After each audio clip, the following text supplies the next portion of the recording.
Окей. Добър вечер на всички. Малко се забавих с днешният стрим, но надявам се всичко е наред. Те още не са почнали да играят така или иначе, така че... Да.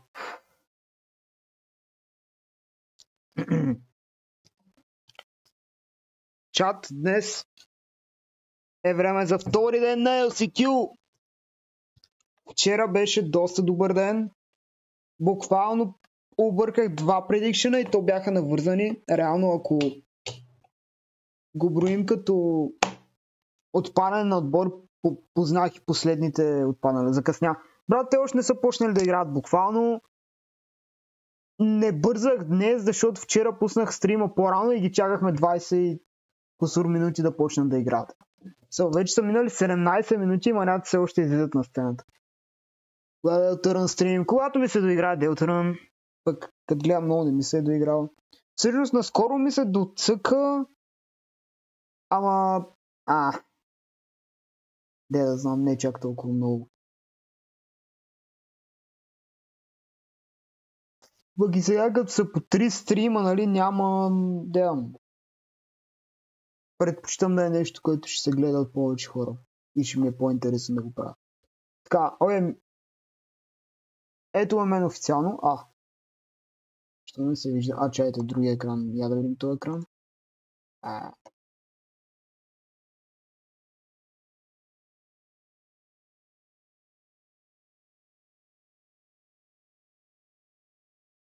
Добре, вижда се. Ето сега се и чува.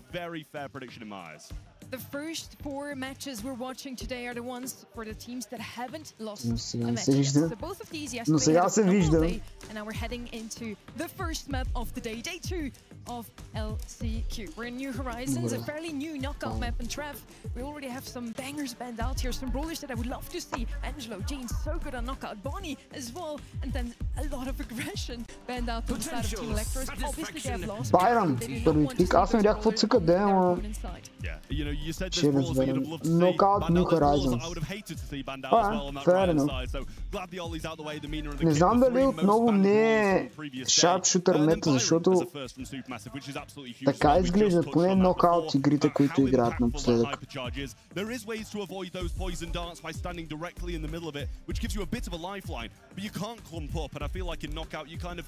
Отворих си и чата.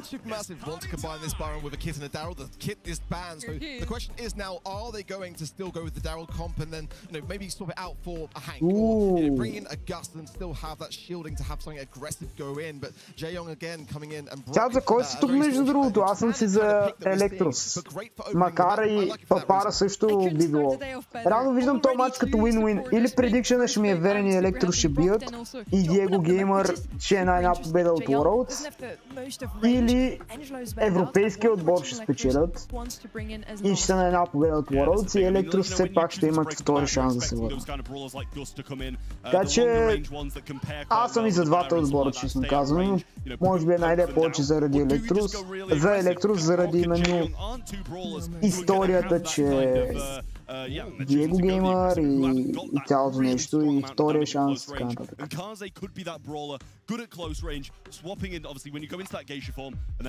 Каза интересен пик, честно казвам.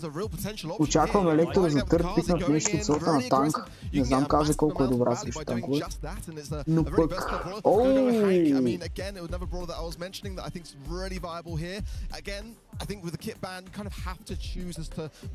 Интересно. Окей, значи не е толкова шарпшутър мета на нокаут. Изглеждаше в началото, че е така, но не е. Реално проблема на Ханк каза е, че сега Брока ще отвори мапа. I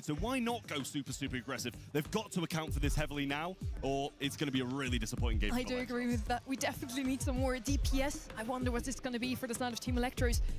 Гърив, брат! Не, да. Ако беше Гърив, ще да ги призна. can't be much that we've seen him yesterday. Yeah, I'm not surprised that it's the first time, to be honest with you, because it's a brawler that only has, you know, certain instances when being able to be brought in, and that's usually when paired with something like a kit. With that being banned out, it's surprising to see it, but can do well against the Hank, can do well against the Kaze. The damage that those shotguns can do is unparalleled by many. Electros. It was wide open, Supermassive, considered it, didn't go for it. I really like it on the side of Electros, especially combining with the Jaeyong, that additional speed to be able to really close the gap and then have that double roll on top of things. It's going to be, in my opinion, a decent brawler to have in this scenario. Good tap already from Enrage, as now it seems that Team Electros are actually on the retreat slightly here. This top right-hand corner, got the best spot. The Daryl can obviously roll away from things and at the right time advance where they need to go with Jaeyong. They've got that additional maneuverability in which they need for doing just that. Yeah, great taps from Enrage so far. Kept the Daryl low for a long period of time and made a connection onto the Brock there as well. We see Filippo kind of retreating into the arms of his teammates, staying away from this Daryl, which can be a real issue for him. So I like that last bit from Rafiki. It's bold, but it's good in my eyes. Now the map's opening up a little bit more. The Hank and the Kaze are going to kind of struggle, but he is in that blade form, so got a bit more legs in this kind of portion of the map. Oh, the gas can't be too far away at this point in time. Now on the side of Team Electros, Filippo would really Само Филипо няма супер. Има вече. О, Томзи беше на малко между.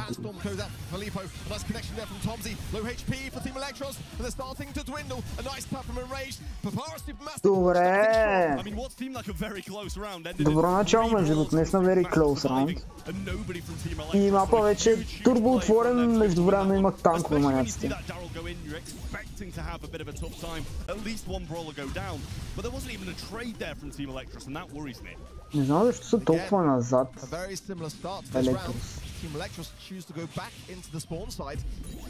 Not sure how well that's going to fare. This was given a lot of ground over to Papara Supermassive. Hypercharges though are available here with Diego Gamer as well as Rafiki. So when they can try to expel those onto the map, that's when things get really Papara Supermassive holding their own, and that helpful Byron Hill is there as well. That to me is the most devastating factor on the side of Supermassive. Yeah, there's hypercharges up top, but we can't forget about these ones down below as well. And you've got to think how impactful the Byron and the Kaze one's going to be. In Filippo goes, he's going to be able to get one kill. Can he be traded out? Tomsy still alive, but just a what a super! And the finish is there from Tomsy. That's going to Supermassive. And it's 2 games that look like they're going to go. That is ice in the veins for the Brits.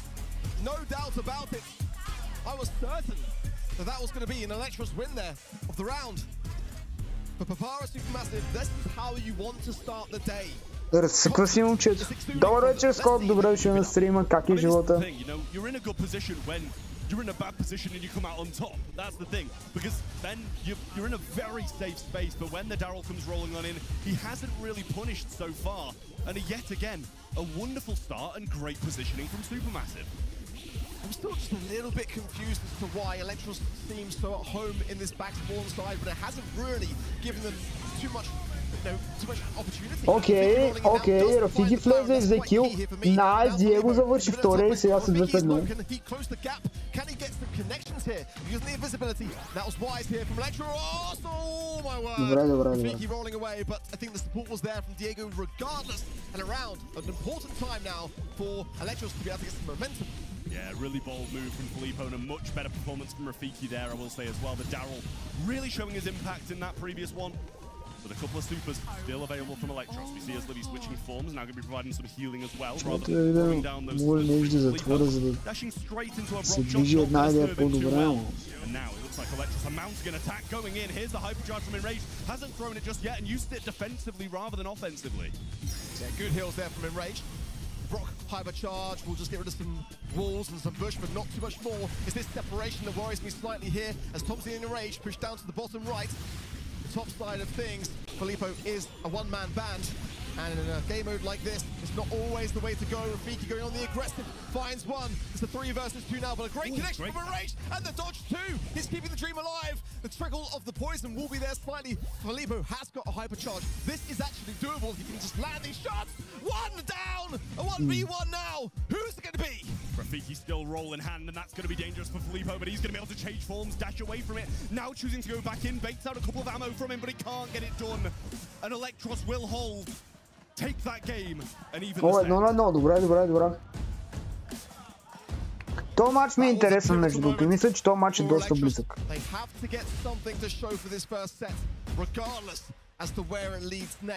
И двата отбора изглеждат добре. Сега, Папара...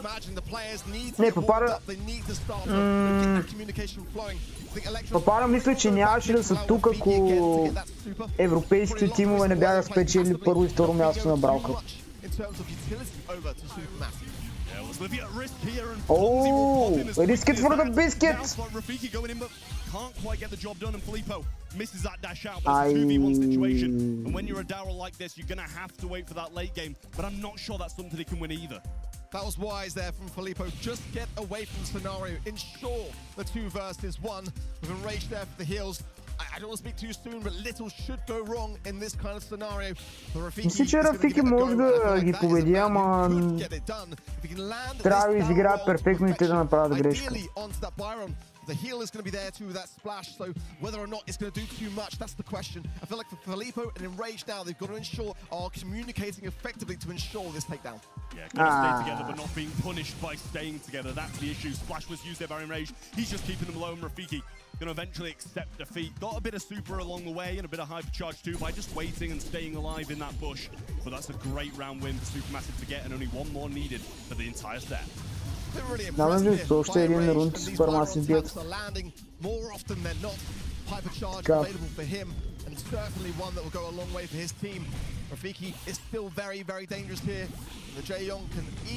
Го разбарам печелят колко дълги. Не се знае. Въпреки че другите имат Джейон, което е лайк същото.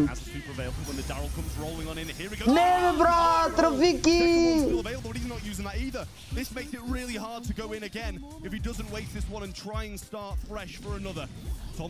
Мале, Рафики, брат. Не бъди голд рандом.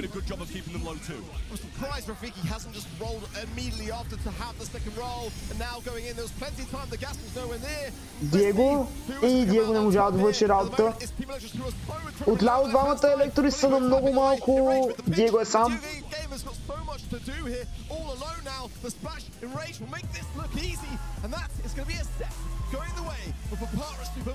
Нямам, наистина Байрон отбора спечели.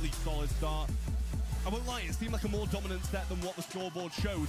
A little 2-1 in there, but Electros seemed a little bit lost at times. Яка е публиката, между другото. Кефи бе как има всичко в тази публика, брат. Вчера имаше Крис от Делтарън, имаше Помни, имаше някакъв крокодил, брат, имаше Тони Стораро в публиката. Enraged with 6, again with a Byron who was a support brawler primarily. Getting that many kills is really quite commendable. But I think, again, I'm loving the synergy in the way that Papara Supermassive are really looking to play this as a complete unit. Yeah, it really is nice stuff from them, but you know, it's only the first set. Still a lot of time for Team Electros to mount something here. Ще не създадеш персонален отбор в Вучидол специално няма хора за това. Алфа БГ. Можеше, ако не ни мързеше. Реално беше по-силно.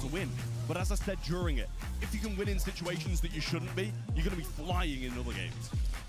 Didn't really feel like the Brock was doing too much again coming into the match. I completely understand it. It's great for just having those quick open positions, but no, Game was playing it fine, but I just don't think it's that flashier brawler for a second pick idea. I feel like the draft there may have let them down just a little touch. But again, first set, one that they just need to wipe clean going into dueling Beetles. I mean, in a mode like Hot Zone, if you've got a good, solid comp and you're working together, then it's really hard to break that sometimes. It's going to be a draft that could be Hot Zone. Oh shit, bro. Yeah, the question is, are we going to see Beetles is where it's going to have to be done. Because when you get those 2 sets on the board, it starts to get a bit out of hand. Очакваме тук, между другото.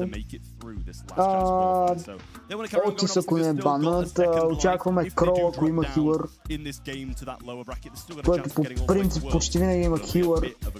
Тоест очакваме и Джейонг, и Байрон, Меки Кит също е вариант, се цъкаше вчера.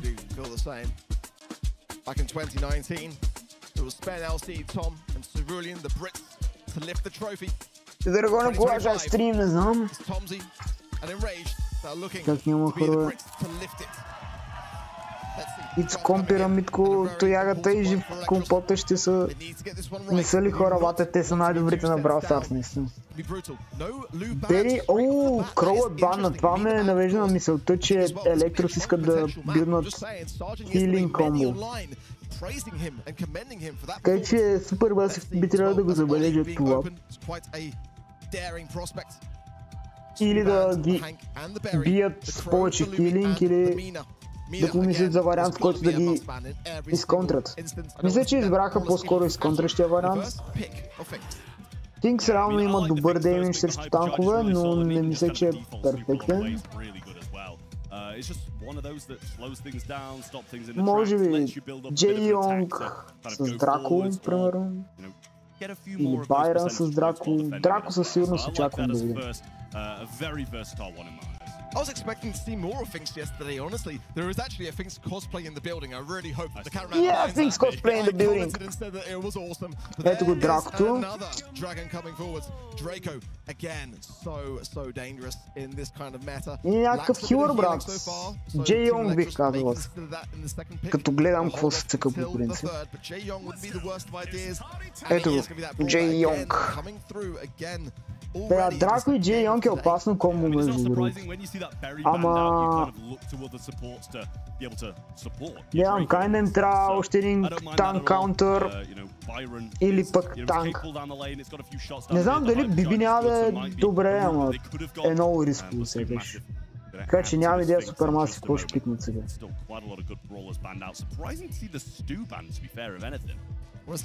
Аз бих избрал Биби, ама съм много байер за Биби. Корделиус, да, файн. Лу е свободен, само казвам.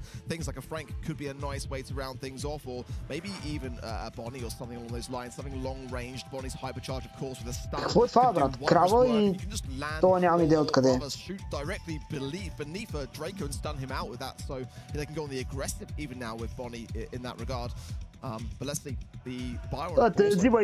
Взимайте чък, брат.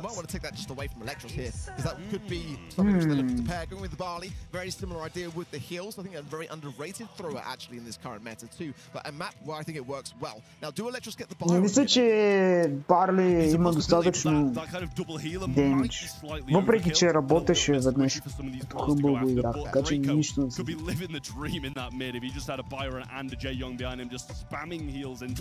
They're going to go with the Ruffs. Obviously had this projectile speed buff with Smith, which makes him very solid. Ръф много се цъка наистина. И вчера супер много го играха пък. Да, projectile speed buff е добре. Draco's got one of the best hypercharges in the game, no question about it. Косите видите капачки за буркани, ами Роси със сигурност. Капачки и Роси са си качествени, стават и за месо за затваряне, и за трошия, продавал съм ги в магазина. Буквално са много добре. Ловеч също не са лоши, но Ловеч са по-ефтиния вариант. Fonzie starting up out the mid, and it seems like all of them are focused in this area, but Team Electros have a bit of a chokehold on that point of the map. Oh yeah. So the Herbal Sonic comes in, some heals being provided to Tomzy, but it's going really well, finding some good connections on the защото Дрейк още е супер. Дрейко да го играе в мид е много странно за мен. Най-вероятно така се играе сега, но... Не, странно. И въртят се, Супермасив сега взимат още някакви проценти, водят, Езливи пада.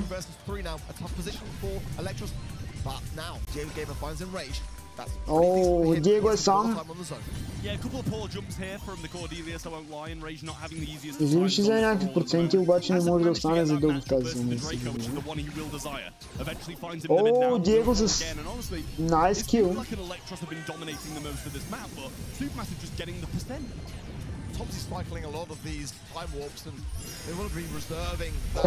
Хайпера на Драко, който може да обърне всичко.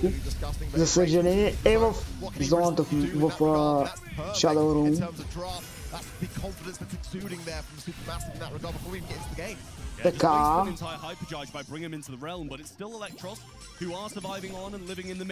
Getting this percent back now and only 15% separates them, but another super used by Enrage. 10% разлика. Ако в момента Електрос оцелеят е найс. Обаче проблема е, че Диего падна.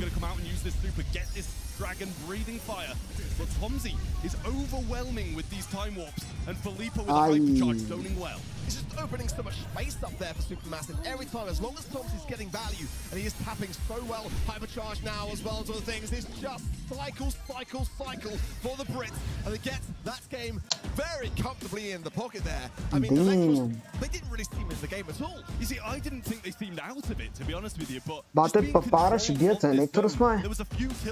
Играят си по-солидно и имат по-добрите драфтове, въпреки че, честно казвам, този драфт на Електрос ми изглеждаше по-добре. Сега ще видим, може да бърка, бро.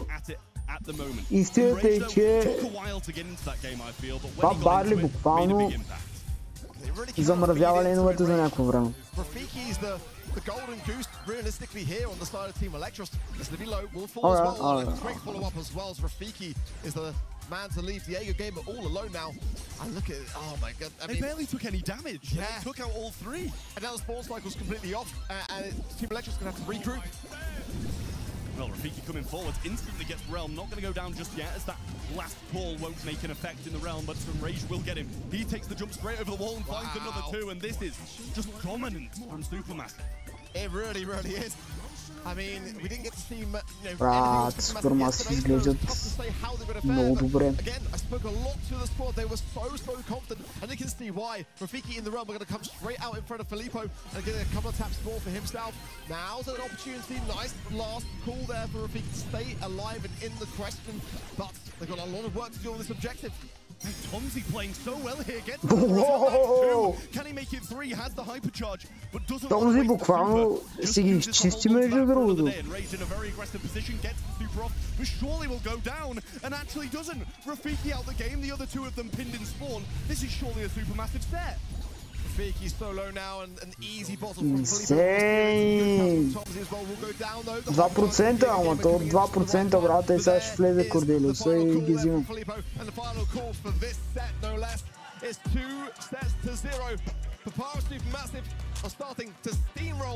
Damn, Европа изглежда, че готви в момента. Вчера отпадна един отбор от Европа от 4, но имайте предвид, че той беше игра доста сериозно и отпадна, мисля, че от доста силен противник. В смисъл, от какво отпаднаха те? От Тотем ли беше? Аде? Gotta remember, this is the number 8 Не, беше от Тотем. EMEA region. Certainly a region that many would say is one of the most competitive. От Rival, мисля, да. This is a squad that only made one semi-finals. I mean, they haven't really had the best of runs in monthly finals, but they were able to qualify for the majority, leaving out of two. После ще гледаме Тотем срещу Нави, Кас Токсикодус и Ревенант срещу Крейзер ми е интересно. За да видя дали Ревенант просто, дали Inner Circle са слаби, за да загубят от Ревенант, или Ревенант са наистина добри, защото ако успеят да... Дори да, в смисъл, трудно ще бият Crazy Raccoon, обаче ако дадат близка битка на Crazy Raccoons, това значи, че Ревенант са много добре. Гледам какво си предикнал. Чакай, сега ще ти кажа. Сега направо ще си показва предикшените.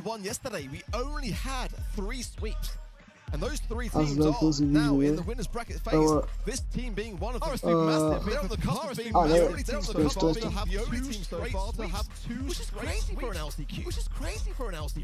Той бе, брат.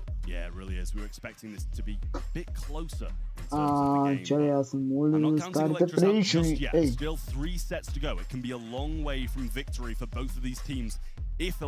Значи от вчера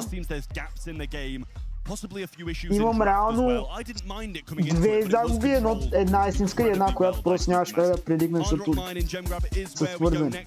Тук такова предигнах правилно, Папаря предигнах правилно, Тотем го предигнах правилно, Нави го предигнах правилно, Каса предигнах правилно, Токсикодус между другото очаквах да загубя, защото почнах с 2-0.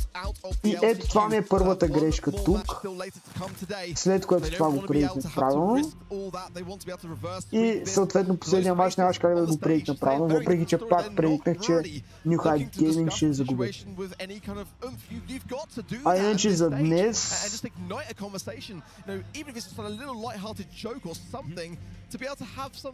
това са ми предиктивите.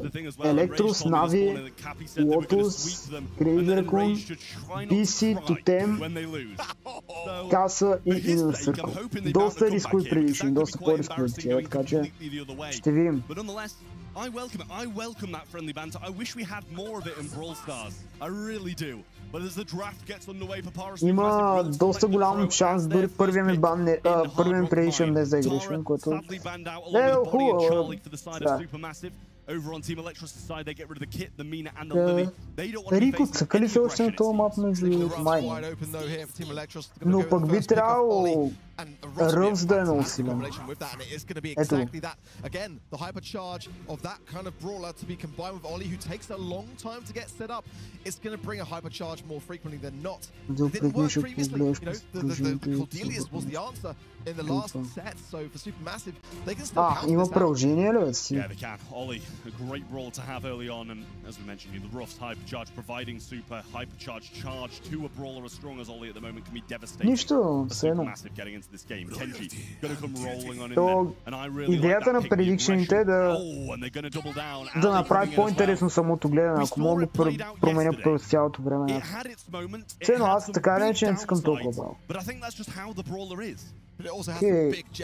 Това е интересен драфт между другото. Трипъл асасин буквално имат. But clearly Supermassive feel confident in their ideas here. The Kenji I really quite like. Crow mid certainly a more Нави си имат Brawl Stars версии. Warming to it now that Crow is in a bit of a better spot in terms of the meta. Now that brawler was not one on my radar.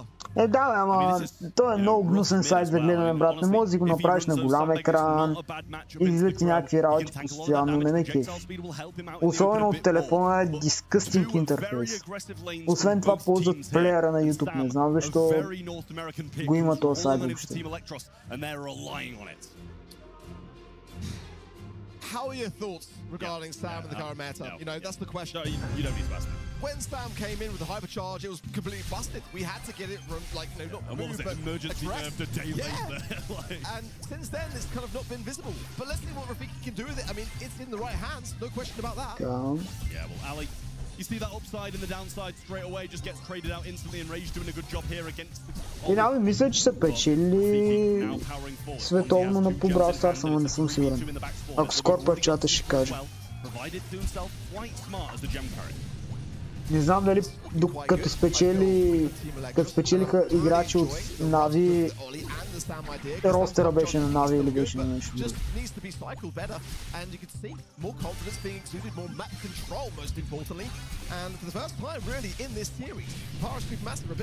Сам е много интересен пик също между другото. And Rage actually leaves him, choosing to go for the Ruffs instead. Много I think he picked up a hypercharge along the way. Американски пики съм.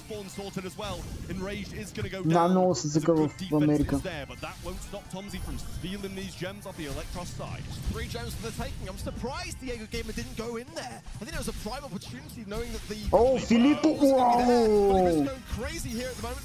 The hypnosis though will stop him slightly in this tracks. Able to scave away though, just about. But he's still being pursued. Не, Филипо няма да оцелее. Тук никой ще не Let's not lie about that. Tomzy on his own. Double for Tomzy! Unreal! And it's Livy, the last man standing for Electros. Мисля, че сам е лош пик. Turn it around in a massive way. I don't think you can ask for a more perfectly timed обаче попара се на една победа. Beautiful stuff and the turnaround literally if he didn't get that super Кой си изкрещя на камерата, брат? From the side of Team Electros. They were both there ready to get those gems and in the end it's a super красива игра от Попаро. Признавам ги, нищо, че съм за другия отбор. One more game and it could all be over for Electros. They will have one more shot today. They don't want to have to go to that stage of the competition. They want to be able to get to day 3 easy breezy. And right now, Papara Supermassive are just dominating this series. Yeah, Ali in the back spawn as well is a big risk for the Rough. Как Диего губи толкова много от... Just going to ignore the Sam and who can blame him for it? Rafiki not able to get that kill in range, picks up the right hand side as well. Filippo goes down. He won't be mad. I think he's burned a lot of the clock and allowed Tomzy to get a couple more gems in the bank. And Rage still in an aggressive position, choosing to stay that way too. Не, на лош драфт Електрос, според мен. Гледай, брат. Али като един от най-слабите броуъри в играта, буквално ги доминира. Това е най-стратегия.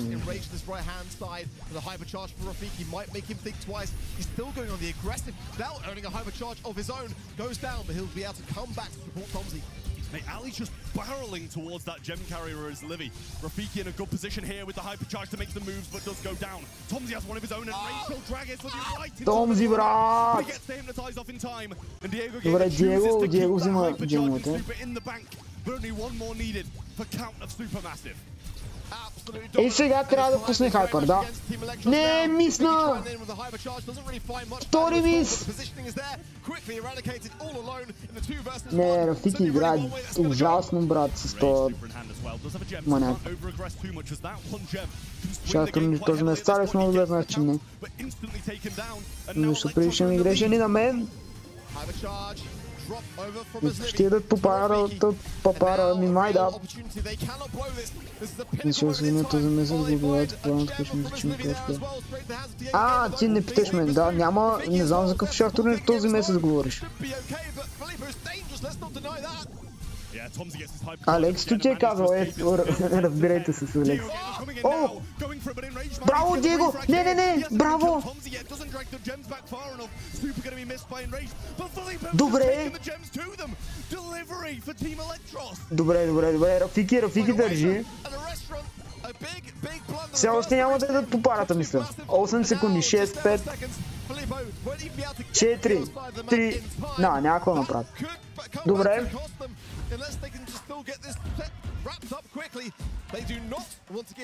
Електрос са все още живи. Yeah, he's going to be very disappointed in that one, I think, Filippo, and overall the Supermassive guys in general. Wasn't the best of endings to a game that they seem to dominate for the most part again.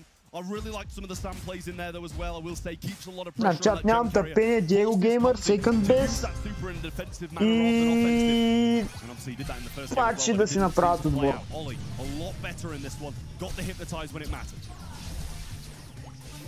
Well, Team Electros have been given relief for now. Рафики пада пак. А не? Уау, Рафики е добър, бе. Мика, че ти...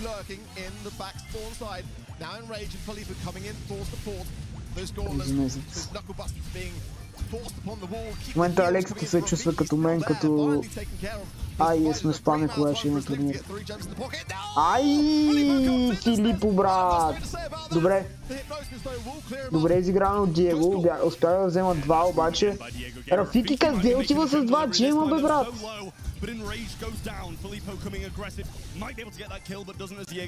Диего е жив на 30, 2. Tomzy си стои назад.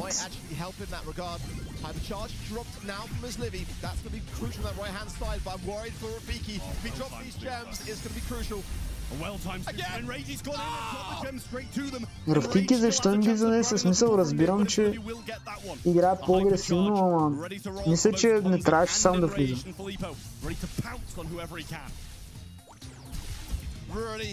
Intense stuff, but Livy is doing his best in this mid. He's got another hypercharge too. He's just nice. rolling in for his team. Dio Gamer gets the hypnosis there. Filippo is an easy pickup. Enrage still trying to earn his team. He's carrying a gem. If they get that, доста по-активно учат. Добре, Диего краде Tomzy. Hypnotize coming back in. Gems dropped in the meanwhile as well. As Enrage nice. Gems land with Electros straight back to spawn. Yeah, I mean, it's the same again, a huge turnaround. Can they get back in this game? Enraged, super in hand. Sam retreating to the back of the map. Filippo trying to make the move, but he can't. Instantly cut off by a gadget of Rafiki. And no chance of a supermassive comeback now. Electros, hold on. Добре, няма да дадат още по пара. Talk about a close call for Team Electros. They've denied the sweep. And instantly, some life back to their faces. It's not so much Reverse sweep, може. an uphill battle, that's for sure. Ще бъде спасен. Чак. Направиха само 2 игри, спечелиха за сега. Tomsy had his moments as the gem carrier did go down a few times. I think Filippo, great on the aggressive, but when forced to hold gems, definitely fumbled them a couple of times, especially in that second game of the set. Great stuff from Team Electros though. What a way to bounce back from being 2-0 down and also have match point against you as well. The thing for me is the fact that if the unthinkable happens here and Team Electros full reverse sweep this situation, we know exactly what was the catalyst to that whole idea. And I don't want to be the one to jinx it, but Filippo carrying the gems was the pivotal moment in that set. And where it all went wrong with Power Supermassive, just got to say how it is. Yeah, I mean, he picked up all the gems, pretty much equaled the score, I think, and then went in with 11 gems to the other side. Really wasn't the smartest of plays, in my opinion. Could have just waited for another big team fight to swing that game. You don't want to be going on in 3 versus 1. When you're the one, Гледай манатите, брат. Какво се правите, бе, манат? Гледва колко човека гледа от YouTube в момента. 7600 човека ме гледат, брат, те се радват. Турнирите, които ще се планирани, ще са много добър отговор от Алексито, между другото. Шаут-аут. Много политически отговор на този месец. Всичко, което е планирано за този месец, ще бъде този месец. Всичко, което е планирано за не този месец, ще бъде не този месец. An opportunity to be potentially even losing a second set here with a good draft. Yeah, absolutely. I mean, all it takes is that one step back to be able to change the game and flip it on its head. It is Super Beach in Brawl Ball. A good map for Electros to carry on this comeback and try and attempt this reverse sweep. Still, a long way away. 2 sets in a row needed before Supermassive get one. And as the draft starts to come in, nerves are going to be hitting. Looking to see an Otis ban realistically here because Hank's in such a devastating place. Hank banned Mina as well as the Willow and the Frank also. Interesting stuff. I think for Electros, brawlers like Ash, big. Буквално Алексито преди твоето съобщение ти написа нещо. Bonnie wouldn't be a bad shout. Very versatile on this kind of map, but at this stage in the draft, they might want to reserve those for a bit later. Maybe a Jae Young would be the worst of ideas. Пък не знам, може Алекс да организира някакъв друг турнир, в който аз не участвам в турнира. Така, Корделио започват. Не знам дали... Мисля, че е малко радо за Корделио с отгоре. At the same time, I do think they are slightly necessary on a map like this. You need to be able to mount that aggression with something like an assassin or a tank to be able to force those goals. So it's not a pick that I really dislike from Team Electros. I love it. I mean, it's going to allow them so much flexibility to do just that, to go on the aggressive. They've basically taken off the best counters to the brawler to follow that's going to be, but there's the Otis as well. Really nice to see him coming back into the meta now as a really viable counter in that regard as well. So, Голям победител от турнира, че кой ще класирали се за световните финали. Да, брат. Имам договор с Supercell, даже ще му дадат 1 милиард лева. Да кажа, че този месец ще има турнир друг месец. Какво? Този месец ще има... Това вече е объркващо. О, Виктор Ибрал ще на стрима. Да, Слав Иванов. Другия месец тогава евентуално. Ама... Ок, може другия месец, добре. Що МАИС позволява, може. Ама може и да не е другия месец. Ама що МАИС позволява? Алекс, радвам се, че АИС ни позволи да го направим, да не е това месец. Да не си жена. Не бе, брат, просто нося пръстени от време на време. И някакво, докато гледам и ми стане скучно, си ги прехвърлям на пръст. Ма не съм женен, стига. Позволявам голям. Нямам търпение да има, защото не с другия месец да му да позволи да има и други игри. АЕС, позволяваш ли ми да продължа този стрим, между другото? Позволявам, матка. Радвам се. Ми побрали има. Ще има. Не, гледаме си... Гледаме си LCQ. Реално го има, но не е в нашия канал. Е, бах ти водите, брат.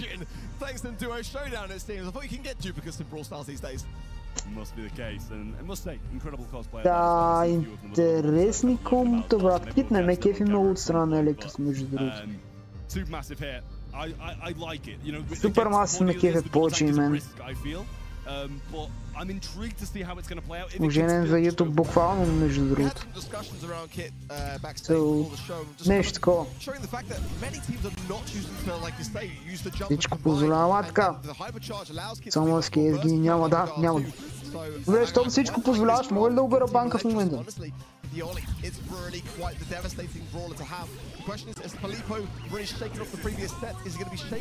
Той казва, че всичко позволява, така че...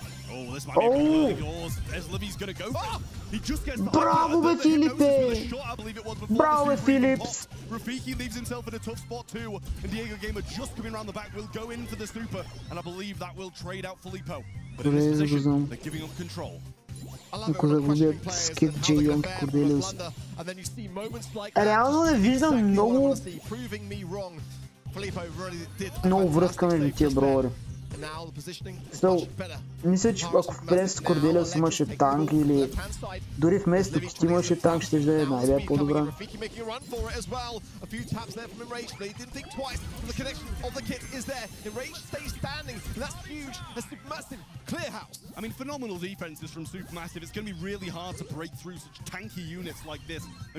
Да, те буквално са супер танки, имат два много танки юнита, брат. И само Корделиус може да им направи солиден демидж или Джей Йонг с такова с гаджет. Мисля, че са носки токски мета. Е, да, но... То Ратики така наблюдава... Какво? I mean, the team synergy is really now starting to shine. Hypercharge though for Filippo, finds two with the hypnosis, and they fall equally as quickly as now it's just Diego Gamer trying to use the invisibility. Slow and steady wins the race, and now Bavaris we've best tied up. Yeah, surprised to use the gadget there. Maybe was just trying to find a few connections and earn that hypercharge. Tomzy barreling forwards, and Filippo with a super of his own going towards it. He drags him on hypnosis. Okay. It's a massive team fight, and Rafiki, the only one remains, can't get near the goal and misses the super. Super massive. Попара са на един матчпойнт буквално. Absolutely explosive from Bavaris Supermassive. Добра. Добра ти така наблюдава. Доратики. Може би вместо Доратики имаш добра така. Наблюдаваме. Добра тика. Пак не разбирам. Пак ревърсуе комада. Може между другото. He goes into the realm, leaves them in a bit of a 2v1 situation. Down they go. Real rough here from Team Electros. Might be a goal. It's Jay Young alone. And they're just going to pop the gadget and go for it. Enraged fight in the corner. На един гол са. Чат. Máme третия матч поинт. На един гол са. Сега ще видим. And now, Bavaris Supermassive know that they cannot allow anything to go wrong. Filippo again with a massive connection. The kid shot actually exposes him. Диего, спаси ситуацията. And there's Livy now. Tomzy and Enraged thinking пак ревърсуит. Може.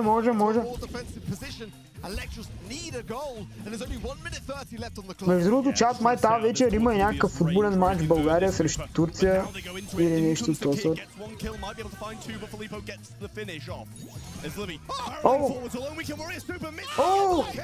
Браво бе, Изливи! That was insane! Insane наистина. In that regard, keeping them in the conversation now. Can they turn this into a game? Massive hypercharge connection. Diego, брат! Bring the ball forward. What an unbelievable comeback! As Team Electros prove there is still more gas left in the tank. Nah. Bounce back from a really disappointing game one in Brawl Ball. Match point against them. Да, не скажем, да, сега те разбрах най-накрая. Добра тики-така наблюдаваме. Да, добре. Преди ще ми да коментара. Да, между другото, Алекс може и да е прав.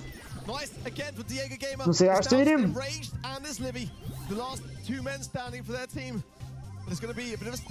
Изчакват се.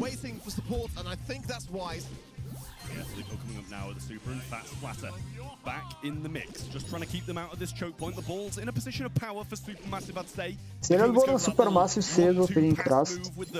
Super forward from the ollie. In goes his Livy though, Diego jumps onto the back of his Livy, I should say, and now Filippo moving forwards, goes for the hypnotize, but gets Realm himself first, has that hypnosis on in the Realm, and Rafiki just narrowly surviving. Diego Gamer making the move around the back, gets the range, get the defense alone. I'm not sure if he can, but that's not the best of passes. It's Livy sliding it in again. He's the man scoring the goals. It's incredible. It's like when Team Electros are up against the match point, they just get better and stronger. Брат, буквално. Казваме се и сега вече е края. И те се връщат. Спрямо на всички на си. Мерси, Рака. Попара за глед мачът. Брат, нищо не се знае. Добре, добре. Томзи се връща.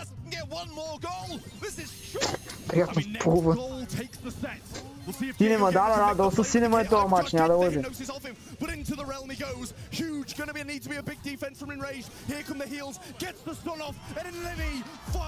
Добре, бе! Изравниха на... Сега просто трябва да довършат. Момента му е с тях. Кит Хайпер. Брат Бахти...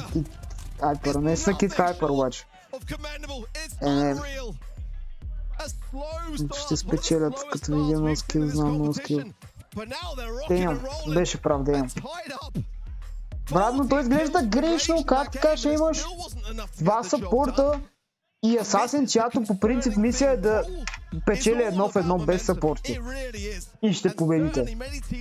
Are momentum-based teams. I feel like Team Electros certainly, with their roster and the way that they've come into the LCQ, they are that momentum-based team. They have to be. They just simply haven't had enough time to get this roster mechanics working harmoniously. But now it really is. And this fifth set now, I mean, they've got to be feeling like they can actually... Да, така е, съгласен съм, то не е в тях проблема. Проблема е в Brawl Stars. Естествено, че ще цъкаш каквато е метата, брат. Няма да губиш заради това, че не цъкаш токсик броуерите.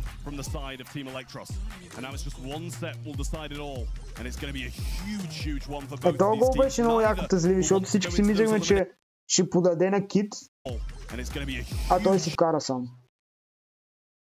I'm so impressed.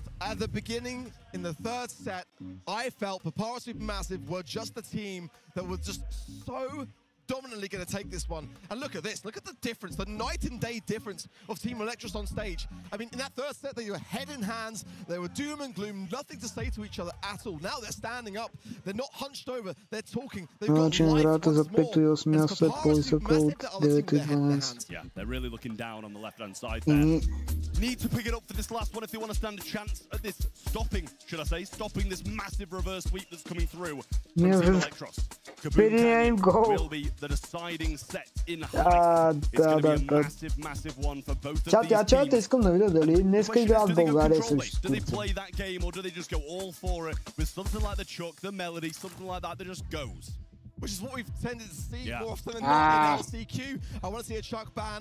I still feel like the strategy against Chuck is still so viable and not really too daunting as see a brawler like a Chuck show its face, but we've seen it time and time again. Sometimes teams don't really regard that setup time. Oh, в 9:45. But I want to see a Bonnie ban. I want to see a melody ban potentially here. It's going to be Mina, Bonnie, and the Kaze. The Bonnie, the Tara, and the Amber then for Papara Supermassive. Kyle, Brock, those kinds of ideas could be quite nice to have those instant breaks. Crow as well, one of my radar. But that great man is open. Днеска има и такъв матч. Има още време, ама ще можем да го проследим и него как се развива на стрим. Матча за спорт.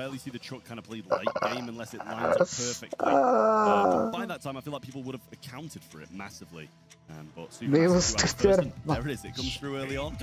It can definitely be the brawler that decides the set. Just depends how you want to take it. Защо им остави Направиха чук, бе, бра! It's a bit of a risky brawler. It's going to be there just on defense the entire time round and fixated on doing that one thing. But the Melody, I feel, is the best counter. Just play, fire with fire in that regard. Chuck is going to be going in. Не е много добър риска за тях по принцип, ама аз съм съгласен. Въпреки че ние силно ще загубим този матч, ама това е друг въпрос. Като знам българския национален отбор колко са добри. И как загубиха срещу Грузия, брат? 3-0 срещу Грузия. Нямам повече въпроси.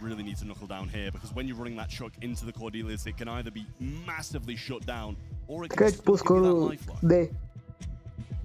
Че гласам Нико. Аз нещо такова не изглежда, ама не знам дали ще пикнат Нико. Pro не ме кефи много тъбаха.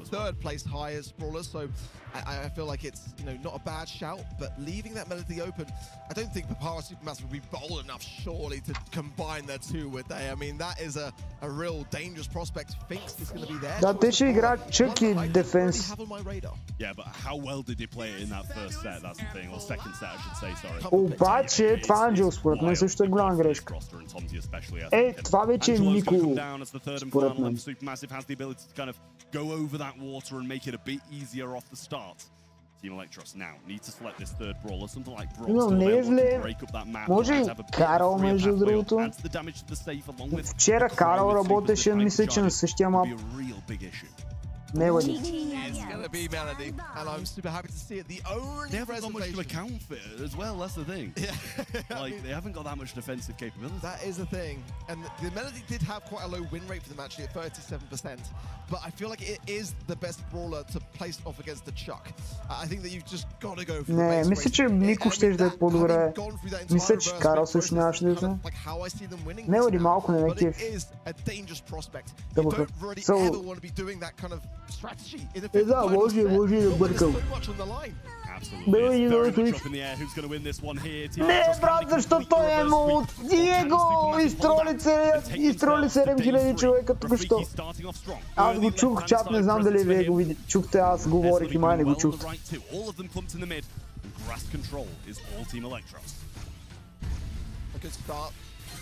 Both teams getting a foothold in that mid. Tomsy getting stood up most importantly and already going through. Gets taken care of, but Poles are in a fantastic position when you look at the scoreline. No damage on either side of the field.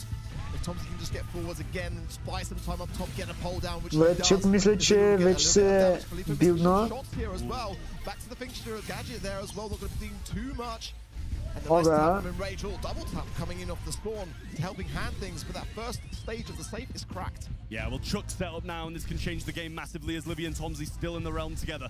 He hasn't gone for that defensive stance, he's gone for an offensive defensive here, as Rafiki trying to get the work done as Livy coming forward, wants to try and get a super. Diego making a move of his own, might have that shield, but does go down as Livy's so low and falls as well. But realmed is Tomsy up top. Сия се трябваше да падне тук обаче. That's the problem. Cordelius is such a smart choice of defense against the Chuck. Да, Cordelius работи много добре, обаче въпросът е, че сега няма да има... Allow Tomsy to get this safe at least cracked out here as well. It's trickling down 55% now, and it's cracked. That's really important actually for Papara Supermassive here. Yeah, and they're trying to keep theirs uncracked as well. Филипо добре дефендна, все още вече сините водят. And Enrage finding some blows on that safe as well. They're bringing it quite considerably low. Enrage, брат, лаче MVP. Yet to crack that second. Много ги цели, бе, брат. Has a hypercharge in hand, but no super to go along with it, and he falls. No super for Rafiki on the back, and 26% is there. Enraged, gonna crack it, and he makes the move. Really crucial shot from Enraged. That is absolutely massive, but as Livy has the hypercharge, choosing to go and use the super to get Enraged out of the way, and the safe in the meanwhile gets shredded. Nah, тук съм за рескорп. A match point for Papara Supermassive, but we've had like 3 of them. Can they actually seal it this time round? This is where Team Electros start to do something. They've had backs against the wall time and time again. Добре, време е да се завърна за пети път днес. Team Electros get her foothold in this Reverse sweep. Reverse sweep. And Rafiki's been doing so well on this defense. It's really taking the brawler like a Chuck that can just get the game just eradicated so quickly. It's prolonged it. Чеки да се дръпнат назад. Браво, бе, Диего! Така, Диего сега ще умре най-вероятно. Или не, Диего е жив.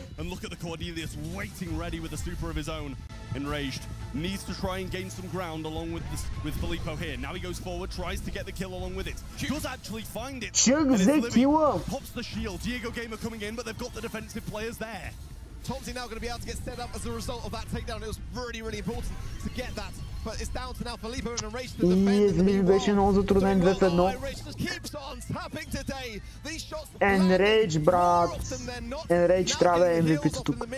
And again, just prolonging time because they're behind in this series. They've got to get Tomsy on that safe. And this is why the Cordelis again of Rafiki is so important. He didn't get anything. Давай, Диего! Hypercharge going forward. Diego Gamer makes the move, but a good kill from Enraged in there again. Nice pushback there. Не, това беше според мен грешен хайпер обаче. Добре, 33%. Томзи най-накрая е на сейфа.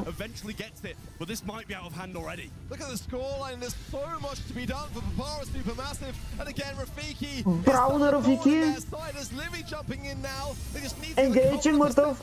Enraged. Добре, последния шилд.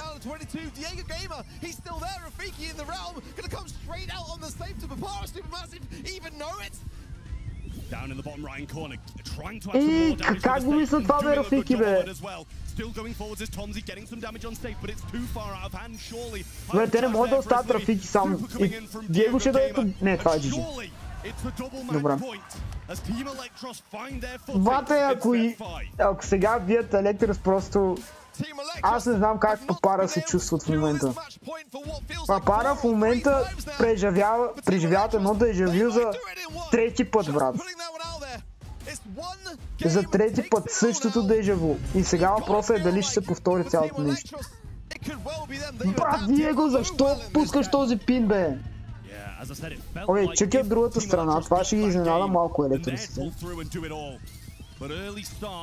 Is not as bad this time from Supermassive. They'd already lost the first crack at this point in the previous, and Tomsy getting some good setup.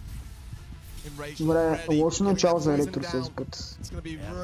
Томзи ще се сетъпне Олф.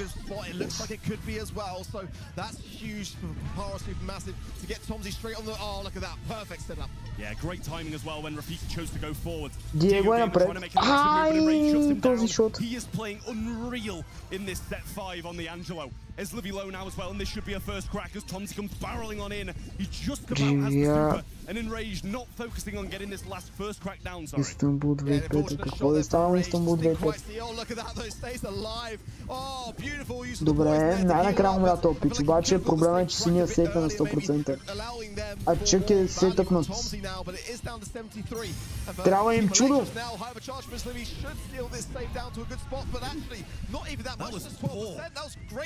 Blocking from Supermassive. Yeah, real poor hypercharge there. Didn't get too much value. Diego Gamer now going to use his Diego трябва да събори. Не. Tomsy going back on the map. Cordelis surely got something to answer and actually doesn't. Те ходят център им две игри. Че харесва шак. Да, мисля, че е логично. Нави биха ли Нави не са играли днес още. Още сме на първия матч между 45 минути, брат. Час и 15 минути. Днеска ще гледаме 4 и още 4, 8 мача. Тъй, че чак най-вероятно няма стигнем до края на това LCQ днес също, но... And Team Electros in a good spot with 30 seconds left. Виждаме червения сейф.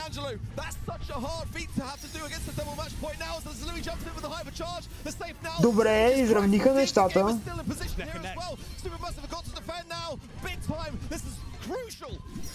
Oh, he missed his super! He missed his super! The Cordelis didn't get it off! Diego Gaming going in! Мале, 5 секунди! He's not got the jump! Gets it! But he doesn't find it!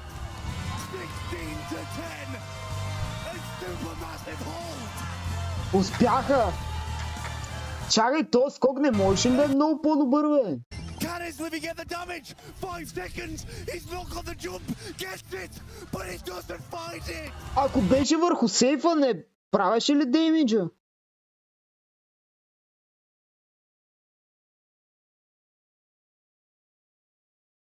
И някаква поредна футболна драма, буквално.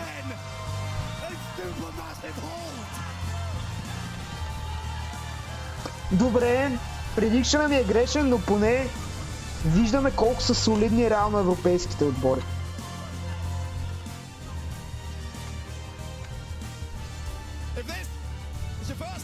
Първен си не си загубих играта. Така е, да.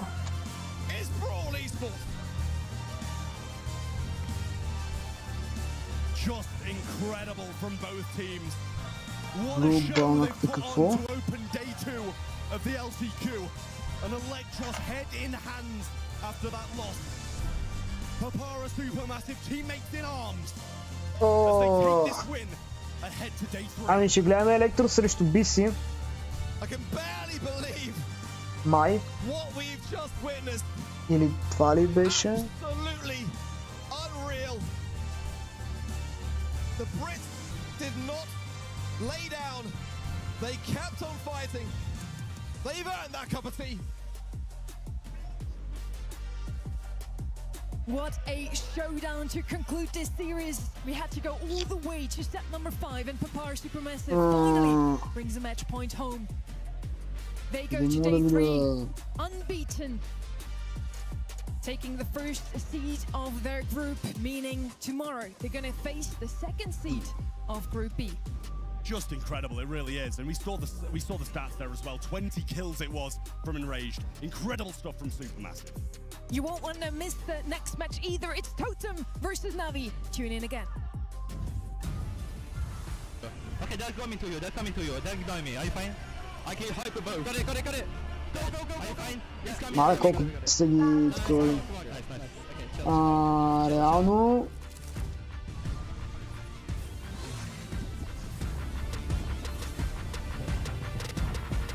Да, PC Електро ще гледам. А пък Папара са на битката за финал вече.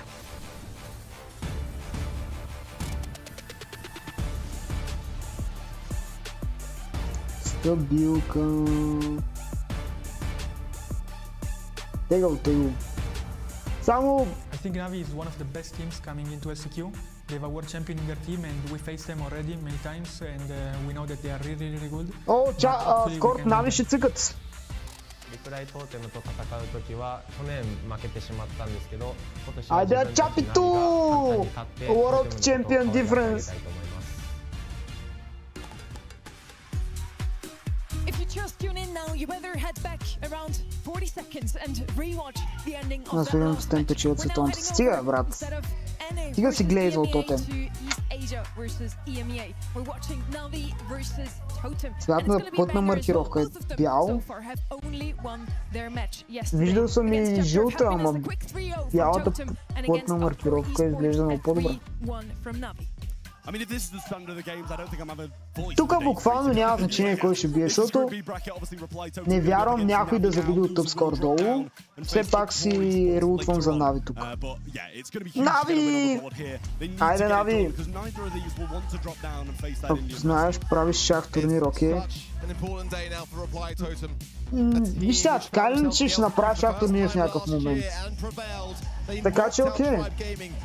И да познава и да не познава в някакъв момент, че има шах турнир. Няма да е днес обаче. Но мисля, че тук Тотем ще се загубят.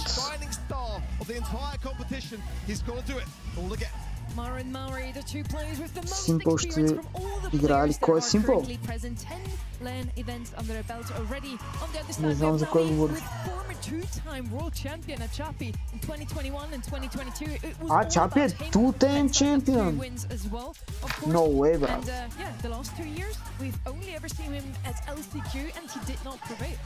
I mean, this is the thing, you look at Kuro and a Chape and you're like, these aren't the standard of players you'd expect to be at the last chance qualifier, but they seem to kind of stumble in the bigger matches. You see this champion, lose.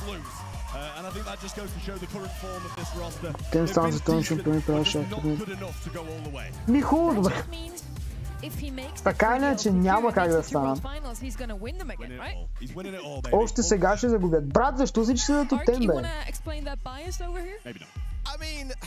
when you look at yesterday, I mean, they were just phenomenal, weren't they? There's no question about it. So I think that, you know, it was against chapter of Защо коментаторите са заблудени, бе, чат? Of course, being from the Chinese mainland region, being a pitch but I feel like Reply Totem are a team that saved the best till last. Аз ще правя нещо за пия, бързо. Ще взема нещо за пия. Даже се чудя да не ударяме протеинче, но май няма да се това. They didn't have the best of seasons this time. First time ever making it to LCQ, and we want to see them now live on stage in our cage. They have come to prove they belong among the best. Ето ги, ето ги. Обявяват ги. Reply Totem and Нави! Нато звинце! Или какво беше? Angel Boy! The Italians in green on the left. Japanese players on the right. Navi versus Totem, a match I was looking forward to. It's going to be such a close match, I feel. Both of those teams have so much to prove. Both of those teams have so many... Nato vincere! Nato vincere! Dominance from the East Asia region has recently been flipped to years of dominance by EMEA. So a big matchup between these two teams here. Reply Totem, as you mentioned, not the year that they wanted to have, and I'm sure Navi would have liked to go to straight to Worlds as well. And some of the performances over the year would have warranted that. Отгледайте зависи какво планираш, брат. И как искаш да конфлекса да пилеш кода. Но за какво примерно? Но примерно за ЦАЦа, брат, как ще планираш ЦАЦа с корнфлейкс? And an interesting fact about that 2023 LCQ is that all three members lost in it, just on different teams. They didn't actually even face each other. But for these players, they've got to break the mold. They've got to step out and start to perform. We also know now whoever wins this one is unbeaten after day 2. Navi! Up against Papar Supermassive on day 3. Another match that I'm looking forward to. Either it's going to be a rematch between those two EMEA teams. Ачапи, Куру и Риохте. If you just look at the championship titles and the successes Има голям those two шанс teams турнир. have, Виж сега как ще има шанс they турнир. could not be more distant. Не казах, че ще е голям. Те ще видим. Really crazy, but those matchups we have to wonder about a little bit later on. Не е проблем за мен. Добре. And I think so many of the games today have kind of looked like 50-50. So yet again, I'm really surprised that the predictions were kind of one-sided on this one. In the first one, we differed a little bit, but everybody Reply Totem seems just crazy to me.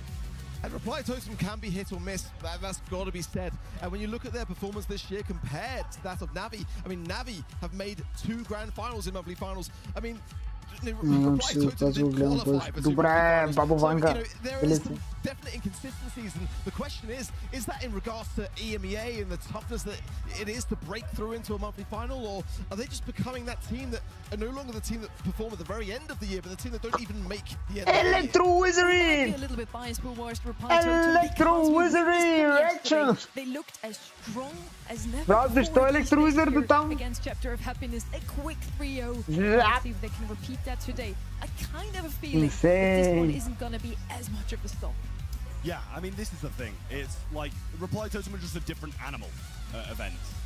When Maru Mori especially, and Angel Boy, we've seen at LCQ in 2023, I believe it was, how good he can be at LAN events at his peak.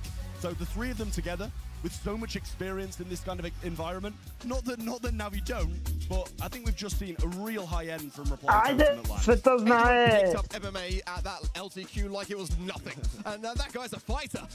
You know, I want to see him, if they win this time round, pick up both Maru and Maori in both arms, because I mean, Drage on top like a pyramid. Yeah, exactly. He's got the strength, but they do not have the community siding. Only 20% of event.brawlstars.com siding with the boys in green. The East Asian fans have come through and they kind of want to prove us wrong, I think. Let's see who's going to be right. You people at home voting or the desk. We're in Ring of Fire. This is our first map between Reply Totem versus Navi. Binks, Ruffs, Navi Nation on the left-hand side. I don't see an Ollie ban. Ruffs double ban, Kit and Kaze on the side of Navi. Now we're in Ring of Fire. Draco's also left open. Navi. He's been the most picked up brawler across the board. For any hot zone map. Iron Mac, always something I like to point out here. Не лош бrawler, между другото, сейф бrawler. Solid first pick. Yeah, absolutely. I'll really like this Bonnie shout. I think the ability to switch between long range and short range is kind of much needed on a mode especially like Hot Zone, but on a map like Ring of Fire even more. So I like that first pick from Navi. I think Reply Totem have got some answering to do. Yes, that all Angel Boy pushes, but it's Angel Boy. These selections, you'd be sure of it, but they're going to go with the Draco instead and play a different game. Yeah, it's a great shout from Sunny. I think that Brawler is the perfect one to pick up at this stage in the draft. They can consider some heals alongside it. Jae-Young is that Brawler which the Reply Totem tend to want to find in this scenario, or a Meg Kit as well is a really interesting high pick Brawler in their preparation. Май бабите не са Ванга и също Ванга даже не знам дали е била. Наистина баба. Заре как сме, добре сме Златко, при теб как е? 73%, so I'm really liking the way that this Reply Totem draft is shaping up to be. Totem does like to play some of those outliers. Crow mostly picked as a anti-heal. Now they pick him up first without having a heal on their own just yet. Let's see if we Да, между другото, те го пикват, за да не го пикнат Нави. Най-вероятно третия им ще... Не са ли бившите зета? Не съвсем, не. Ако водиш миналогодишните зета, със сигурност миналогодишните зета са фути и са на Worlds. Но... Не са. Не съм сигурен дали Ачапи не беше от зета, като зета са станали World чемпиони, ама не знам, ще излъжа. И при мен така, радвам се. Navi. Lumi е найс. Lumi и Cordelians.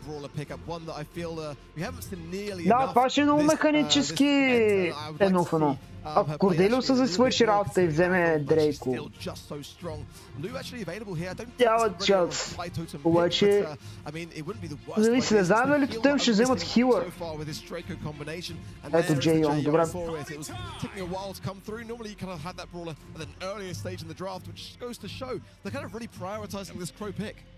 Yeah, I mean, with Ollie and Byron sneaking through and not being picked, I'm blown away at that. Two of the strongest brawlers at the moment, and Byron being as good as he is on this map especially. But Jae-Young clearly seems to be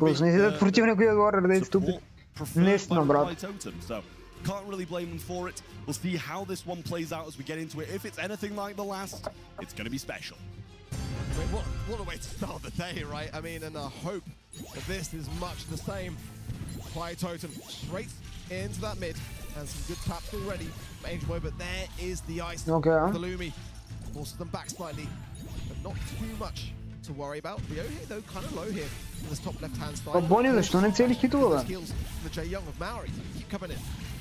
Absolutely. Well, Maru trying to make a bit of a meal of this on the left-hand side as Achape gets a few shots in, but he does trade out quite nicely. Lumi placing down those Morning Stars, but not completely covering this area that Mori can go into. Has to heal himself, and Weekend Warrior was used there as well. Добре, Angel Boy е dead. He gets a shot back in return, but Ryohei just narrowly survives on 180. Yeah, good amount of control established. Трябва да хилнат. Не, Лумито трябваше да хилна повече, Лумито умира. Добре, малък лид за тотем тук. Нека са там по инсайд са седи. Не знам, сигурно. Може да не знаят. But Maru round the back is dangerous. Lockdown used onto Angel Boy once more and succeeding well. Ryohei looks like he's going to burn down. A few more shots onto Kuru. Те всъщност бяха две зети май по едно време. Те че... Да, не съм много сигурен.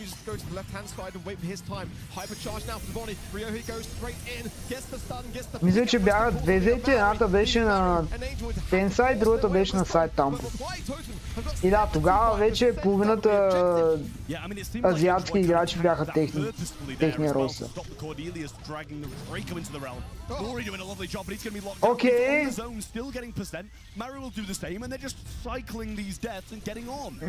Много мисват, бе, брат.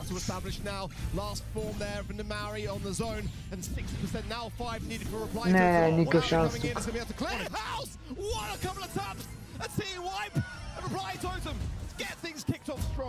What a jump that was as well. Добре. Лошо начало за Нави. And the same goes for every single one of these players. Navi starting slow, still have a lot of time to make things right, but that one just seemed like they couldn't get this Reply Totem side off the hot zone. See there, the coach of Navi, Akama Collect, used to compete in the South American region, so He knows what it means to perform on home turf. Pressure mounting. It is just the first step. Че Люпин има потенциал да стане професионален просто. На, старе за това нещо. Професионален Brawl Stars играч. Трябва много да го трайхарди, не мисля. Не ми изглежда. Да правите ми долно време. Не, само Нави. Но какво става? Аби всичко е точно. Гледаме си това. За момента те ме бият, което не ме кечи. А не, всъщност. Абе, май да. При теб какво става, Крис? Как е живота?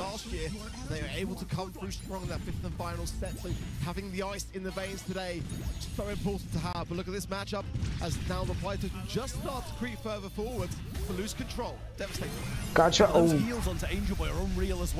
A Sharp will take Maru into the realm, but he gets hit so hard by that fire that he's going to have to retreat and stay away. Now goes back in for the second engage, and still a Sharpie not having a good time. Maru might be able to find him here with a bit of a pinch from Angel Boy, and the gadget used. Jump up from Angel Boy into the back lines once more, finding connections onto both members of Navi alive, but a versatile hypercharge from Ryohei will put them back in the driver's seat. Yeah, desperate times call for drastic measures there from Ryohei. And they need to get back on this zone and equalize this set. Or be escaping them. Weekend Warrior there from Maori. And a lovely pitch there from Mage Boy as well. In the meanwhile, Kuru's low will fall down there to Maru. And more flames lick the map. A Chappy push back. Ryohei jumps in desperately. Immediately goes down. No Maru in the realm, but Mage Boy and Maori continue to get this objective done. Yeah, Maru, he's been realmed so many times and just not died. If anything, he's coming out on top in these situations. Tried to get in the back lines, but excellent communication from the Totem boys. Ще видим. То така е по-интересно, като сме различни отбори. Окей, какво правиш, брат? Добре, мисля, че Нави не изглежда толкова добре, колкото си мислех. Но ние вчера май не сме и гледали въобще. Тъй, че то брат... Как да знам? World Champions? Не са World Champions, брат. Humble, SK, Zeta, Heretics дори ще ги смачкат. No chance.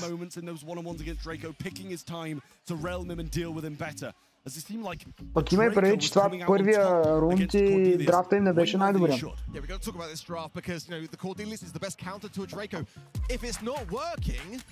That means that Reply Totem was so confident in terms of not banning it, and that's what Drake saw last night. We saw his homework track. He's done a page for everything. He knows exactly what he's doing when it comes down to it. Yeah, I mean, it's really nice to see such a good draft so early on from Reply Totem. And not only that, but the players executing it perfectly. That's the jump I was talking about into the back lines, and Maori follows through with a perfect piercing shot through both of them as well. That combination of those two Italian players is unparalleled by many in Brawl Stars. Solid start, but Navi can absolutely turn things around. But great chemistry to start things off. You've got to remember as well that Drage was playing with Angel Boy at last year's LCQ. To be fair, it didn't go STMN. But Angel Boy обаче може да си изяде тима на Нави без проблем. Was where things went wrong, but because they played on the same team, they know how each other think. Буквално, they know what they like to pick and what they don't like to play. I think it's really important to mention. Yeah, very aware of his strengths and weaknesses, so knowing what to draft, what to put on Angel Boy and what map, I think is a huge benefit here for Totem. And not only those two, the other two people on this roster know each other in and out as well. It's really incredible the synergy that this team should have. And to think that's something that they really struggled with in the first portion of the year. There's so many of these really disappointing. They didn't qualify in February, got knocked out first round to these events. 20 thick and thin, you go through those motions, you go through the heartbreak, and you rise up to the challenge. For Navi, the question with them is like, are they just destined to lose? Are they going to be that same team that just constantly make LCQ as a roster and constantly fail at getting past LCQ? Well, draft is here. Mina, Kit, and Crow are going to be banned out on this left-hand side by Reply Totem. Can't blame them for it. Lily, Cordelius, and Kenji on the other side. Navi, you know, I'm not sure if they're banning Cordelius because Reply Totem might want it, or if because they don't want to play it after that last performance. Ollie is going to come in as a first. Skate, Who can blame them when it's not banned? It should really be picked. I thoroughly agree. Yeah, I Маха mean, идва you've got to have a tank to counter it 25 really, бит or коли, to брат. rival it, I Дай should му. say. Hank could be that brawler. It's actually a map which Reply Totem love Има Max, китайски, and I що love да that. I кажеш. mean, a brawler which is so fun and enjoyable to watch on the world stage, but Ако we не си ме haven't really seen допомена the от Subway championing the Surfer, ще meta трябва да for quite добавим some time. That would be a fantastic time и for it. дравлична Racing през Sandy, Антония another бих brawler which могъл. they love. Ruffs as well. I've got to say, Ай, от could play a уния, valuable part дето in this стискат set, and някакви it is the скуишта first отдолу, brawler брат. picked by Reply Totem. И освен това ще пусна някаква историка да върви такива. Вчера съседа ми каза, че изглеждам добре. Да върви върху моя глас. Имаме утре Big Mag, Angel Boy. Абе, какво да прави момчето? Хапва се. Няма да подешеваме сега. Играе добре. Играе добре. Дайте да си взема вода. And it's a brawler which can just be devastating. You can have all that effort made to get the Porque gems in добър, your да. pocket, and then the Kaze can just come in and steal them from you. So I'm really feeling that from Reply Totem. For Navi, a chance now to have more of a supporting role in that mid, which is great. Jaeyoung would be the worst of ideas for that. We've seen so much of it. But Janet is the top pick for Navi, a 53% win rate coming in. And I think there's a great time to do so also. Но сега... The question is, what do they want to combine with this? They've got the brute force, they've got the gem carry, which is literally a vacuum in disguise. Yeah, it's really solid for Navi, and it does make me worry a little bit about Reply Totem, but no, they've got a bad comp themselves. The Ruffs and the Kaze combination could be really dirty as well.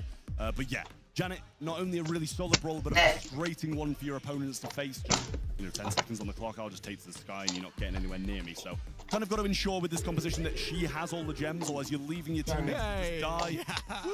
Tara comes on in, I won't be complaining about that, and I know the Japanese players love to play it as well. So we should have a bit of a show here. Yeah, it's a brawler which can just turn the tides immediately. Still a great amount of psychic enhancer as a gadget coming forward this LCQ also, and I don't mind that. I really feel like that immediately enforces your opposition to have to go backwards. So a great brawler, and like you said, one that we really hope will shine, because I'm thinking of you here, Trav. I really am. Sandy coming through for Reply Totem. Not combined with the Max, but I still feel like we haven't seen enough of Sandy. I think it's a really solid pick. And it would be great into those pets of Tara, specifically. Those shadows are going to be eradicated so quick. So it will encourage in that same regard. It's like it can. I mean, we saw this exact kind of Sandy Tara matchup on this map yesterday. So we'll see if it replicates here, as the Sandy did a really solid job against it in day one of the LCQ. Obviously, as you said, support from Leon doesn't become anywhere near as good, and Tara, using that psychic enhancer, can see exactly where the Kaze is, but she's still using that support from beyond. Which did, in fairness to Navi, stop exactly what they were looking for. Maru falls and allows a Chappie to push this right-hand side lane now. And Angel Boy just the stun there just to be able to get forced for gems, goes down immediately. Seems Reply Totem just like a little bit flustered now. Angel Boy that one now толкова захвъркнал се в кубета. Ама капачка. Нави са слави. Слаби. Топ 10 факти за слави Angel Boy.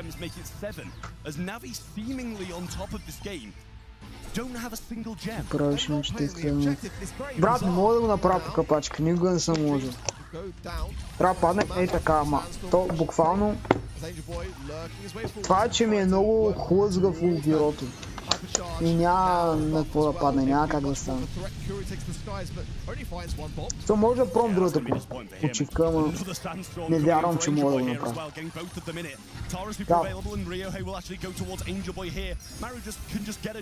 Димам, брат. Нави!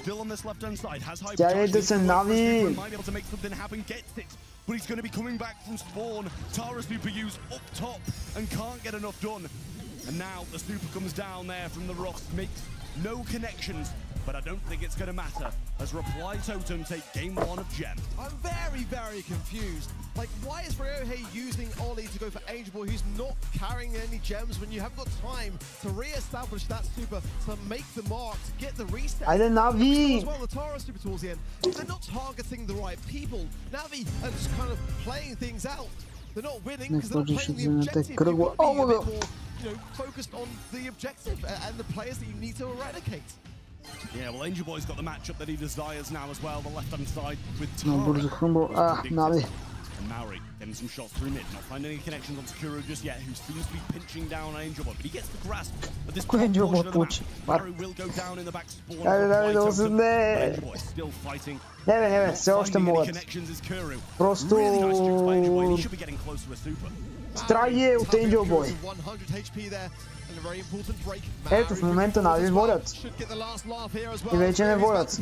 He goes down, and Chappy has got gravity. That's quite crucial, especially carrying those gems. But again, Navi are just kind of a bit sporadic in their approach. They're going to get a stupid connection onto Angel Boy, a lucky break, I think a lucky pickup as well, really there to get that off. And now, a chance to re-establish themselves in this game. Моури сам, Моури трябва да дръпне назад. Hyper Charge за Казе. Какво наби толкова много демидж на Рьохи, бе, брат? Hypercharge super in there as well, but he'll get this power up off Maori to get that back now. Maori moving forward. Kuro landed nothing, but he did get the escape. Ryohei finds the pickup there of Maru. Forcing back Maori, he's got to go. That was a very important stun. What a sweet dream from Angel Boy. Crucial in protecting the gem carry from a reply totem. And now Ryohei is going to be forced back. He's got to heal up now. They've got to think twice. Зарадва котката на Радо. Жива и здрава да е много целувки, мяу-мяу. И така нататък. Поздрави за цялото семейство от специално за котката след играта. 60 битмака. Стълно хлебче, да. Дай му поздрави, абсолютно поздрави за котката. Най-големия пич на стрима. О, GG, айде, Нави Nation! Нави back in the game, back in the real shit. Радват се момчетата, виждаме ги, особено Куро. Направо една седмото небе от щастие.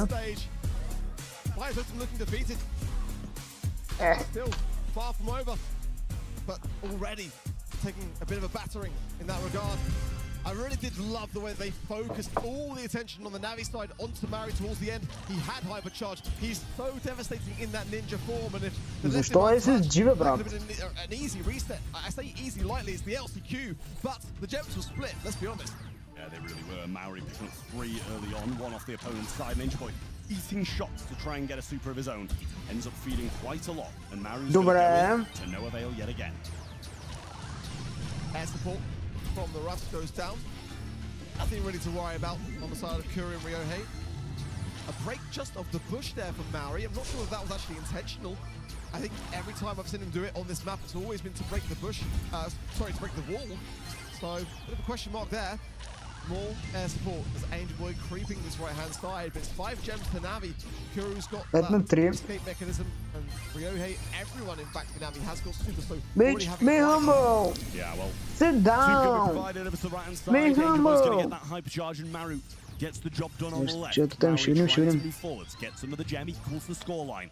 But Gravity ready to roll for a Chape here on the right side. Needs to make sure he doesn't get caught on a wall, and he just about gets the Navi Nation! Navi Nation! Finds his 6th gem. Maru gonna go down as well, and Navi looking a lot better.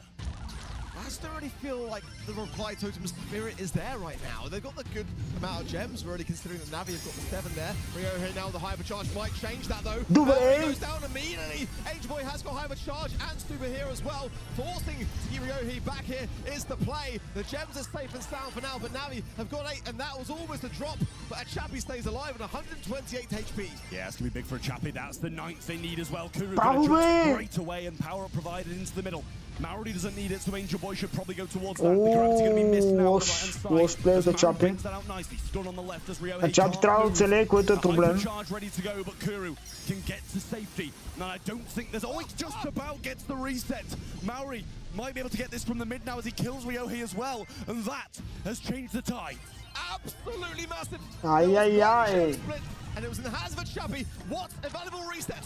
Can reply to make something of this now. Maori tapping into Ryohei. Angel Bill there for support, and Maru has got the hypercharge.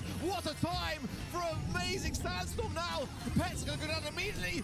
Oh, an amazing still against the odds. Reply Totem turn one set into two. That set should have been Navi's. I called it a little soon. I didn't think it was enough time to get that reset, but Janet. Той наистина се сети за Биг Мака вчера. You're leaving your teammate to die. And that's exactly what he did.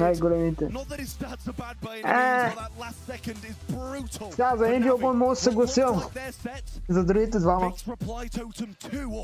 It's not over until it's over. Every Oh, reverse sweep. Yes. Reverse sweep. It perfectly. I still say that they didn't feel like they were in that set. They didn't feel themselves. They were looking off. But that's why that set was so important to claim. Because now going into this next set, it could be the last that they need to play. I mean, that was such an important reset. I cannot stress it enough. Трябва да падне така. Аз си да го пусна просто нормално. Едва стои. You see, I think he takes flight. Angel Boy can just run at him. I think if he stayed on the floor, maybe he was going to be able to get a few shots in, get the kill before the reset. But from there, just all Totem. They had the kit needed to get the job done. Sandstorm was there, and you can see how much it means to them to be 2 up against a powerhouse like Navi. That's the Angel Boy I know. I've been waiting all year to see it. And what a time to bring it. Fantastic. And you can just imagine. Знаете ли, 9-20, не искам да някой да си помисли, че туша да изтъпчак, така че се спра до тук, мисля, че е невъзможно. I can see it in my eyes right now. I can see it replayed for years to come. It was just so good. And if they can be able to get to Worlds after what has been let's be honest, a season of nothing but hurt. Only one semi-finals to say much about. Just 3 quarterfinals exits and 2 non-monthly final qualifications. Aside from that, for Reply Totem to even be here is a blessing. And they got SK Gaming and Humble to thank for that at World Cup. Продължавайте в същия дух. Само Нави, Тотем долу, Нави горе.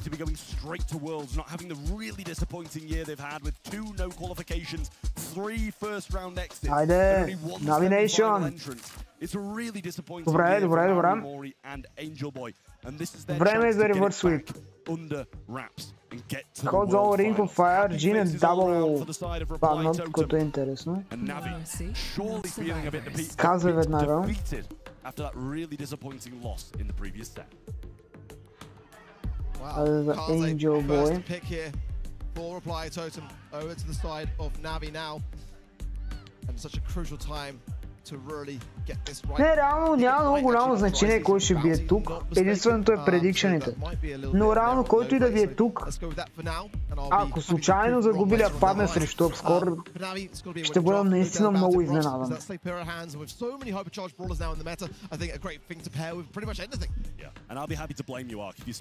Ръвс, найс. Сега може би да ще се спори, че обхват. Може и Джей Йонг по принцип.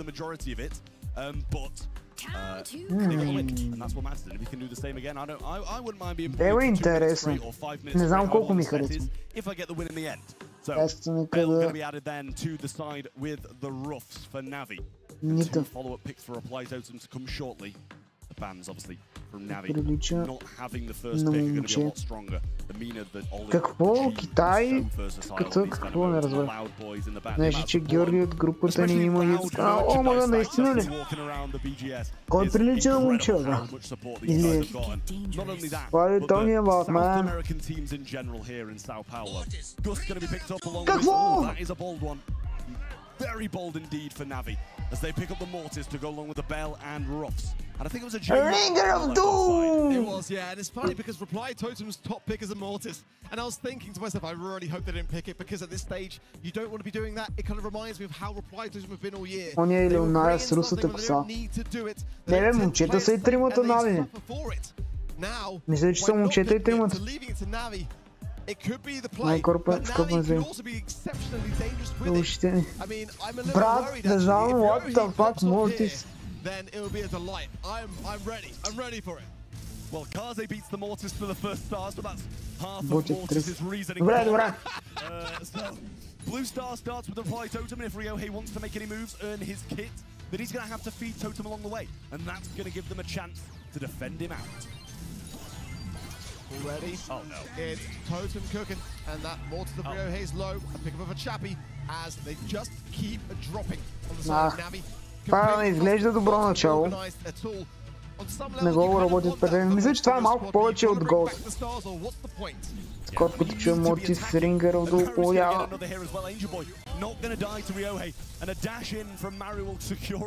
Брат, защо Нави изглежда толкова зле? Нищо. Това е... Дават на тотем да ги натиснат, за да е хубав ревърс свипъл. ryohei on low HP there. He's got to be able to heal himself. 11-0. It's just looking from bad to worse, but as time goes on, Reply Totem with more stars and a bigger target. Защо Риоти се забива в стената? As time goes on, Reply Totem charge in hand as well, so can defend quite nicely, and down he goes again. Риоти, какво правиш, бе, бой? Добре, а Чапи хвърля хайпър на Риохте. Риохте има хайпър. И сега ги убива 3 в 1.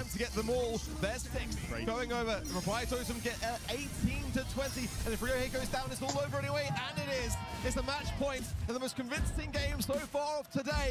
But as we saw once before, Papara Supermassive went straight to match point, and look what happened there. It went the distance to a double match point. But have we seen enough of a стратегия, да, така. Играта е шит. Да, по принцип да. On an absolute tear after that previous set, didn't go his way. Защото обича Китай. Какво? В момента вчера не да се ги изляда и да знаят на. Какво прочетох тук що? Добре. Само 3 звезди. Но водят.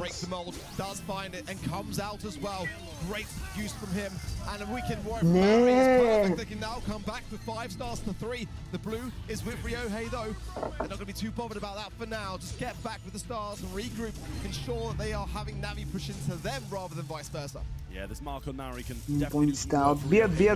Бият. Here he is there, really nice stuff. Just backs him off instantly. And another super available from Mario. Айде Нави Nation! PlayStation! Very defensive stance when this Mortis is looming just behind their walls.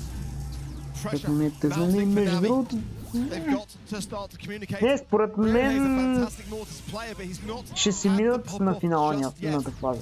Те имат много изи група. Но не сме играят много слабо. Ако играят така, никакъв шанс да отидат на Worlds.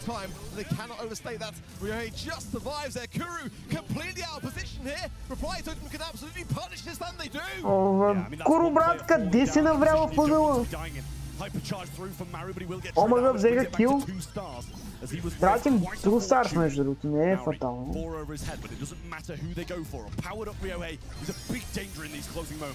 Hypercharge for Kuru, Maori's marked. ryohei has got to get this dash on point. Maru is susceptible, he's got no super, he's dashed to the left. О, брат, никаква комуникация! Не, никаква комуникация, човек. Не се разбраха.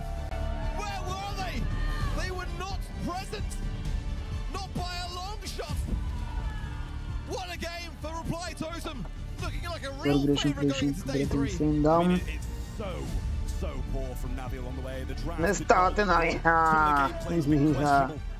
Тъпичта, ей. Сега тотем, брат, няма да отидат на Worlds, ще видите. Няма да отидат, Angel го видите, на. Не. Rio and Rio now also against Navi. Maro with the most kills, so DPS makes no sense. Добре, Нави няма как да загубят от тъп скоро. Нали? And now we see again Reply Totem makes it through to day 3. They're free. Няма как Нави да загубят от тъп скоро. Probably scream and prepare for tomorrow. Take him, bro.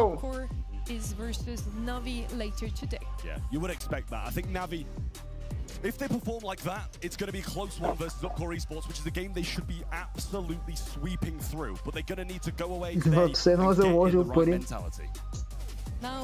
Заложих точки за игра, в която влизам 2 пъти в седмицата. Но да.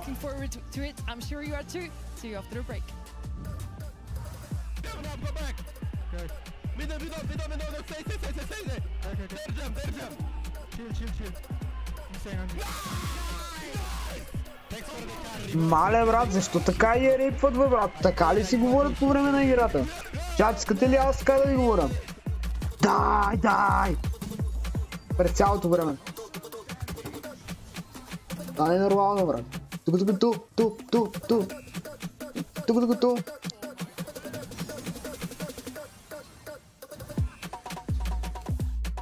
Отсъстем.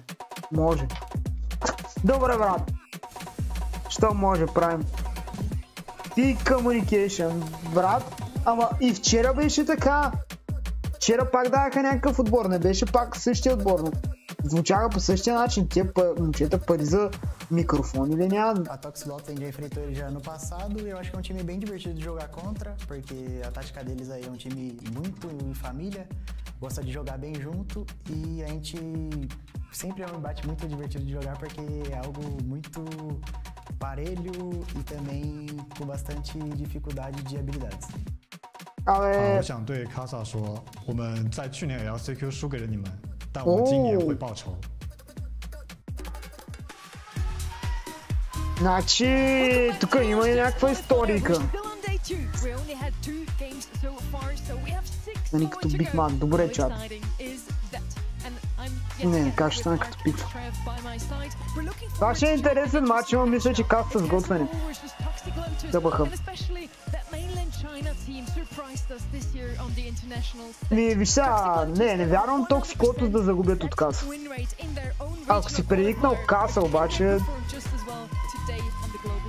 Какво ти кажа? Here's the bracket. You know, we got Casa Brawl versus Toxic Lotus in this winners match. The loser will drop down and face Rival Esports, and that's honestly not a position that you'd expect Rival Esports to be in. But they were against a big Toxic Lotus team. Между тук. Тук е тегло. В тази група е трудно да си каса. Lotus бие изи, аз така си мисля. Проблемът е, че си мисля, че Rival могат да бият каса.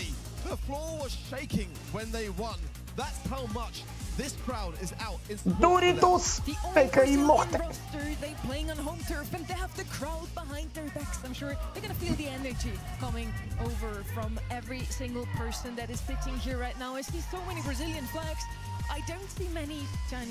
Ето ги китайчетата, брат. Engine.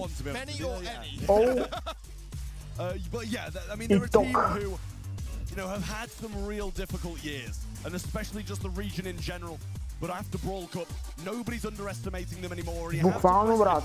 If this kind of winning mentality that they've started to get is now adding pressure onto the back now that their expectations are high. Sit down. And Arc, yesterday they already had a reverse sweep against Rival on the Между другото, матч, който не видяхме. What happened here yesterday live in Sao Paulo. Yeah, I really want to break it down a bit because there were so many moments, honestly. Even in the first set, the second game went to a 99% to 100% in hot zone. Absolutely unreal.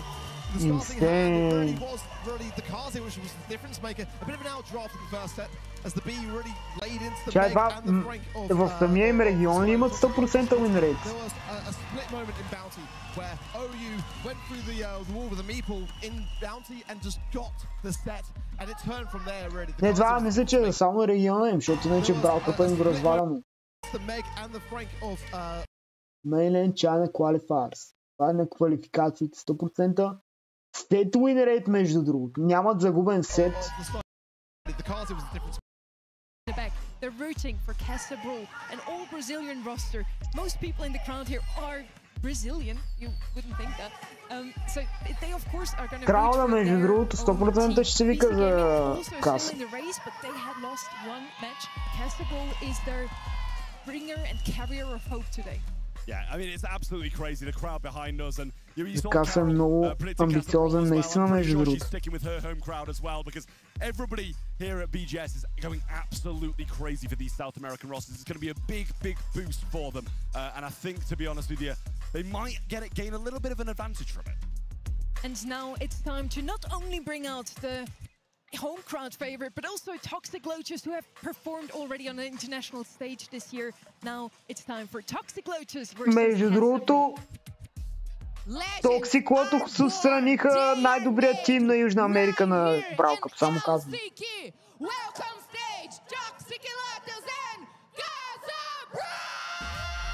Мая, да, как вика, брате.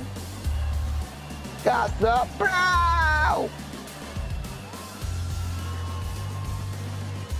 Вчера заслужих 50 лева на мой приятел. Той съм нави, аз от тем, 50 лева и си майскам. Уф!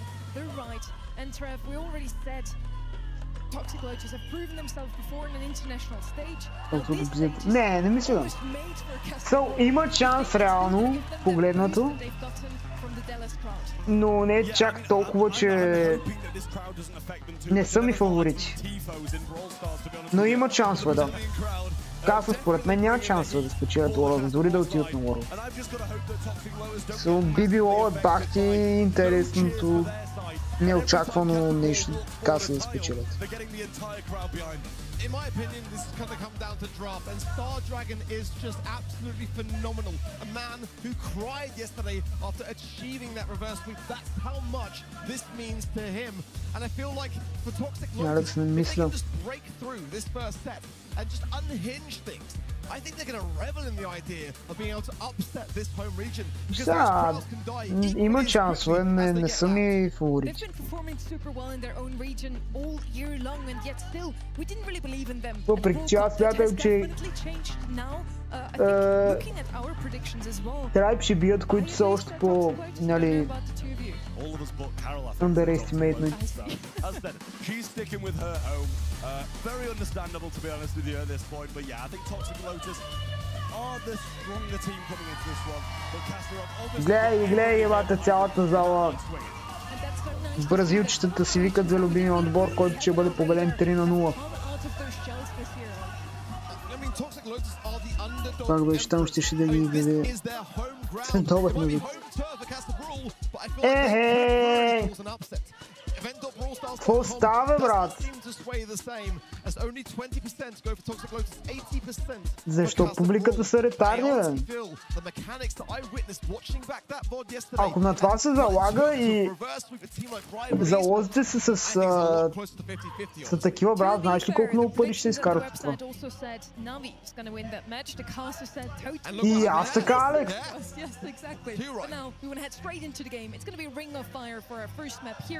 It's Toxic Lotus versus Casa Brawl, first map on Hot Zone, and we have the usual here. I always like to point out Mac and Draco. Those two are the mainstay on any Hot Zone map at the moment. Then of course Mina and Oli. Според мен голяма част от тия вотове са, защото вчера не видяхме Toxic Lotus въобще да играят.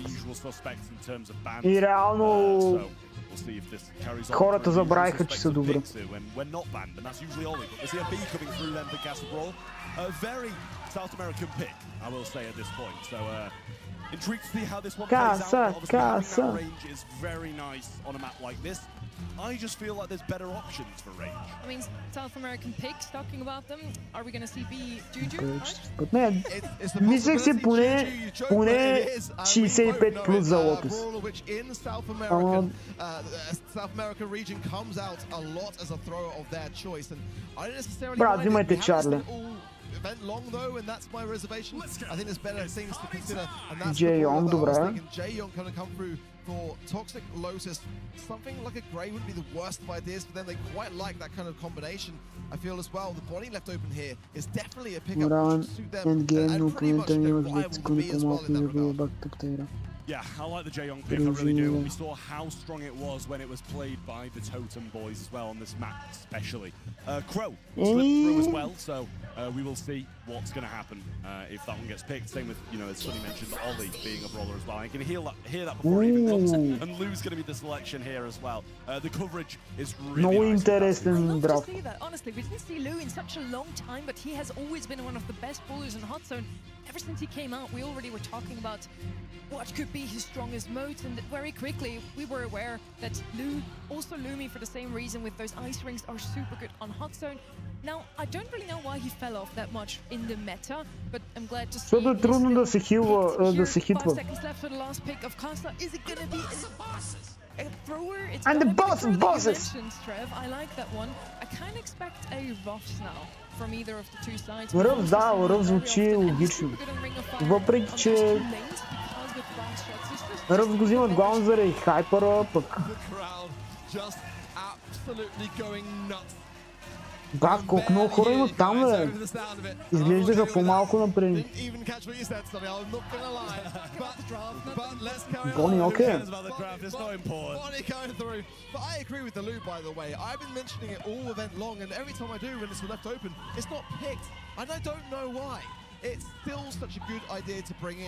Брат, мистер Пи тука. Аз бих пикнал мистер Пи тука. Yeah, I mean, I think the same. We just got this last pick coming in very Why not реално? Контриш беята, стоиш добре срещу Бони. О, е, Руфс.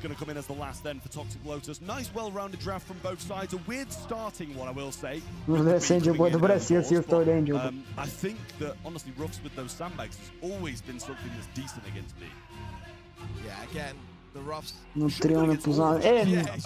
Дезайн се еднako позная мистер Пи. Смисъл, както не е в метата. I think it's a really lovely brawler pick to have, and I'd love to see Ruffs back in the mix now. You can see how influential he can be. In we go. The Casa Brawl, they've got the home crowd on their side, so let's keep an eye on Toxic Lotus to see whether they can cause an early set upset here. Yeah, well, Engine using those sandbags to the best of his ability. Pekka tried to pinch in, but to no avail as Engine continues his push down the side. The Dorito's just going to pop Engine, защо умря като неадекватни?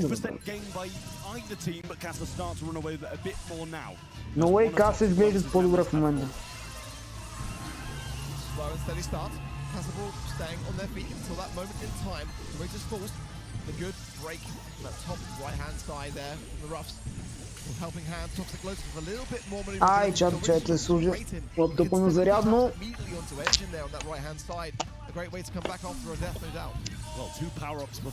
Добре, живи сме. От някой избира Руфс. Да, защото Руфс е мета. Still going forwards with this power up should be quite nice, and a hypercharge one place as well. Yeah, duking those shots really nicely done, but has fed one over. It's an amplified shot for Pekka.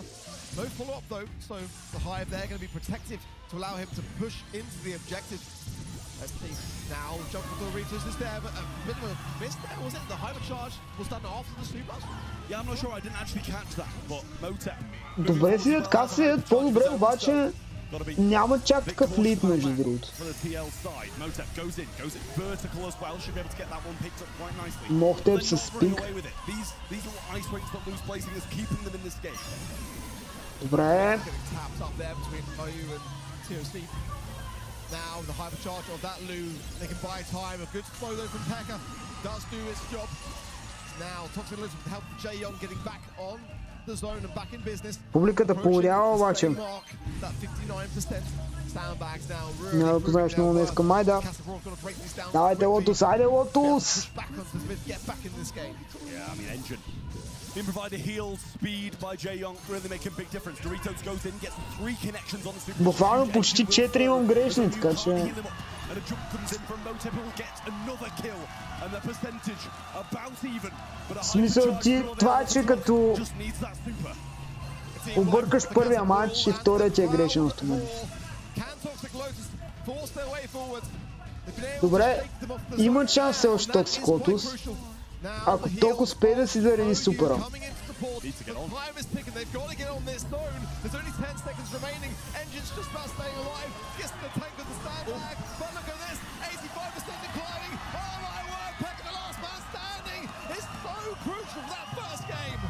Damn. And the hypercharge not really used by the loot for the majority of that game. Really disappointing stuff there in the end for Toxic Lotus when it looked Брат, какво се случва, бе? cut short by Casabrawl. For context, the sound of the crowd after what was one single game was about the same as match wins for the other teams we've heard here today. So what is going to happen if they win this? I really worry for my ears and also the desk because we're elevated here and it was quite scary when they won yesterday. Yeah, well, Tox not off to the best start here, but not a direct jump from Motep. He gets the kill anyway. Thought he might have missed that one a little bit more. Engine down as well. And Motep trying to pinch back, does quite nicely and a much better start for Casabrawl. And they even won with a worse start last time. Yeah, big concerns, big reservations so far in this first set. Toxic Lotus. Който между другото загуби тук, има много тегъв матч след това. По-слабите бият. Не за да бият, явно не са по-слабите, смисъл. Не знам какво ти кажа. Трябва да се и почнем. Но да нямаш много познати. Възможно е, напълно възможно. Не загубихме дърпа ранг. Аз не съм играл ранкет днес. Super from top will keep them on the zone for now. A little pinch coming round. Hypercharge super available from Engine, but yeah, creeping now in his right-hand side is Engine, and he can be a real problem. Is the sandbags down? Doritos can't really shake him out either. A nice flow there from TOC, allowing OU to keep on the objective. Toxic Lotus are bringing this one back now. It's even 50% apiece. Yeah, well, Engine getting pushed heavily, pops a hypercharge and might not be able to use the super of it, just about gets it off before he goes down. And they're back in the game as quickly as that. Toxic Lotus about even with Casabrawl, even though they had a 40% lead at one point. I like the way they're approaching this as well. They're just taking their time with things, and you can see how Toxic Lotus are valuing the objective so well. Yeah, they really are. And I mean, coming forwards now, the sandbag's there. Много близка игра. Обаче Toxic Lotus сега водят. Много лош джамп от Мохтеп. The Doritos trying to get something done, but sandbags will stop him in his tracks for now, and he goes down too. Да, мисля, че това е игра за Lotus. Много добре изглеждат.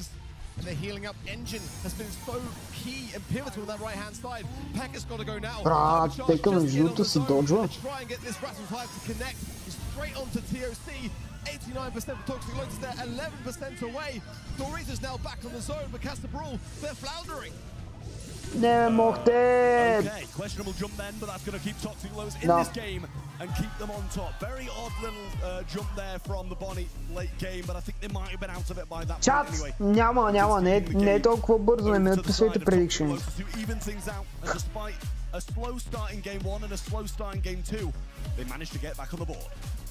Literal silence from the crowd, can I just say? You can hear a pin drop, quite literally. I mean, it's like there's not even a match going on here. The crowd is not here for Toxic Lotus, that is clear, but they are there for themselves. All that matters to them is the scoreline. If they can cause an upset with this first set, that will shake Casabrawl big time. Yeah, absolutely. Engine trying to make a push through here. Casa. This grass quite nicely, 5-5 in terms of percentage, and Toxic Lotus will add a small amount to that. Motep going to come jumping on him, but there was a heal provided by OU just before that. Weekend Warrior is there as well, so extra damage for now, but doesn't last long. And a hypercharge break allows TOC to get back in the game. It's really quite important that they keep duking Pekka, who does find Engine on the right-hand side, who in my opinion... Каса не могат да вземат място, което взеха миналия път. Силно започнаха, обаче сега не изглежда толкова добре. Get forwards on this thing. They've only had 7% of time so far there. They've got to get that utility, those pointing jumps, those crow dives, those are so important to have to go on the aggressive here. TOC slow there as well, continued taps, he will go down, that's better from Pekka.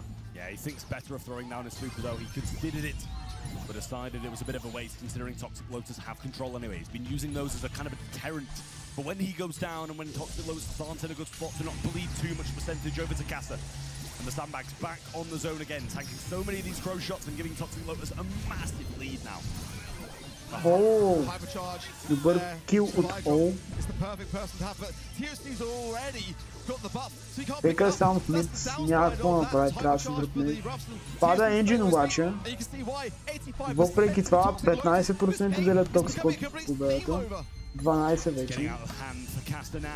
As Pekka starts to throw a few shots forward and gain some ground, but they've got 20% to 88 of Toxic Lotus and in the 3v2. How long can they hold for? Hypercharge jump comes in, finds no connections on the landing and a super 10%, 9, 8, 7, 6, 5, 4, 3, някаква стана. Toxic Lotus will get to 100 and take step 1. Добре. And this is what I'm saying. For Toxic Lotus to start this way, it completely. Вижте ги, бе, вижте ги бразилчетата. You're at the best event of the year, guys. Show some smiles. What's wrong? Oh yeah, your home team just dropped a step. So you better pick them back up again. That's the thing. You can't go quiet. Тежно има между другото, ама нормално. You got to keep them present and connected with that sound and that uprise, because otherwise this is going to go out of control quite quickly. Casabrol are banking on their home crowd to bring them up. If that isn't there, what happens then? What is plan B for Casabrol? Yeah, I mean, that's the thing, as you said. After that first game win, it was louder than when people are winning matches in the arena here in Sao Paulo. So massive home support when they're winning, but there's not enough when they're losing. And Casabrol... Каза да почва много добре, между другото, обаче не можаха да държат това ниво. Просто на първата игра те определяха темпото и темпото беше много бързо и справяха добре. После обаче загубиха това темпо. Един кой е бил да играя.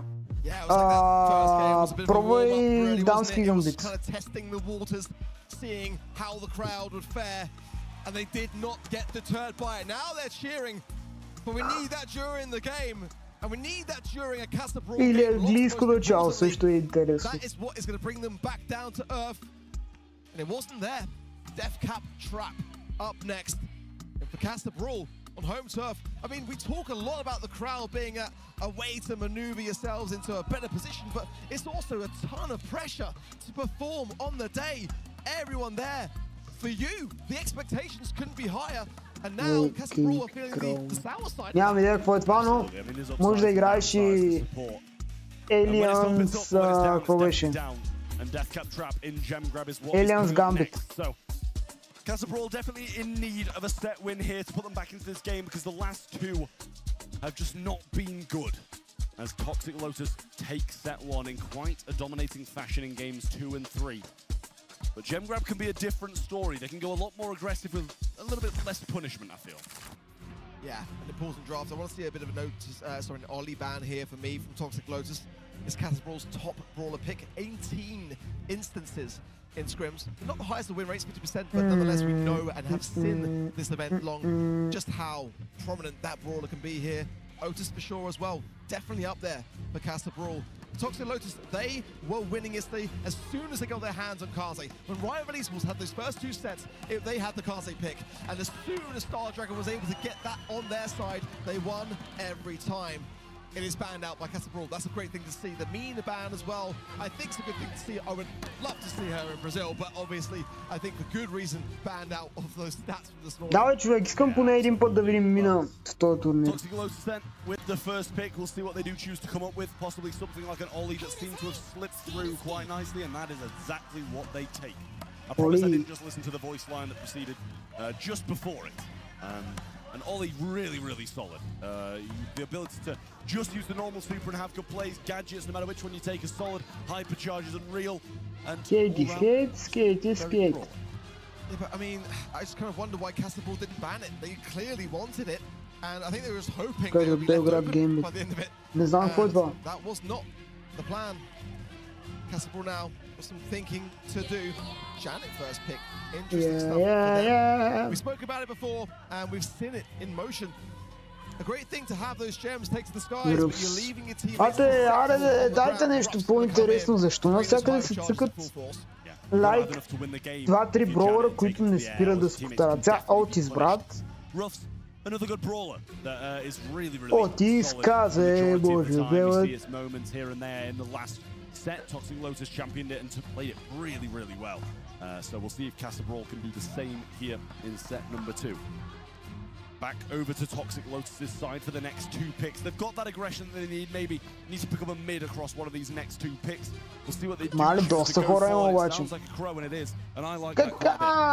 Yeah, solid pick. Third most pick brawler actually on this map in Scrim, so definitely a solid pairing. Toxic Lotus, but no, I kind of expected ще има ли шах? Не. Всъщност не знам, ама май не. О, аз утре трябва да правя клъфила другата седмица. Trunk's a bit of a wild card pick. The Draco as well is one that Toxic Lotus do like here. Sure. I just kind of wonder whether they've got the support J-Young. They're actually going to pair it, yeah. I just kind of wonder whether the Crow was going to take that primary Трънк наистина може да се игра между. Ако могат да го цъкат. I mean, the Weekend Warrior, sure, with J-Young's great. I mean, you know, but the Crow combined with it, it's lacking. It's lacking. Definitely lacking. I mean, Ollie, it's not like he's got massive amounts of DPS. Draco! All 3 of them in a little bit of a tough position. If they do get pinned or try to pin the opposition, they might not have the DPS to keep them in that situation or get out of their home zone. Не знам, аз много се чувам въобще дали да правя Twitch стримове. Правя само на неща, на които съм сигурен. По принцип беше чил, като правихме уния с музиката. Може някой в близкото бъдеще да направи някой друг такъв. Но проблема е, че така като стримам и в Twitch, и в YouTube, в Twitch, ако искам да се развия в Twitch, реално трябва да стримам много по-често там. Другия вариант е да стримам и на двете, не само на лаптопа. Ай, се извета! Лаптопа ми няма да го издържи. И ако е здраво да и от свиста. Starting things out in the mid on the Crow, then Motep's burning down and Tok over the right hand side, playing a lane J-Young. As Doritos pushed quite heavily back, and just the J-Young alone can do quite a lot of work in a matchup. I was so sure once the J-Young was drafted that the Crow would play lane, but interesting to see the Toxic Lotus the drafting in a way which allows both to have some flexibility in that respect.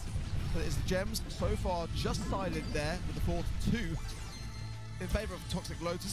Casa Brawl taking this one very slowly.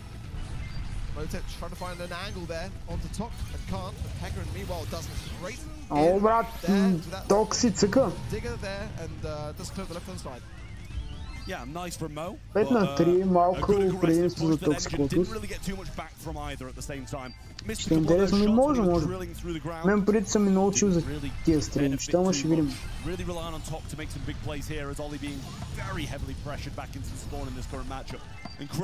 Not having the best of the times against this powered up Janet.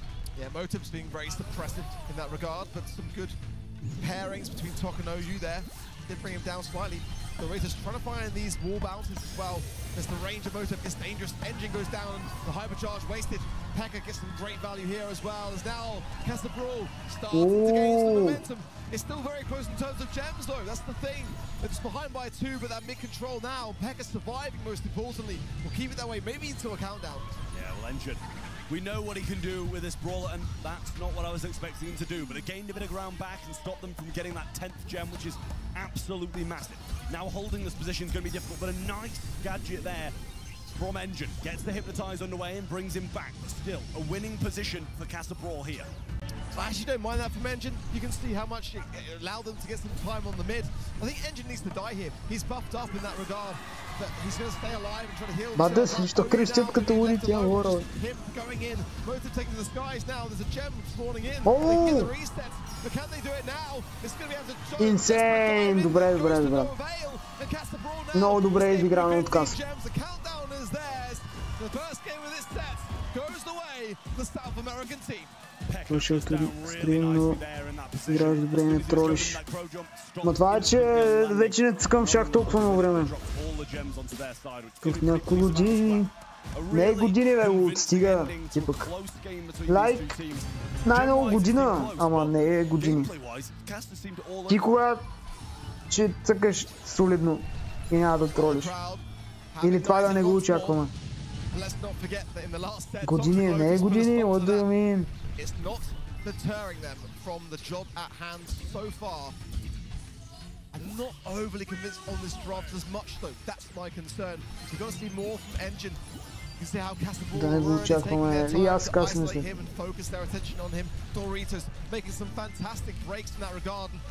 Кога Майнкрафт мап?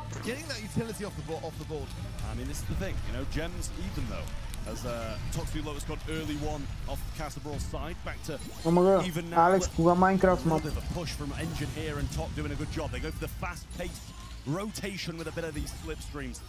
As we see Top trying to play through the mid along with OU and might be able to provide some heals along the way. I've just had to turn on my headset. It's getting like that. Пак имаме предимство за Toxic Lotus, но много се дръпнаха назад. Това може да е кил. Toxic Lotus are playing the objective better. OU taking his time to not overextend. Motep is still very dangerous, has a hypercharge as well. We know that can do. But if they combine this now with Pekka and Motep, this could be a steal. Toxic Lotus know it, they've got to come back. And they did. OU's punished. Top goes down. An absolute T-wipe. And Casa Brawl running away with all the gems. What a steal! I mean, Motep's thinking about staying for 10 here as well, but Engine coming up now. Can't get a lot back from it. Pekka needs to stay alive. Get some good shots in. Forced to go left, and he might be able to be picked up here, but not quite. As Motep in the air, and the Mo back in spawn state. Lovely stuff as they even the score. Няма да говориш такива неща, Алекс. Стига. You think they just won the World Finals? Oh, ridiculous. По моя каса буквално, брат, защо ви не учи да го играят този броя?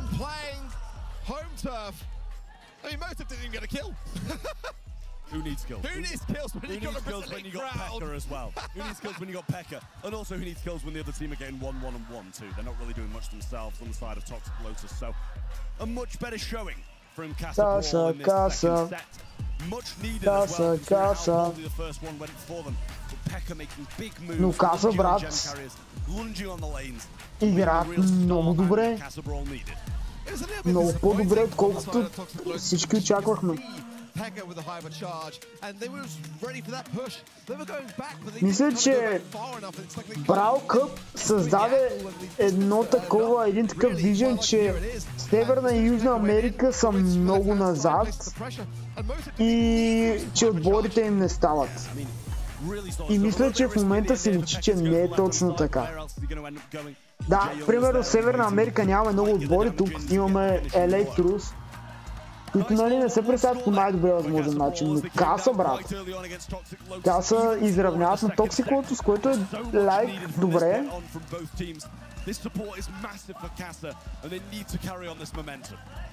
Срещу този крол. Toxic Lotus again. Could ask ourselves the Останалите са слаби. Те знаме, брат, аз не мисля, че Toxic Lotus играят слабо и слабо.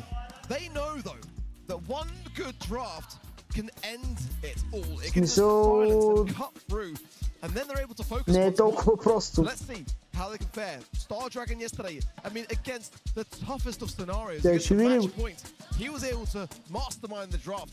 Примерно, според мен, Revenant и Crazy Raccoon ще е много интересно и няма да е чак толкова лесно.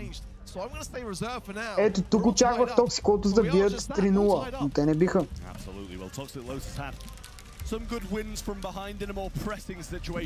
Но реално, виждаме, че Casa си държат и Casa играят добре срещу Toxic Lotus.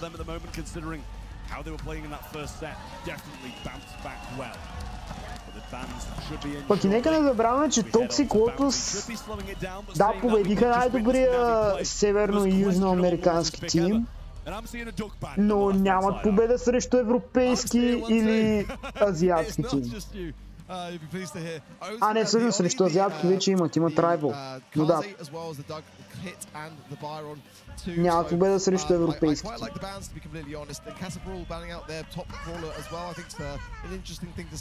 Gene is going to come in for them. Gene. I'd like to pair it with the Grey, but that's also a brawler which Toxic Lotus play fantastically well. The kit was one that they would like to have got as well. I think the Gus would be a safe pick in regards to what they've got. Sometimes they like to bring in the Ali as well. I'm still though on the fence when it comes to Ali. In dry season though, I can kind of see it working. Yeah, Джин ми малко... Не, реално е стабилен пик, да. Така че ми малко outdated, ще видим. Джей Йонг пак ли бе, брат? Quite a good brawler, I'll say. Being able to sit behind these walls, Weekend Warrior, add some kind of area damage in, and then add some powerful shots. Малко е изморително как. I'm underestimating how powerful his normal shots are as well. When he's just shooting, not only his teammates but the opposition. Всички цъкат. Really hit hard. Yeah, party in work mode. Съпорт, танк и нещо друго. Даже понякога два съпорта. So Toxic Lotus now have got some options ahead of themselves to combine this with a third and final pick, which could be quite a brutal one at that too. So, I mean, I'm really kind of looking forward to seeing what that brawler pick is. They banned out the Kazi for themselves. Castabrawl now can have a chance to be able to rival this draft. I wouldn't mind a Grey, Eradicate the Jae-Young. That will leave Toxic Lotus a little bit more exposed. Carl as well is one which they like to bring in. Again, not a brawler which is particularly flashy in the meta. It is going to be the Grey. Ето, два съпорта срещу два съпорта в момента е драфт.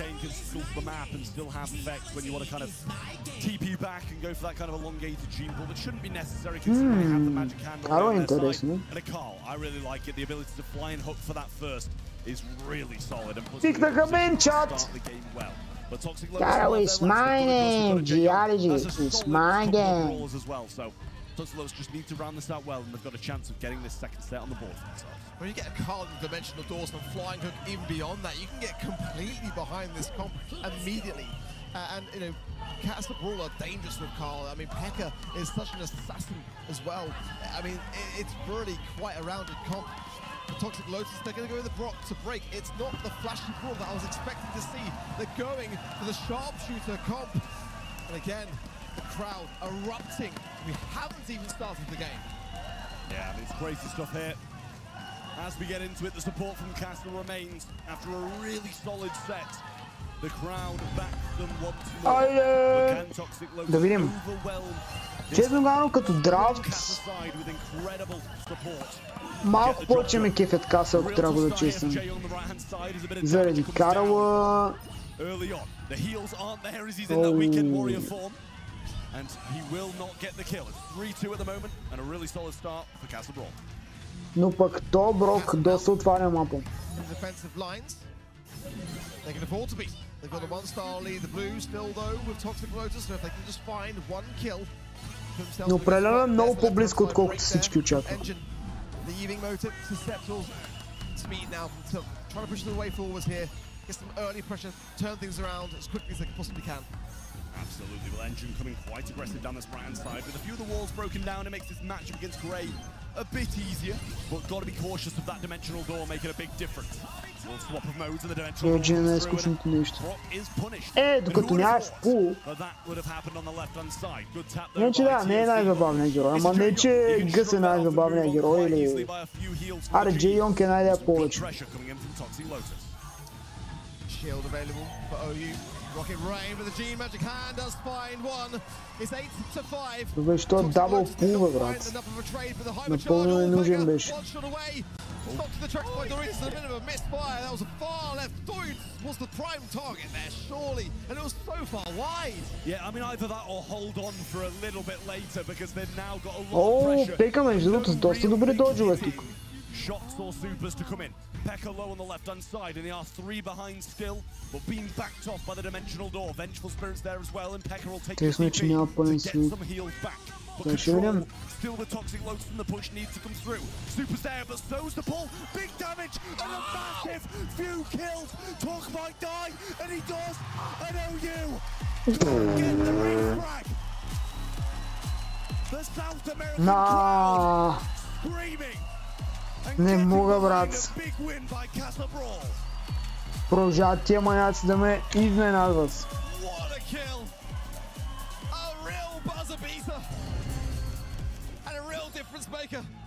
I thought Toxic Lotus had it. I really did. And it's moments like that that can really start to grind you down. And when you got the crowd behind it after, it just adds salt to the wound. Absolutely, P.E.K.K.A looking for this now, gets the burn on Engine. That will be enough to do the damage, I should say. And P.E.K.K.A on the right-hand side.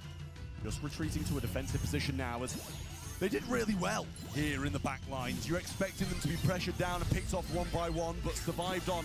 An Engine once more over-aggressive and overstays his welcome. A great walking cane from Mota, varnished now though by the Weekend Warrior gadget of the Jaehyung. Toxic Lotus a chance to rekindle. 3 stars to the 5. Anyone will do, but it's the blue with Castabrol at the moment that is the concern. And I'm with you in that last game. They've got to reserve that utility better. Allow Engine to come in at the right times. Nice juke there of the walking cane by Tok. A nice, beautiful TP there from Pekka. He's low, and Engine's not hitting these shots. Surely. OU is shielded. They finally get him, but how much time did they waste? So much. Браво на пейкаве, брат. They finally get Was traded, and it's only a 1-star lead. Blue star with the cast assigned, but with it being 6-7, it doesn't really make a difference. Shots coming in from top. Really nice connections and pinned into a corner now. Motep, no TP to be able to get them away, and Engine not able to find the kill, and then not punishing these low brawlers. Doritos will go down, and OU being the man to look out for on Toxic Lotus. And one's enough for now. The clock ticking down, 15 seconds. A missed walking cane there from Motep. But they've got the dimensional doors, they've got the magic hand. Engine with their taps on Doritos. But it's Toxic Lotus in the corner, and Castabrol are closing in. Pekka with the high charge, magic hand connection. Oh my goodness me! From Doritos secures the set.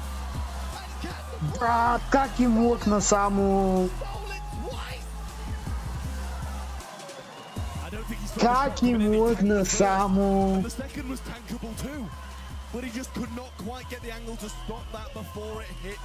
And Castabrol Reverse sweep, да. stealing a game out Надяваме се. Toxic Lotus to win themselves their second set. Just one more needed now to head. Но Деян Брал къпа със сигурност не е определящ.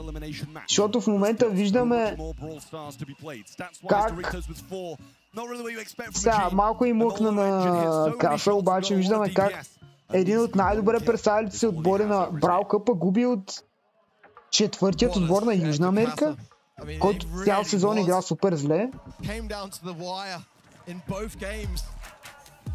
Всичко може да служи чат. Сега малко може да прекъсна екрана, между другото. Надявам се да не, ама... Секунда. Да, прекъсна. Сега ще го говоря.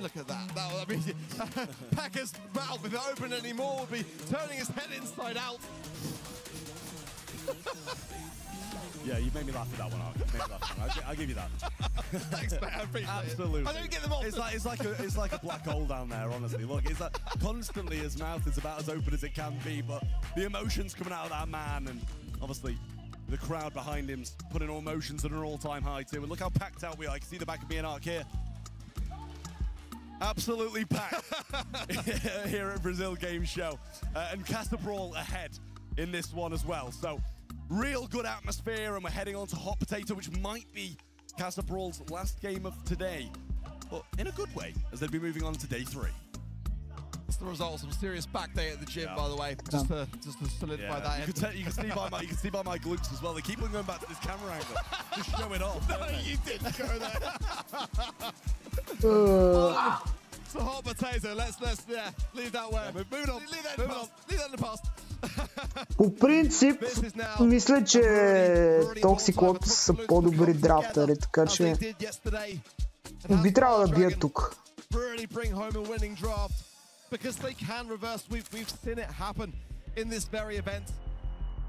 Да.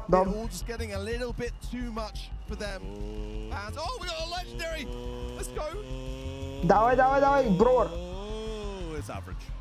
I mean, it's the most played brawler at the minute. Well, I mean, it's a pretty good start. Congratulations on your upgrade to Jaehyung. It will go a long way, I'm sure. Fans are in though. Hot Potato back to business, as this could be the last set in this game. Berry going to be the first selection on this map. And obviously, the amount of damage that this brawler can do to the safe, the amount Брат, Чък не е банът, защо не? But Draco, which is a good pairing with this brawler, usually is banned out. Kaze and Miko along with it as well. Don't Чък, брат. Toxic Lotus on the Miko on Heist. It is devastating. Cordelius, Mina, and the kit going to be banned out by 100% Чък пик. them for 2 picks. Casper done their homework. They banned the Kaze, they banned the Miko. Absolute Toxic Lotus picks. Lumi coming in. It's the most picked brawler on this map in scrims, but is it a Toxic Lotus winning one? I feel it's okay, but in this game mode and map, I'm not overly convinced. Let's see. They like to sometimes bring in the BB here. I mean, it would be a really dangerous time to Реално някакво делилс, брат, защо не пикват чък, ми е интересно. I wouldn't mind it, but I think for me, I wouldn't mind even the ball on this particular map. We saw 100% може да девкаш и с Чарли, примерно. Pretty decent one if it works out. Lily's going to come in then as well for Toxic Lotus.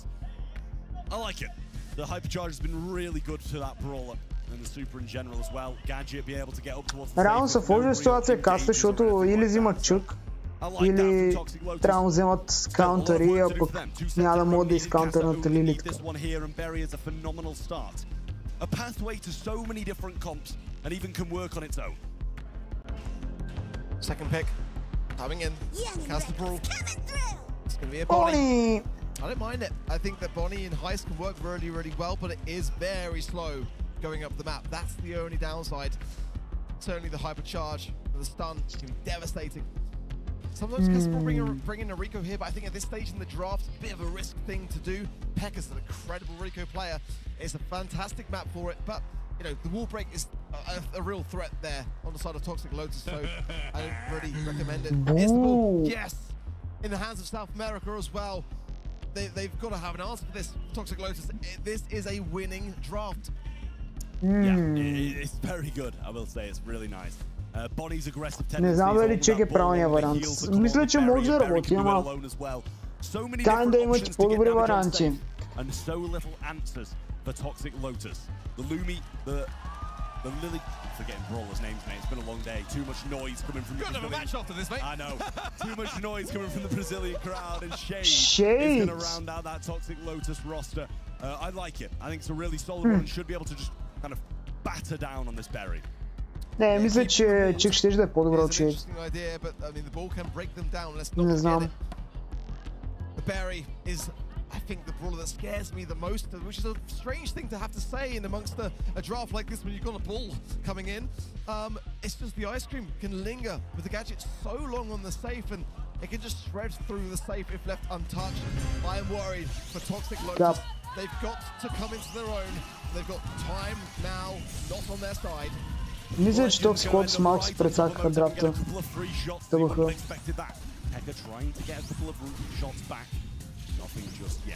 Но сега ще видим.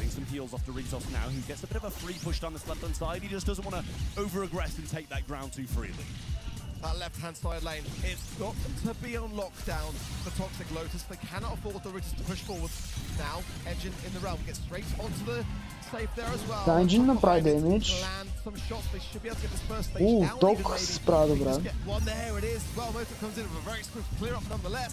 That's a great start for Toxic Lotus. Yeah, I mean, hypercharge used by Engine and Pekka cleans it up nicely though. Там Мохтеп с хайпер. Много опасно нещо, обаче дали няма да е добре да изчака? Не, няма да изчака да минат. Only leaves them on 75% still. But this burn down damage from Berry is going to be huge in the long game. Yeah, this is the thing, and you can see just how much work it's doing with not even anyone there on the safe. Doritos is putting a lot of pressure on, but the shots aren't landing. It's just that one area of ice cream now. The safe goes down now, surely. Yep, second stage cracked. He's still alive. They're throwing so much at him, and he just lives time and time and time again. And just doing so much work, and there's a hypercharge on stage 2. Whoa. He gets it down to the 25% range and cracks it as well. A lockdown will finally get rid of him, but how much work he put in has not been equaled by Engine. A really important hypercharge, but Engine now does not have it for the bull.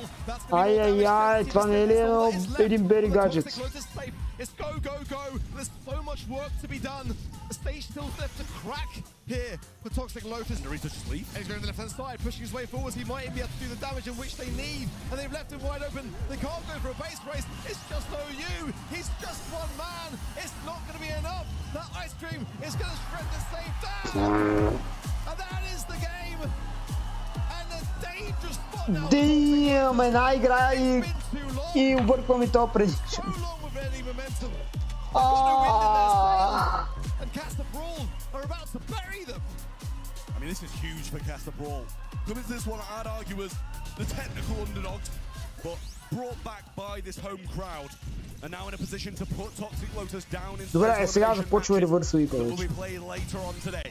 Doritos trying to get the job done against Engine, which they will. And he heals himself a little bit. Jump comes through from Pekka, and that's another kill as well. TFC tries to get it done. Doritos just healing himself. And a really aggressive Shade will be punished as well. Dodge the line here. Motep putting some damage down, 7%. Not too bad at the start, but Toxic Lotus need to have a much better one here. Engine moving forwards. Staying put here, being very sneaky. Pekka has now got jump though. Hypercharge for Engine goes in now. Quite premature. He actually goes down, punished with the action. A Motive there for the defense. TOC owns a hypercharge. Could quite see if he actually used it then or not. We're seeing the respawn. The Pekka gets the stun. Engine eradicated. The hypercharge still there for TOC. That's important. Yeah, and Doritos has a hypercharge of his own too. Top gonna go in as well now. Real nice stuff from him, but Doritos goes aggressive and one-shots him. Okay. Some nice damage added to the safe, and they'll crack that first shield, but it should be equalized by Tok here. But he gets taken down by Pekka on his return to his home spawn. Добре. Все още има шанс Toxic Lotus. The freeze of the Lumi. Engine back into the realm. Casa Brawl fully aware of it. Bit of an unfortunate exit there as he was slap bang on Engine сейфа. Изравнява тук. Браво, бе, Engine! Сваля на 50%.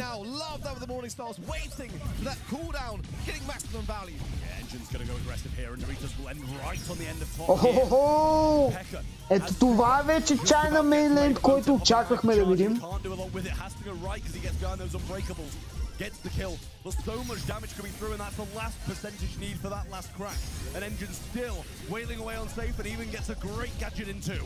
Love that from Tok, reserving the super, knowing that he just get two swipes to get the stage. Damn! Е, това вече. Това е China Mainland, който очаквахме да видим. The match points of Casa Brawl temporarily. One more game, and it'll be left for another set to earn. If they can just get one more game, just survive. One more game. They're in with a chance. They've silenced the crowd. They've got that to their advantage now. Reverse sweeper, chat. Up on the right side, Engine straight gadget down the left, same with all the other games. Just gets the super in, should be punished for it as well. Pekka and Motep will be able to heal up pretty freely with a bit of help from the Berry. Проблема е, че Берито много бързо умря миналата игра. Не знам дали Каса 100% са го забравили това нещо. Не трябва Бери да дефендва чак толкова много. Е, сега Бери е дец. Грешка. А, Бери е живо сякаш. А, оцеля.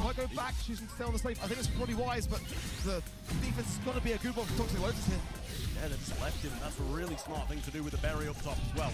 You'll be able to get some big damage in, and a lockdown will secure that kill. An aggressive start for Toxic Lotus now. As they bounce back out of spawn, Doritos will get the kill. They are about 15% down, almost getting the second crack now, and should do just that. Stun comes through. Okay, 50% от марка, nice. And make it a really difficult game for Casa to win.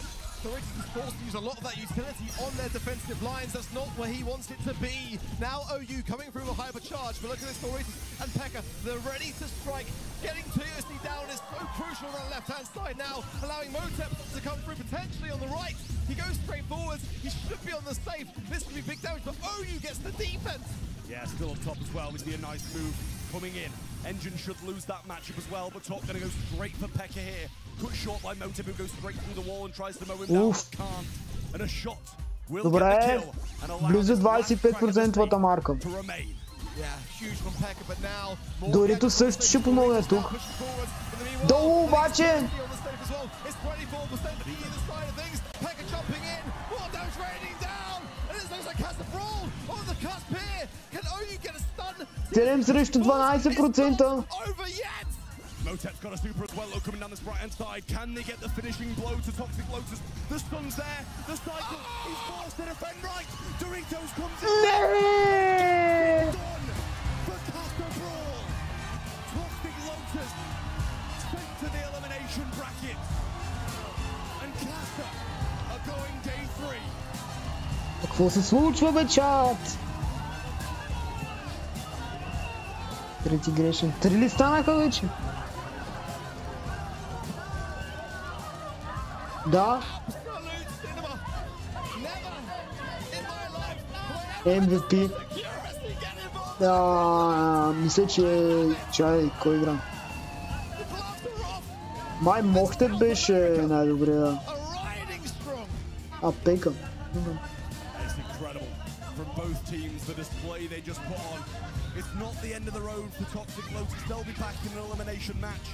Добре, чат. Ако сега Ревенант бият Crazy Raccoon, аз просто отказвам се от моята ванга кариера. The Rachels coming through in the end, the newest member of the roster. Casabro didn't start with him into the season, but it definitely was a very valuable decision to pick him up. Incredible also from Toxic Lotus, though 16 kills if I read that correctly, but it's not enough. You have to go for that safe damage. Kessa now advancing to day 3. It's Rival Esports versus Toxic Lotus that we're going to watch later today. Up next though, one more match here. It's Revenant X-Spark versus Crazy Raccoon. Make sure to tune in. Добре, чат, ще посетя офиса, докато чакаме реално матча. Вече остава да си гледате тук. Имам туалет на него. Ще имам познати. Не е вярно! Crazy Raccoon ще бият, for sure.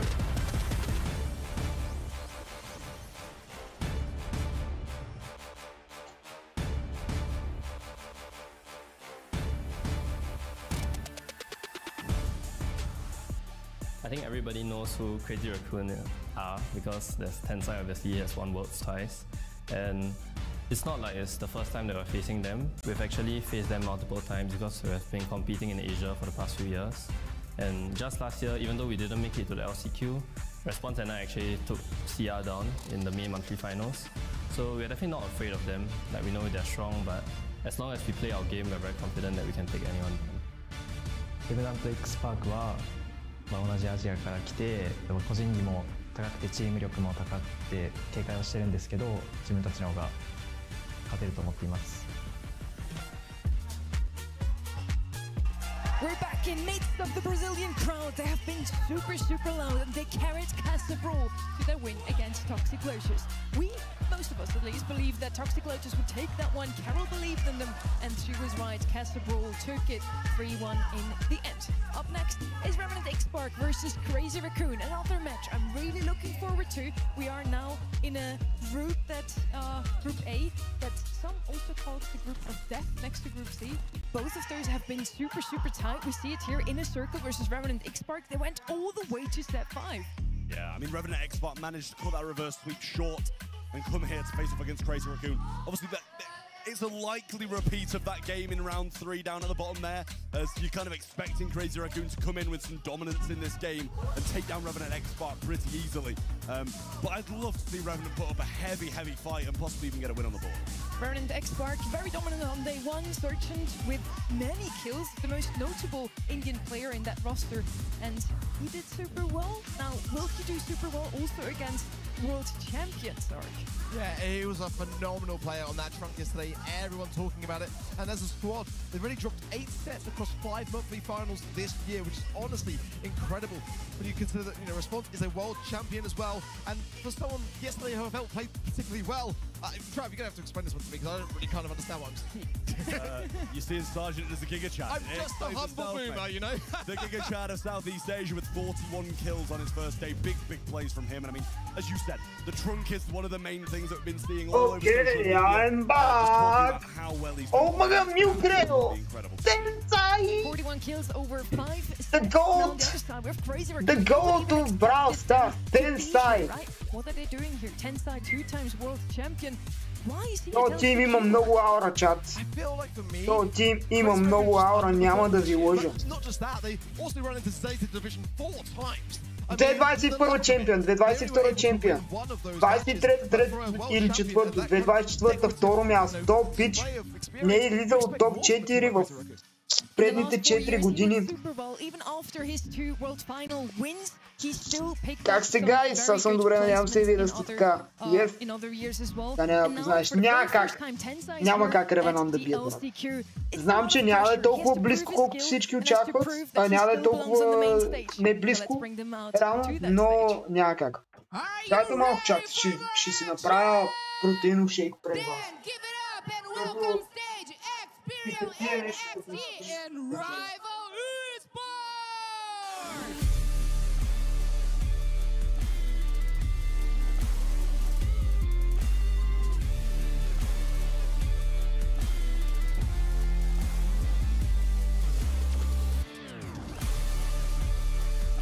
This is the second biggest stage we have this year. Okay. LCQ. Both of those teams want to make it to the Protein. They want to make it to World Finals. Oh shit, coming with a smile on his face to face off against some of the best players in the world. Two-time world champion in Tensai, obviously being the scariest one of them all. But Revenant X-Spark, I think they've got to come in this one expecting to be a heavy underdog. They're not going to want to be beaten. They need to pull some pretty rogue things out, hopefully, and take Crazy Raccoon by surprise. Кисело мляко. Сега, хората не пият протеин с кисело мляко, не го това е много по-хубаво от прясно мляко.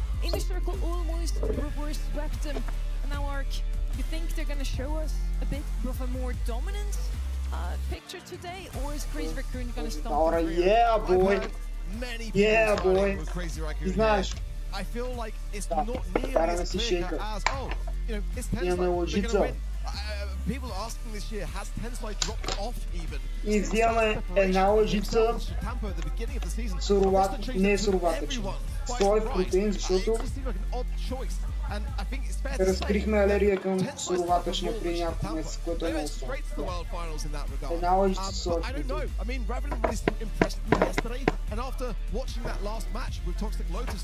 Айде, Crazy Raccoon! Ето ги, мале, аура, пармик, аура. And if we just put ourselves into Tensai's shoes for a little bit, това е вече истински прилича. Ама няма да е толкова. Протеина го оставаме за някакъв. После ще го приберем. Сега взимаме кисело мляко. И слагаме лайк. Team in general to go straight to world finals, but East Asia has 3-4 лъжици. We've seen with some of the performances throughout some of the зависи колко млечно ви се пие. earlier than they should have done, and it's Соя really 4. disappointed them, I believe. Revenant X-Spark, they haven't had the same format really as the the rest of the BSC and East Asia in specific, but they've been very dominant in their region. They need to take the qualifier, and although I'm expecting them to lose this, I want a real big game.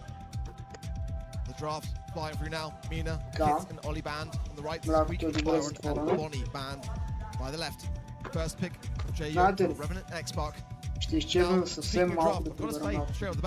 I've got big issues this year with Crazy Raccoon and their draft. It's their weakest Окей, правилно. Обаче чакай, трябва да е честно. Ако Crazy Raccoon сбият, ще участваш в Clash Royale турнира. Искаш ли да направим тази? За да и двамата имаме някакъв залог.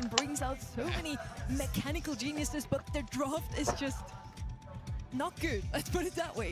It's never been. And let's see what they can show us here today. Gus and Jean so far, I don't mind it. Both very solid brawlers, both on the supporter side. Maybe they're going to bring in some tankiness with that last pick. First up though, Revenant X-Spark's second pick. They already have a supporter as well. So again, I'm super happy with the kind of supporter meta we have at the moment. Айде, сигурих си току-що един играч. Доста сейф пикове и от двата тима. Nice stuff from Revenant X-Spark so far. I feel like those have been two really solid brawlers, whereas Crazy Raccoon have taken two that have been, not massively forefront, but they've been around. Yeah, not too sure. I like that for them. Playing it safe to start things off a little bit wouldn't be the worst of ideas for them. Just get gradually into their flow, really. Hank for Revenant X-Spark is quite the threat, and I kind of feel like they need to focus quite heavily on that particular brawler to ensure there's good takedowns. You've got the G-Man and Hank's really susceptible to that, but he can also be brutal at close range. That's the thing. И тъкмо преди да have another brawler to add to this to really show those kinds of takedowns. For me, I'm not too confident with what they've currently got to do it. I mean, Charlie would be the worst of ideas as well. We haven't seen much success from Brock today. Mais uma coisa. It's been pretty hit or miss overall throughout the last qualifier. I'm not sure if it's just not the same caliber of player who's been picking it up. We've seen a few misplays with this brawler in the previous few series. But overall, it's been fairly solid, and especially yesterday, it was very decent. So we'll see. As we get into this game, Crazy Raccoon versus Revenant X-Sparks, we head into knockout on New Horizons as the first. Should be slow, should be calm, should be composed, yeah. But we'll see if the nerves get to either of these teams. Така. Чакайте да се мютна, за да чувате поне комент. Иляри, няма да се мютна. Може да не съм участвал. Може да.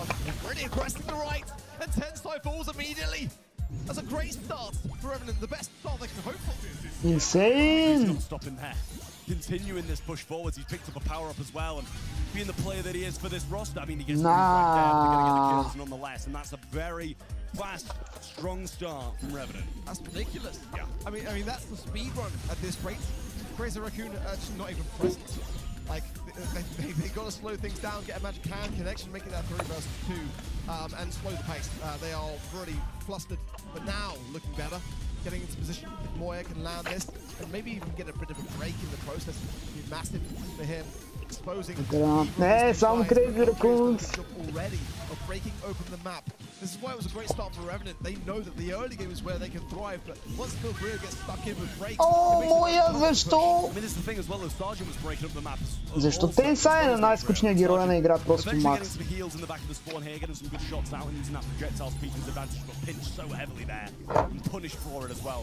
Response low, but has a super to try and keep himself in the game and does nice. Добре. Healing in the back too. Това изглежда като рунд. Да, това сигурно се е рунд за Crazy Raccoons. Now it's X9J to take care of the Bobber Gadget. Not that it was going to do too much there for him anyway. In fact, it'd probably be worse because the cooldown is still going to remain going into this next на антишахматистите. Само цвяр. And managed. And 3 hypercharges ready to go to no supers on the side of Crazy Raccoon. But X9J did get provided the power at the start of this round. Response got to be careful. Managed to grab his super now. Oh, that's a big hypercharge. Okay. Response low as well. X9J trying to take this head-on-head matchup with the Weekend. Айде! Брат, кой се изкръщава? How strong of a start was that from Revenant X-Spark to then be flipped on by really nice plays of Crazy Raccoon? Не знам. Това беше иконик.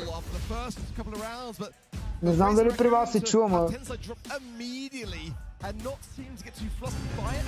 That's kind of like the Japanese spirit, isn't it? They just focus, and keep their head in the game. Now, трябва хубаво да го шейкнем. One game going the way of Crazy Raccoon.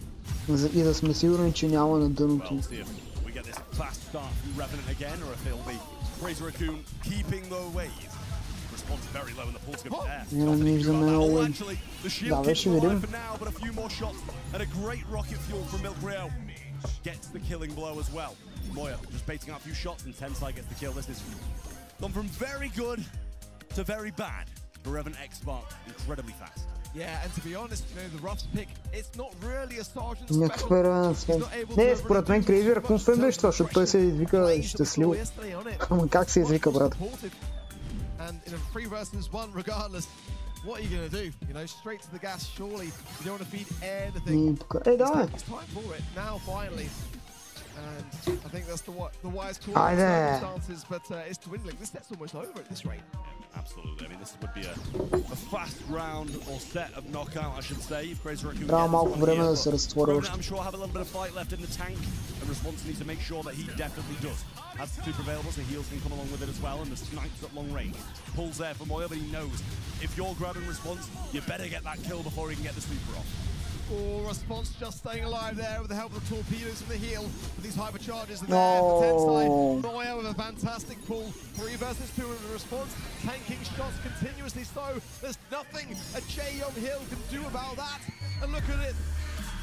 Бате, пак се изкрещява не толкова силно. Would have buttoned up their boots and done just that. Yeah, trying to rile up the crowd as well here. Sadly not as well as the South American rosters do. But at the end of the day, Crazy Raccoon off to a flying start. And I mean, talking about flying starts, that Revenant one was ridiculous. But after that, really didn't get too much. One kill after the first 0-45, brат. Not good.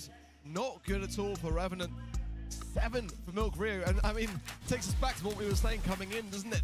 About Brock and our reservations on it, and you said yourself, Drab. I think it's maybe is crazy. Person playing the brawler, and I mean, the proof is in the pudding. Absolutely, Milk Rio playing this really, really well, and I think some would argue Milk Rio is maybe the least experienced player on this Crazy Raccoon side, so good to see him performing really well as well. And for CR's sake, they better carry on like this, because that was an absolute flyer. But a few things need to change for Revenant. The fact that they came out swinging, I'm happy about that, though. It means they've got a bit of fight in them. I just hope it hasn't been ripped away from them so fast. Yeah, they've got to get off the No, Milk Rio не е чак толкова добър. Не е със сигурност тя е там по достоен заместник, но не е зле. Прекалено голям. Не, мисля, че тук драфта беше голямата разлика. Защо ще намерение на голема? Видим. Absolutely, I'm asking myself that right now as they just dominate Revenant in this first set. We're going on to dueling beetles and hot zone though, so I mean, I was actually going to say a little bit of a change in speed of the game, but I don't think it will, because that was an incredibly fast, aggressive round or set of knockout. So some more aggression will be coming through as you kind of infinitely respawn on hot zone. Just try and claim this mid. Dueling beetles though is a map where Trunk can be played and where Sergeant can thrive. Yeah, I think that for me, the way that Revenant Xbox win this is allow Sergeant to shine. We talked about this yesterday at the LCQ 2023, when Sergeant got those brawlers, those comfort picks that he knows and loves, and he pops off. It's a simple. Да, реално Сържент си игра много добре миналия път. Цял в първия сет не го видяхме. It's just going to be a downward spiral. And, you know, if he's not popping off, the team is not winning. It's as simple as that, really. And that's the downside to having someone like him on a roster. You know, he's just too good for his own good. Yeah, it's not good to rely on a player, but it's good to have someone who's going to be able to carry you through the tough times. So, just got to get that balance. Fink's going to come in for a Revenant X-Spark then off the start, and it's a solid pick. We've seen it played quite a few times, especially in Hot Zone, a few times on Brawl Ball, stuff like that, and it's been very solid overall. Yeah, I was expecting to see even more of Finks, honestly, but I think in a mode like Hot Zone, it's such a great brawler. Let's see now, as Crazy Raccoon have got their side of the coin. Brawlers like Hank certainly could have a big place here for them. Arze left open here as well. It's a real threat to consider Cordelius. Kind of interesting of a pick to have, really, considering the Draco is banned out by Revenant X-Spark. There's other tanks, let's be honest, that Cordelius can really cause a big problem with.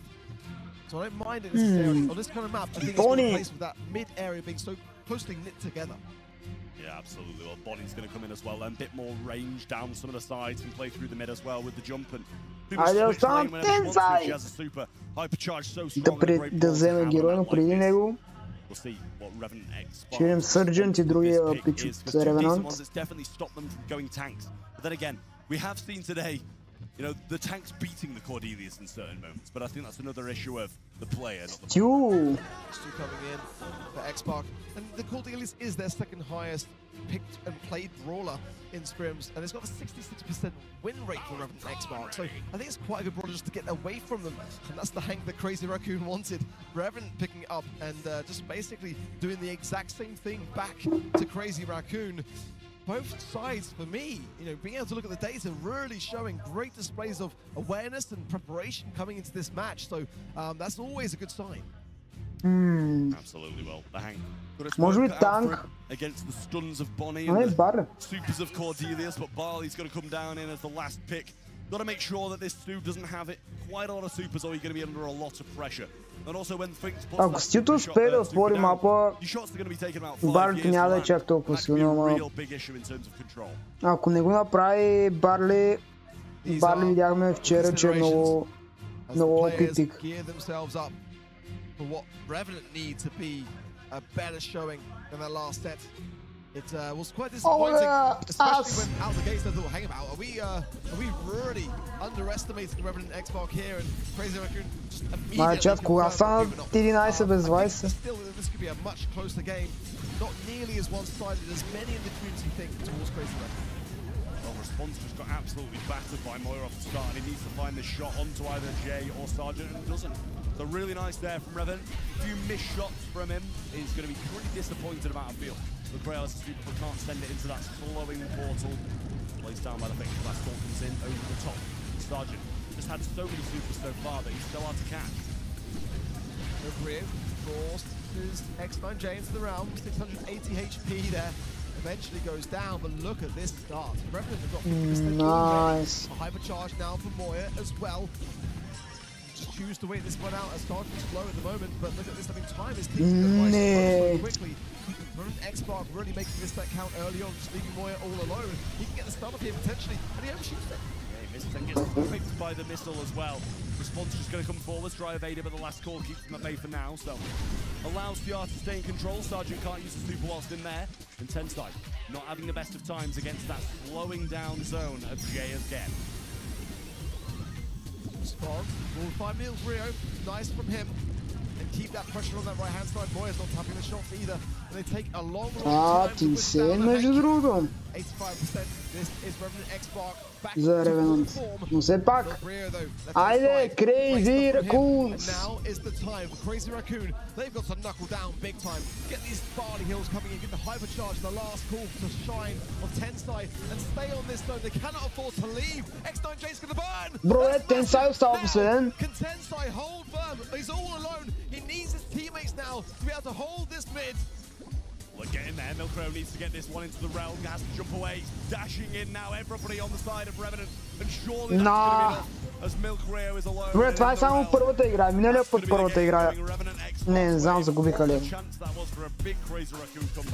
Yeah, commendable, massively so to end that game in what was what, like a 30 No, winnable. From being tied at that 100%. Winnable. And I mean, there is still time. Между другото, чат, харесайте стрима, ако не сте. Много сърца за вас. I really feel like Crazy Raccoon did well there. Just a little bit of a late start for them, but now they're a bit more warmed up to it. I think they can start to bring a bit more feist to this set. Yeah, well, a good kill early on, and all 3 of them still remain unlike last time. Не умирай, Милкрео! Милкрео е жив, обаче моя пада. Сега се объркват обръщат нещата 3 на 2.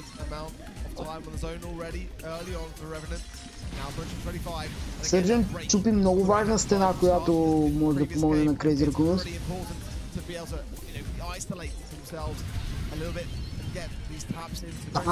Ханка, защо има толкова прешър? I mean, they've got 3% on the zone. It's a little bit worrying for Crazy Raccoon as Revenant Xbox seems to be back to how they were in that first one round of knockout.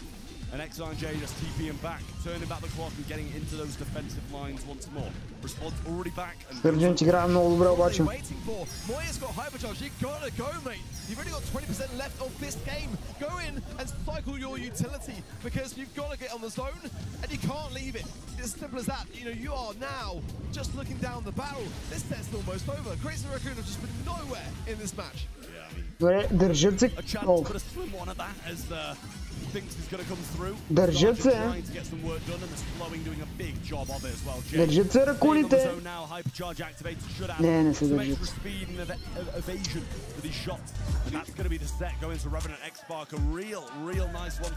Уф. Уф.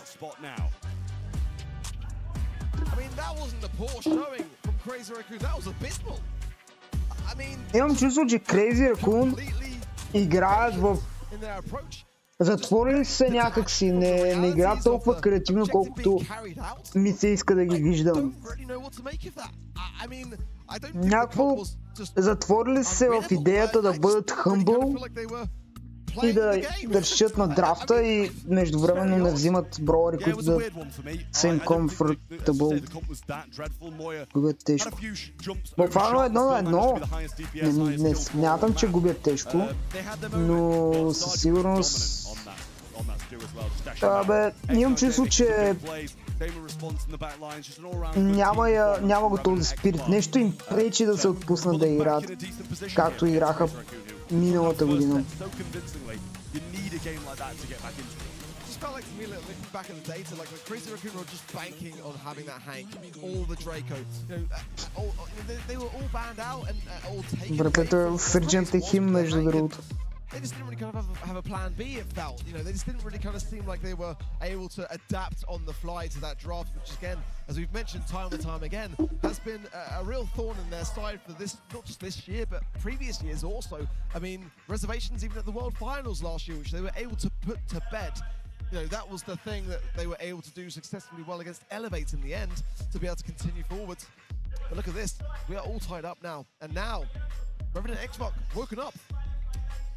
Yeah, I mean, they've put a bit of a mark on CR here as well. They're definitely not as happy as they were after that first, trying to get the crowd going and going along with them. And Revenant Xbox in a wonderful position to just carry this momentum forwards here and do a good job of taking down one of the titans of the competition.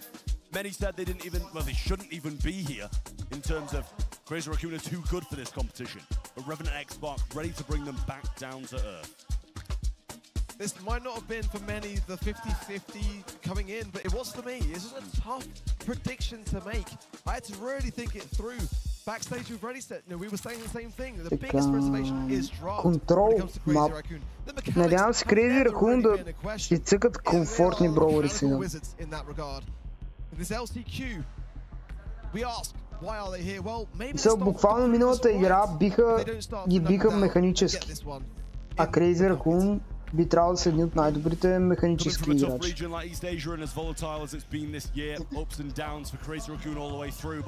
It would be quite the heavy down for them to lose this game. Tara going to come through then as the first.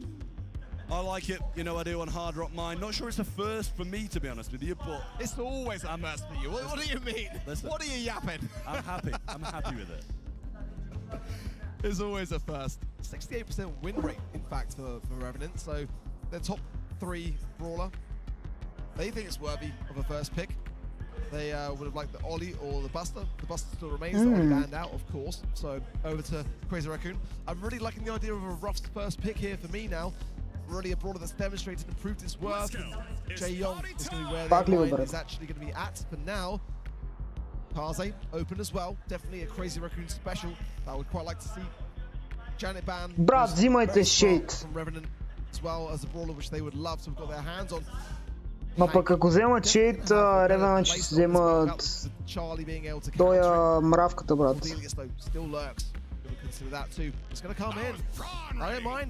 At this stage in the draft, I was brown already. Yeah, absolutely. When you pick it this early, you've got to be cautious. And I'm sure they will be. They can kind of take the counter as the last pick and force that lane, make sure that's what they're playing through. The Revenant, 2 picks in a row now, still in need of a mid. Crow being banned out is one of the main ones that's usually played on this map. Same with Janet, the ability to fly away. Между другото, да, щом Кроу е баннат, няма какво да играят срещу хилинга.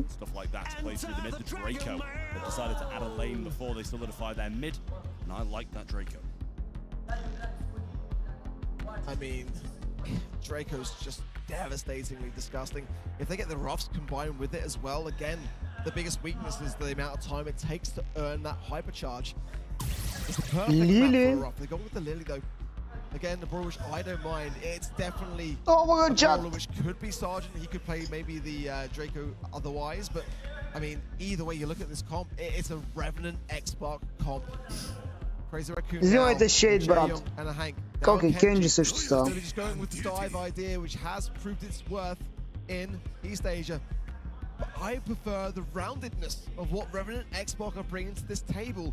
I've got some worries a little bit. If the Kenji can pop off and just allow the Jae Young to pick those gems from the mid, it can work.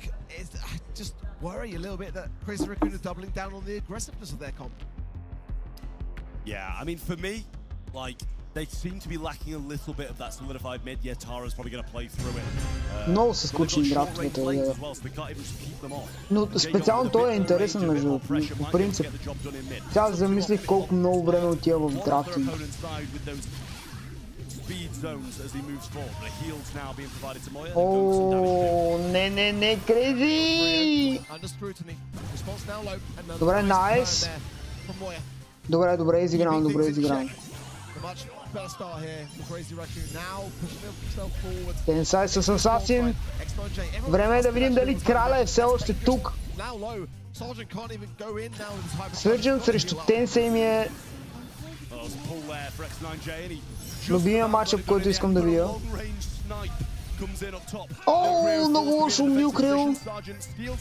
Тенсай обира джемовете. Tensai, Surgeon. Surgeon ръшка Tensai. I love it. Not getting greedy for Sergeant. He wants to stay aggressive, remember. He doesn't want the gems to earn even look. That's disgusting. Gravity from X9J. The perfect pin alongside it. And Crazy Raccoon now pushed far back. Tensai срещу Surgeon. You want a Kenji gem carrier, do ya? Yeah, well, he knows Sergeant's about to gadget if he gets any closer there, so just chooses to back off and allow it, but some good connections there with the Weekend Warrior from Milkria, but he's forced into a 1v1 that's not going to win, and Sergeant gadgets out of that position. Moya snipes with the missiles, gets another one, forces the gems into Response's hands, but he's going to gadget and try go for it. Tensai being so reserved to not use the hypercharge there. Don't know whether that's a mistake or smart. Milgrio, though, stuck him on the gravity, just about stays alive there. And the countdown, the Crazy Raccoon Sergeant looking on this right-hand side. Response going in. There's the hypercharge that was reserved for Tensai. So къде отива Tensai, брат? Не! Добре. It should be still with CR, especially with that final shot there from Milgrio. Yeah, the pet almost saved him a bit of time. Оф, това беше близко между другото. Ще имаш екстрим. Не. Само гледай. Might be able to get the reset, but the Weekend Warrior gadget stops him in his tracks. X9J still no super, trying not to feed as he forced to use it on the Kenji, who's in his ръба живота си, но все пак успява да победи тук. Come out on top. Not the cleanest of games, the Crazy Raccoon, but a very important win. Towards the end, I just worried for that Kenji going to the middle of the map. The hypercharge got some great value, but that was a scary moment. It really was. It was like, whoa, that's kind of like, you know, good to do just a normal super, but for hypercharge, you know, you're going to TP to that spot, and fortunately for Crazy Raccoon, paid off, but they've got to be very, very cautious because Revenant and Spark today mean business. Yeah, Tensai finds a kill on Sergeant and CR. Off to a flying start in terms of gems, and this should be a dead Draco up top who's just used his gadget, and that's exactly what it is. Sergeant now wants to find Moya, but Tensai gets the kill, and Sergeant sent packing as well, as full control is in the hands of CR. Няма. 3-1 за Crazy Raccoons. It means that Dragon's Breath is going to get wasted. Can't close the gap now. It's going to burn down. Sergeant has got his hypercharge as well. That's the man that should be really in the position of response. Another slow from Moya, and he should get the finalization here as well. Матч още 2 ли имаме? Lovely clear off that lane side. Или 4 в матч 4. Crazy Raccoon, I will say, feeding a little bit of Jay's super there, who's got hypercharge, and that can be a big game changer. It's exactly what Revenant need at the moment, something as powerful as that to make a big change to the game. 7 gems to 4, and Tensai just lurking about the map. GG back to Asia, невярно! This might be forcing a Sergeant defense. Drags the Hank into the realm, can't use his super and gets him down. World champion difference! Jay almost falling, but response cleans up the back line, and Milkreo lives on up top. Now X9J has the hypercharge. Milkreo needs to be cautious here. Bravo, Moya! Milkreo on the aggressive, but response remains on this right-hand side. X9J, Tensai going in, the gems dropped in the hands of Tensai. Bravo, Tensai! Мале пак някой се изкриша. Какво викаш? Back to the Asia? Of them by Revenant. Sergeant's got nothing to be able to close the gap. Response now has the hypercharge, but the gems are not going to be split. Moya could никакъв шанс. 3, 2, 1, no chance. Is there time? That's the question. No! The stats. Бахте някой яко се разкрещява. They're back in the game. I mean, what a play that is from Tensai and the Kenji there, especially knowing he has to get rid of the Tara's hypercharge. Forced him to use it on himself, which makes the game a lot easier for Milkreo at the back. Moya with 10 though on the Hank. You're expecting that to be, you know, picked so early and you know, the availability to counter it, it really wasn't. 10 kills, 487 DPS. Добре. And Milcreo stayed so firm on the gems, 10 side with the same DPS as Milcreo as well. Made some big lunging plays. Both on the offense, saved the defense. Yeah, it just feels to me like, you know, when it comes down to it, Crazy Raccoon securing the ballers which they've been preparing and hoping to obtain. It's fine. They don't have a plan B. They haven't got a backup plan. Every set seems quite one-sided, it feels. Yeah, absolutely. Couldn't quite get the job done there at the end, but some nice work from Crazy Raccoon. It really has been a good set for them there. Arguably, maybe could have lost a couple of those games in big game-changing moments, but managed to hang on, and I think that's one of the biggest skills in Brawl Stars. Stopping those big swings in the game and managing gem losses is absolutely huge.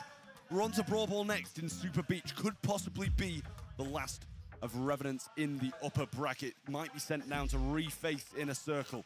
And no matter who faces Inner Circle, it's going to be a tough game. It's back and forth, but these are speed run sets. Yeah. You know, they're not close. There's sweeps every single time. And this is what I'm saying about this draft. It just feels so one-sided. Crazy Raccoon are allowed to get what they want. It goes one way, but Revenant can absolutely continue this on.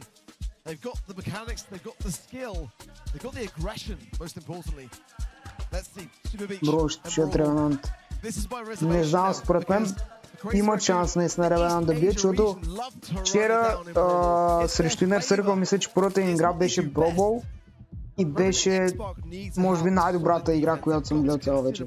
Най-добрият сет. Така че ще видим.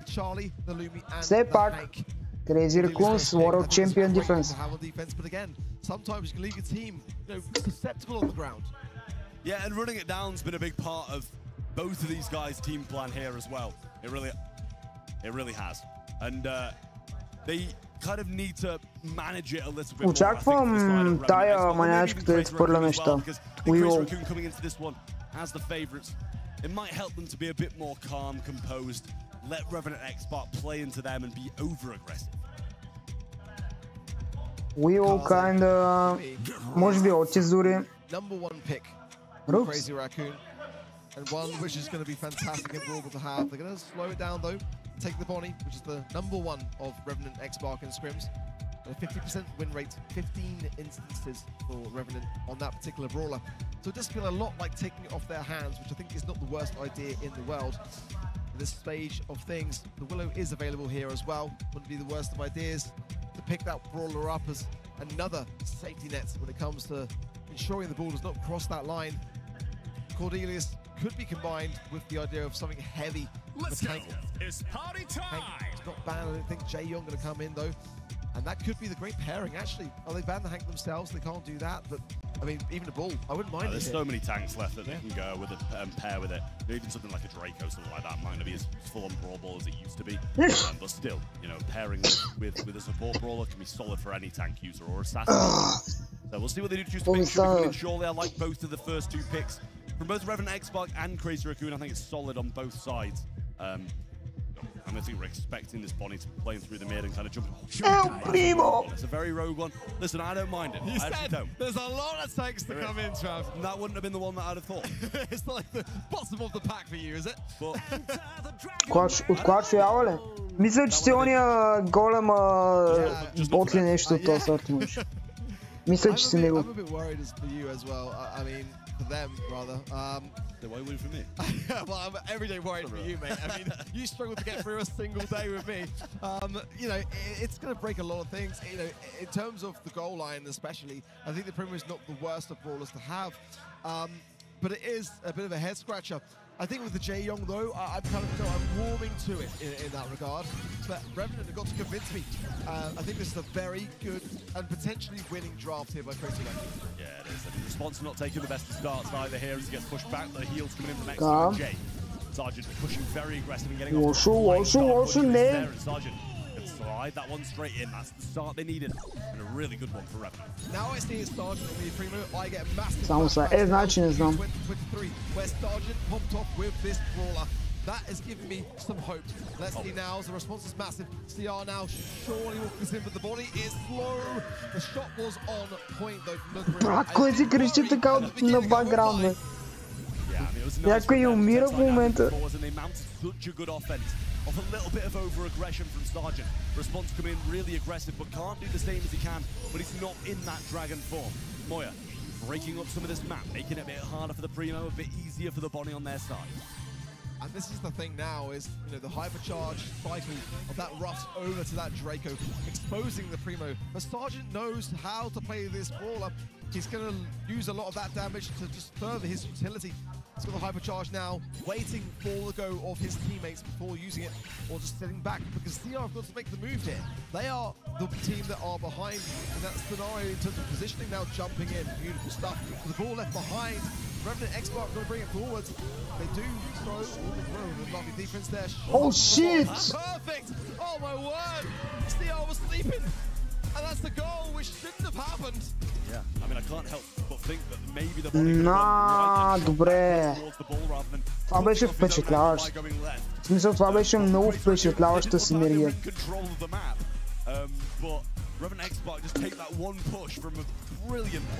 Тези ракун!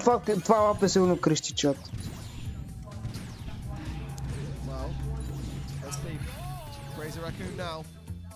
Тия табелки са много яки, между другото. Взимаш си един маркер, една табелка и винаги като дойде матч си написваш за кой отбор си. И винаги те дават, брат. Не бе!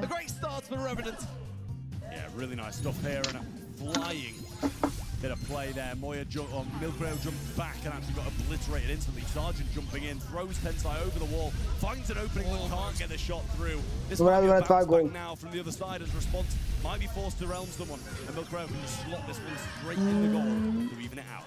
Yeah, taking no chances there with the super, but ultimately, he'll be able to have it back now. Anyway, going in, finds Tensai with some big taps. Response there for the pickup, forcing then Milgro into that realm.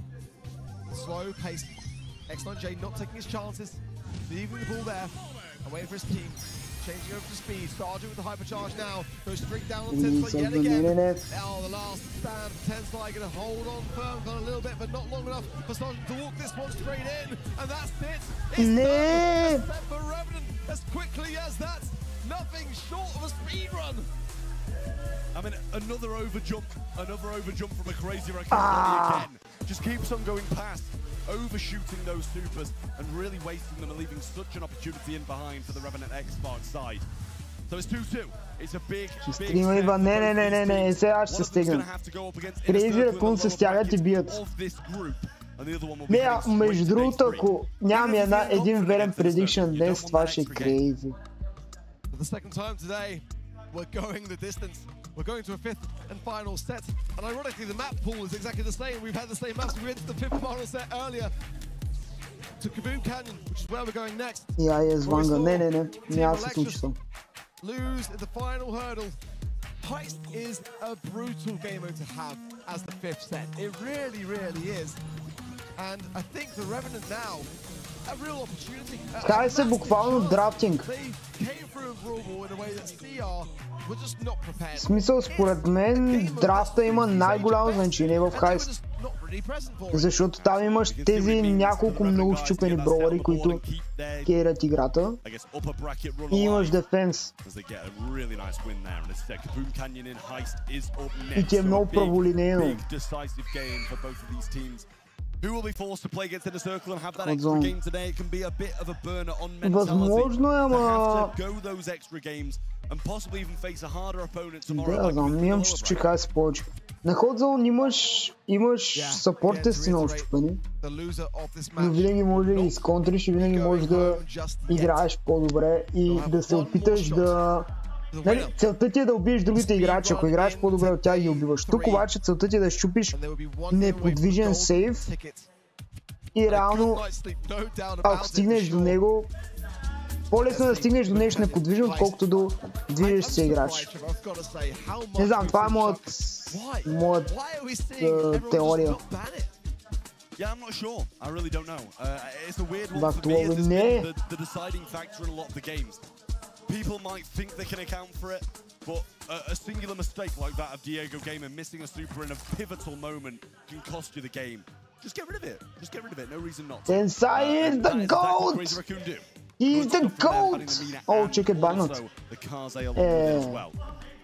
Over the other side, the Hammerley and Crow bands from Revenant X Spark. So big, decisive set here. Need a good draft from both sides. Anjo, също е вариант. It's not only a great brawler to counter the Chugga, it's just a great brawler to have in Heist. In this particular map, obviously, the long-range affair is where things count. Coming first, Crazy Raccoon, from Revenant, sorry. Crazy Raccoon's top pick is that brawler, so I was a bit confused for a second there. Bonnie, still available here. I would suggest that Crazy Raccoon heavily consider picking that brawler up. Especially in Heist, you're going to want that, maybe a Brock alongside it. I wouldn't mind. It's the kind of one map of mode that I don't mind Brocking myself. Yeah, it will work for me here as well. Finks is a really solid one. I think it's a great brawler to have. I think it was Tomsy who played it again here. They kind of doubled down on the Finks in a couple of the sets. And it worked an absolute treat for them in those exact same map pools. Bonnie going to be picked in return then, and it's a solid one. Jumping on the stage, charge, jumping. No, Bonnie around fine. And a stun on takeoff and landing. So something that they're going to have to be cautious about, and especially the damage that come down from it. Yeah, it's a great starting hand for me. You've got a lot of potential to cause a problem for the safe primarily, but slow up the map. That's the problem. And there's the Melody. Yes, Melody. I love that for Crazy Raccoon. It's a great brawler. They love utility brawlers, agility brawlers, and that is definitely the best one that's going to suit their playstyle down to a T. Now Revenant needs something of a bit of a, you know, heavy aggressive base race type brawler to be able to match it. I mean, you really do have to prioritize the safe in that regard, and they haven't got it. Angelo is still available. If they want to have a bit more control of that mid, would be the worst idea. Cordelius. Nico could be a bad shout here. Oh, Crazy Raccoon. I mean, другата седмица, не знам кога, трябва да видя. They needed that defense even without Chuck being a brawler that's going to go aggressive. Melody does more of the same, just lunging straight towards that safe, and Cordelius can be a brawler that just shuts it down if you connect those supers. You know, I'm not pointing my finger at anybody in particular. But Tara going to come down then for Revenant X Spark. It's a weird one. You're never going to get a complaint from me, but it's a weird one. It does fit the mold of a base race brawler, but I mean, I'm not massively convinced by it. But when you got a Cordelius, Brock and all over pick. Times and it's worked, but I've seen it a few times and it's really been quite bad as well. So. Brock auto-range всички от другия отбор. Той Бони ги auto-range между другото. Tara can massively shine is in combination with another base race brawler, but кой печели как кажи. Аз казвам, че 2-0 сета тук Crazy Raccoon бият и бият с контрол, не с не с base race. As to where the momentum lies in this series, though, I think it's anyone's for the taking, honestly. Yeah, absolutely. Jay starting off strong here with some great piercing shots, and this is a flying start. Дева, тия сянки са много гадни. So early on in the game, Sergeant just moving forward, trying to get some shots in. A bit of a wall break there from Milk Rail, or grass break, I should say, to disrupt the entirety of this mid. Get rid of the grass and move forwards. With all that control, they only resulted in 6% damage. That's the thing. They have got that mid control now, and that's quite crucial if they recollect themselves and value their lives. Tensai, an opening on the right-hand side, but trickle down to low HP. Meanwhile, X9J is also incredibly low here. And Moya didn't try to go for the shot. It's going now Sergeant to be full HP, pushing his way forwards now. Puts Tensai into the realm. That's great for him as well, and should come out on the safe. Yeah, well, this little speed going to come down here for them and slowing down an opponent's shots. Cordelius doing a really good job here, and Sergeant on top of the world, cracking that first safe, and yet to take any damage at all. Jump comes in from Milk Rail, a little bit of a waste. Yeah, Crazy Raccoon have got to pull up their square spots here. Tensai gets the kill. Определено не е сайт тампо. And they're starting to fall behind. X9J holding firm his left-hand side. And Milk Rail's got to take care of business on that side of things. If he gets on the stage, if he dies in the process, it'll be brutal. He's got a hypercharge. He's going to step for the rocket rain. He missed it. What a whiff! Пате Milk Rail, защо троли? Now though for Enemy in the future, but response comes in with a hypercharge. Should be good damage and a bit of a few kills coming in here as well. Sergeant will take Milk Rail to the realm and crack that last portion of the safe. Response all alone in a 3v1. Оцелете го бе, моя Tensai. No urgency from Crazy Raccoon. I mean, it's been a consistent problem. Tenside's getting on the safe now with the hypercharge, but again, there's only 25% left on their own safe. If Sergeant can creep forwards here, he might be able to Look at Sergeant go here. He had no rights getting that kill. Disgusting. Yeah, he always will, though. He'll find a way. And this damage should be added to the safe now as all three members of Revenant go towards the safe. And that's going to be match point to Revenant X-Spark in a wonderful position to close this one out in 5. Reset is already at the casting desk side with the smuggest face I've ever seen, because he's the only one that's Crazy Raccoon. But I love this comp. Crazy Raccoon have got a massive opportunity, but they've just... I think you live, VGX. Well, possibly the last game of the upper bracket rounds. X9J pops those gadgets down the right-hand side, and for CR's sake, let's hope they have a better start. They gotta get Tenside to the safe. Sergeant again takes care of him, forces Milk Rio into that realm, causing a real problem. He's buying so much time for his team to recollect and stay within this mid. Moya's low here. He can't go in with this jump. It's now X9J landing shots onto the safe. Yeah, Moya trying his best to defend, but Sergeant will crack it and bring it quite close. Now, Response getting hit hard. Moya not found any chance to go aggressive, and Tenside's being blocked in that same way by Sergeant. Jump available still, but nowhere to go. Tenside goes straight out immediately as well, and it's down to Milk Rio. Защо им позволяват да ги убиват? Defense at all. It really isn't. And X9J comes in with immediate taps of gravity as well. Как Сержант е жив? Окей, умря. Yeah, Tenside forced to defend when he wants to be attacking. 37% left, and Jay shouldn't be in a position to survive here, but he actually gets the kill. Inside me! Falling apart and Response with a great turn back of the clock to avoid that shot. This might be the last push needed. Here comes the super, along with the hypercharge, and Sergeant still unsafe. The support from Beyond's there too, and Revenant X-Spark do the unthinkable and take down Crazy Raccoon.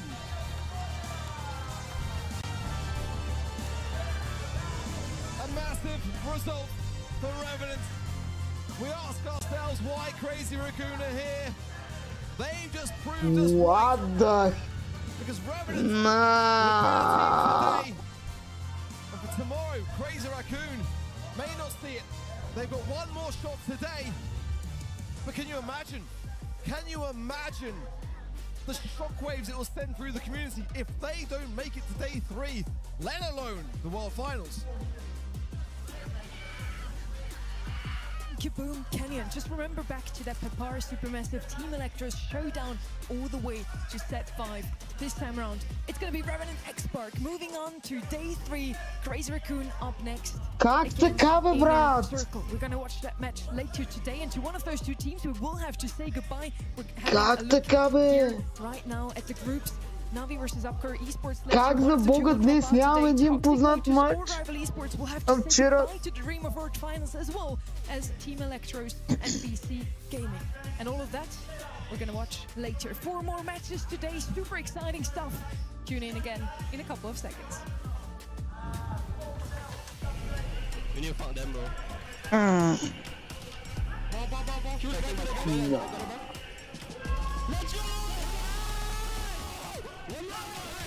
Не мога да повярвам. Какво гледам, брат? Как стигнахме до тук?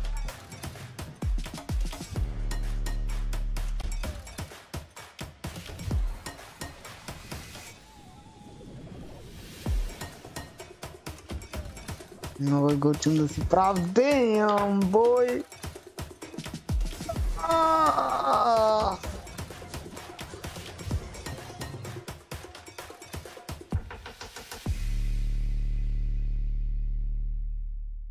Все още мога да познава победителите. Nosso primeiro jogo vai ser contra a Team Electros. Acho que é um time bom, só que eles se formaram faz pouco tempo, mudou 2 players da line. Então eu tô confiante no meu time. Acho que a gente vai vencer, se a gente conseguir jogar focadinho, fazer o nosso jogo, sem subestimar o oponente.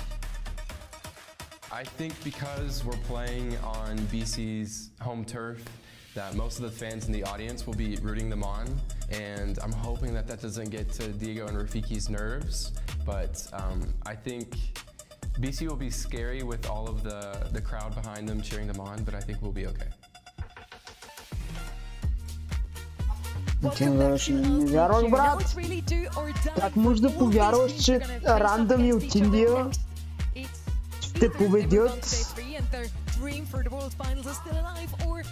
двоен World Champion? Any team you're looking out for, any team that have set new expectations. I mean, we have a lot of rematches in these decider games, right? As a couple teams go up in the first round and have to sort of play each other again. Не е вярно! A little bit further ahead of this game. Съкъти момчета. Ама нещо се издухали. We got BC Electros running it back for us here. Добре, тук бият Electros чат. Exact match that I'm looking forward to. Team Electros, I actually predicted them as a wild card winner in that very first match of the day. Not quite as hot of a take as Revan and X-Park winning that final one. Yeah, definitely so. You know, I had some people siding with me. But this team, they're just out of this world, down several members, still managed to bring things together. But across the way is BC Gaming. This team had the entire crowd behind them in their first match. Electros. Electros бият чат. With the crowd behind them, and they've been super unpredictable so far. Not only in their playstyle, but especially in their picks as well. We're gonna get to that later. Ето ги Diego Gamer. It's Team Electros. They've already played. Не, само един ще бъде, няма. Ще направим, ще има шах стрим, добре. Даже може и да е понеделника, ще видим. It gets pretty tiring. Diego Gamer deserves to be at Worlds. Yeah. That's what I want to see. For me, that's the biggest story about it. But as you mentioned, Sonny, BC Gaming have been all over the place in terms of their draft strategy. It's been entirely true. Like, we look at yesterday, how they faced up against KDS, and that went way further than it should have. Even someone on Twitter, it might have even been spin to call it the best worst match that we've seen at LCQ, considering that BC Gaming was definitely slated to win that, and it went all the way to set 5. And as we've just seen on the graphic as well, they have played 15 different brawlers in 5 sets. They're super versatile, super flexible, and it's so hard to prepare against them. Now, we'll see if Team Electros is truly prepared for them.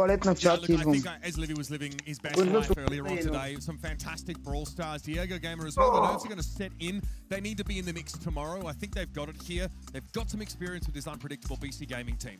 I'm thinking this pretty much the exact same thing here. BC Gaming, like, look, they've gotten to take a step back, prepare over the course of yesterday and throughout today, see what Team Electros is preparing, size them up in that first battle. But we talked about how grueling it is for Team Electros. They've already had to play one today, and it's back in the saddle again, this time to be eliminated or to advance to day 3. And again, that match against Papara Supermassive, it was such a close one. So Team Electros, I really wonder if they still have what it takes now to go up against BC Gaming. They know they have the crowd against them. And we had another favorite, at least for the casters here today, Toxic Lotus versus Kessa Brawl. In the end, Kessa took it. And I do feel like that crowd had something to do with it. Yeah, we have the Saturday crowd now. You know, school's out. Nobody is, busy during the day. They've all got time to come down here to the arena and support their teams. I had to put in noise-cancelling headphones just because of how loud it was. It was almost painfully loud just sitting in the green room. I'm expecting much the same reception here, I think, for this BC Gaming squad. They love an underdog out here in Brazil, especially if they're wearing their colors. I've got a good feeling about this game. Oh, I mean, underdog stories are awesome, but it's really the home crowd that comes out to cheer for these guys. Casa Brawl, they're celebrity Brawl Stars players already within Brazil. 2 Brazilians on this BC Gaming squad. I expect to see nothing less than the utmost celebration as they enter the stage.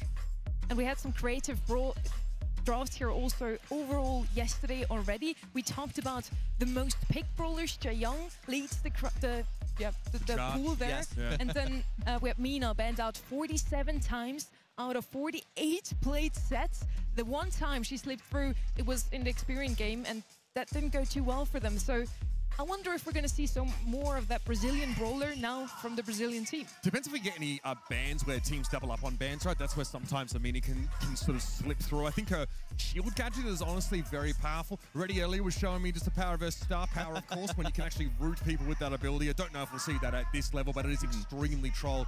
So whichever way you slice it, Mina at the moment is very, very powerful. And having that little dash, that little bit of extra mobility between every shot, it it's giving Stu vibes, right? Hard to lock it out. She hits very hard off a full combo too. These mobility-based brawlers, they are South American favorites. If Mina is open, it's an insta-take, not just for any of our South American competitors here, but for anyone in general. She is so strong right now. And if she's left open, it is 100% as a strategy with the intention to counter it so hard that the brokenness of the brawler is now alleviated. Yeah, look, I really do think that we get a very different looking game now as these teams have some experience, not only with each other, but also from the stage. Don't expect it to be such a cut and dry sort of 3-1. I'm hoping for it to go all the way because it's all on the line for these guys. And now it's time for BC Gaming versus Team Electro. South versus North. Who will be the better Americas? We're going to figure it out. Let's get them into our cage. We are here. Every move from now on decides who stays and who's done. Give it up and welcome stage BC Gaming and Team Electro. Haydi Electros. Electros for the win.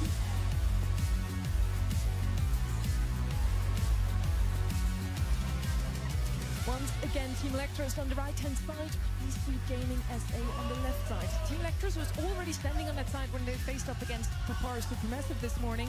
Is this gonna evoke bad memories? The side of the stage that they're on? I mean, depends how superstitious they are. If it was Semantic on that team, absolutely. Like, that would matter. And to some of these players, that level of superstition can seep into the gameplay. I'd like to think they just sort of cast it aside. One thing I want to sort of point out, Reddy, is that, you know, Sonny mentioned how many different comps BC Gaming had yesterday. Electros, in their match against BC, also never played a single brawler twice. They themselves had a pretty diverse set of drafts, and the one map they lost, they went for that kind of old school Buster on hot zone combination, and it didn't really get them over the line. No, not quite. And you know what? I'll talk about Buster specifically. That's counter Ollie strategy. Ollie's super meta right now. Хайде, Северна срещу Южна Америка в second time. Финала. Yesterday, and it still got through the drafts just because of how meta this brawler is right now. He's joined also by other hypercharged brawlers in the meta. We saw a bunch of Colonel Ruffs today. I'm expecting to see that paired up with our hypercharged meta brawlers. Ollie is an interesting one, right? He's amongst the top 3 brawlers. Не, аз вече съм много тозен, защото ти като объркаш първите 4, после дори да... защото аз бях заложил BC да загубят тук, обаче от Папара. Даже дали не бях заложил BC да бият Папара. Така че да, аз съм в официалните предикшени съм 0. Сега казвам Електрос, но ще видим. Може да я гласуваш от сайта, не мога да мисля, че бе човек, те са таковани вече.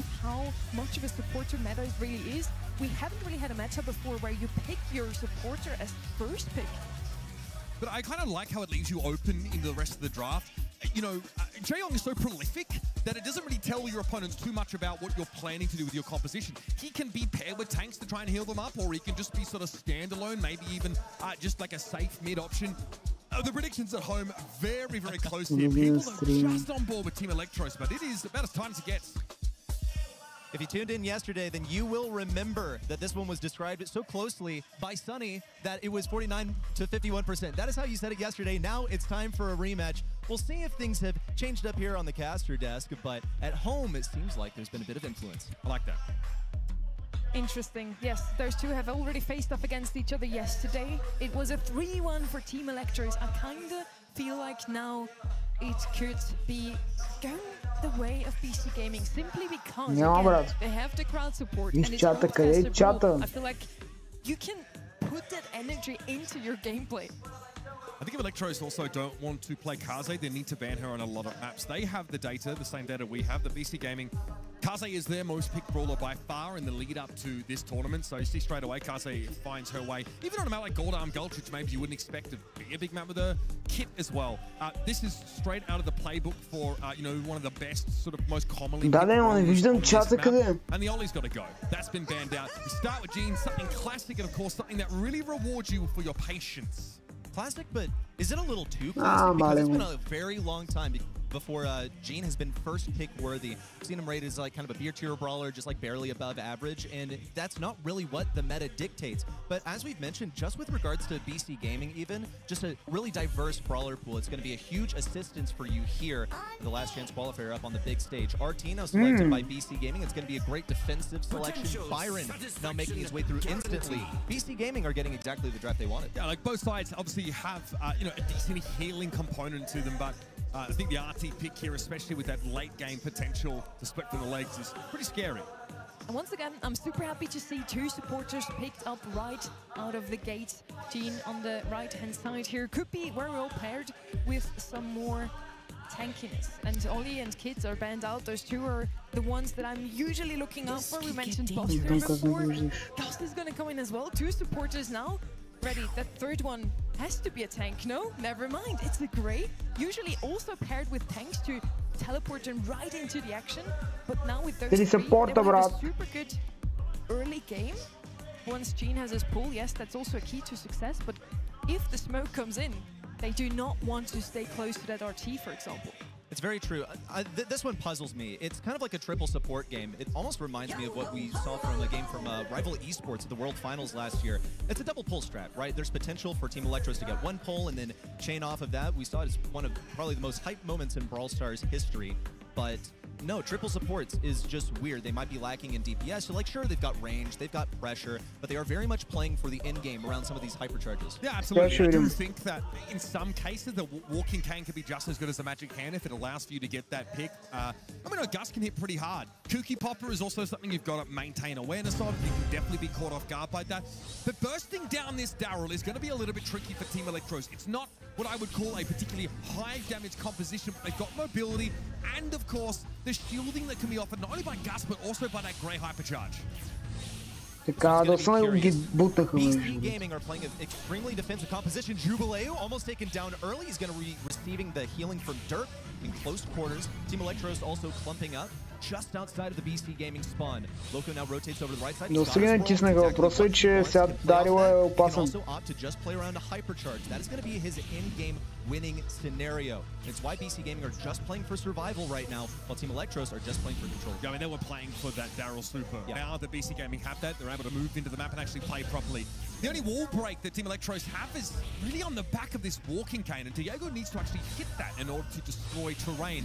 He'll have some poke, but eventually BC Gaming are going to have to be the ones that make the play. And behind his Byron super, Loco's going to be backed up to the hill.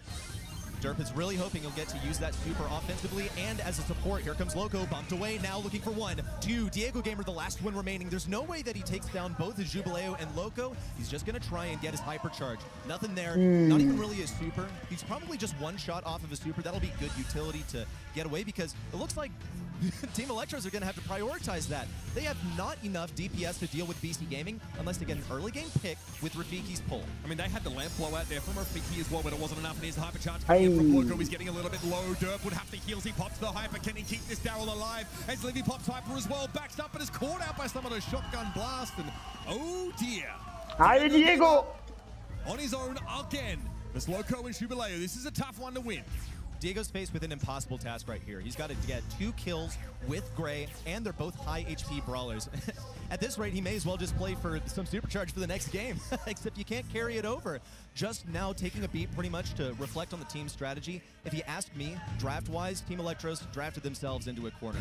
They went for triple supports. Daryl's a final selection is exactly what was required to beat down this low DPS comp. Yeah, looks like Kapi has actually been discussing a little bit there with Livy on stage. So this is valuable moments for Electros to decide what their game plan is supposed to be. Diego does not have enough shots in the chamber to do nearly enough damage to make this a 1v1, let alone a 1v2. So BC Gaming with a composition that is feeling a little deterministic ready. If they can play for the late game, have the Daryl super online, combined with Byron's healing output and the damage aspect of that super.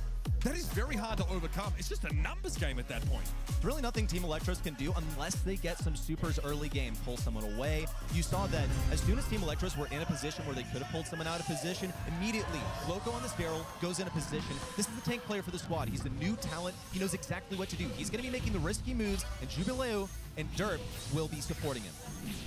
Electros realize they've got to be a bit more proactive in the early stages of this round. Otherwise, the sheer weight of supers is going to threaten to bowl them over. Denying derp damage is going to be important. For Loco to be further protected. Jubilee is just here because RT is every phase of the game, especially with that hack gadget that guarantees you some extra damage.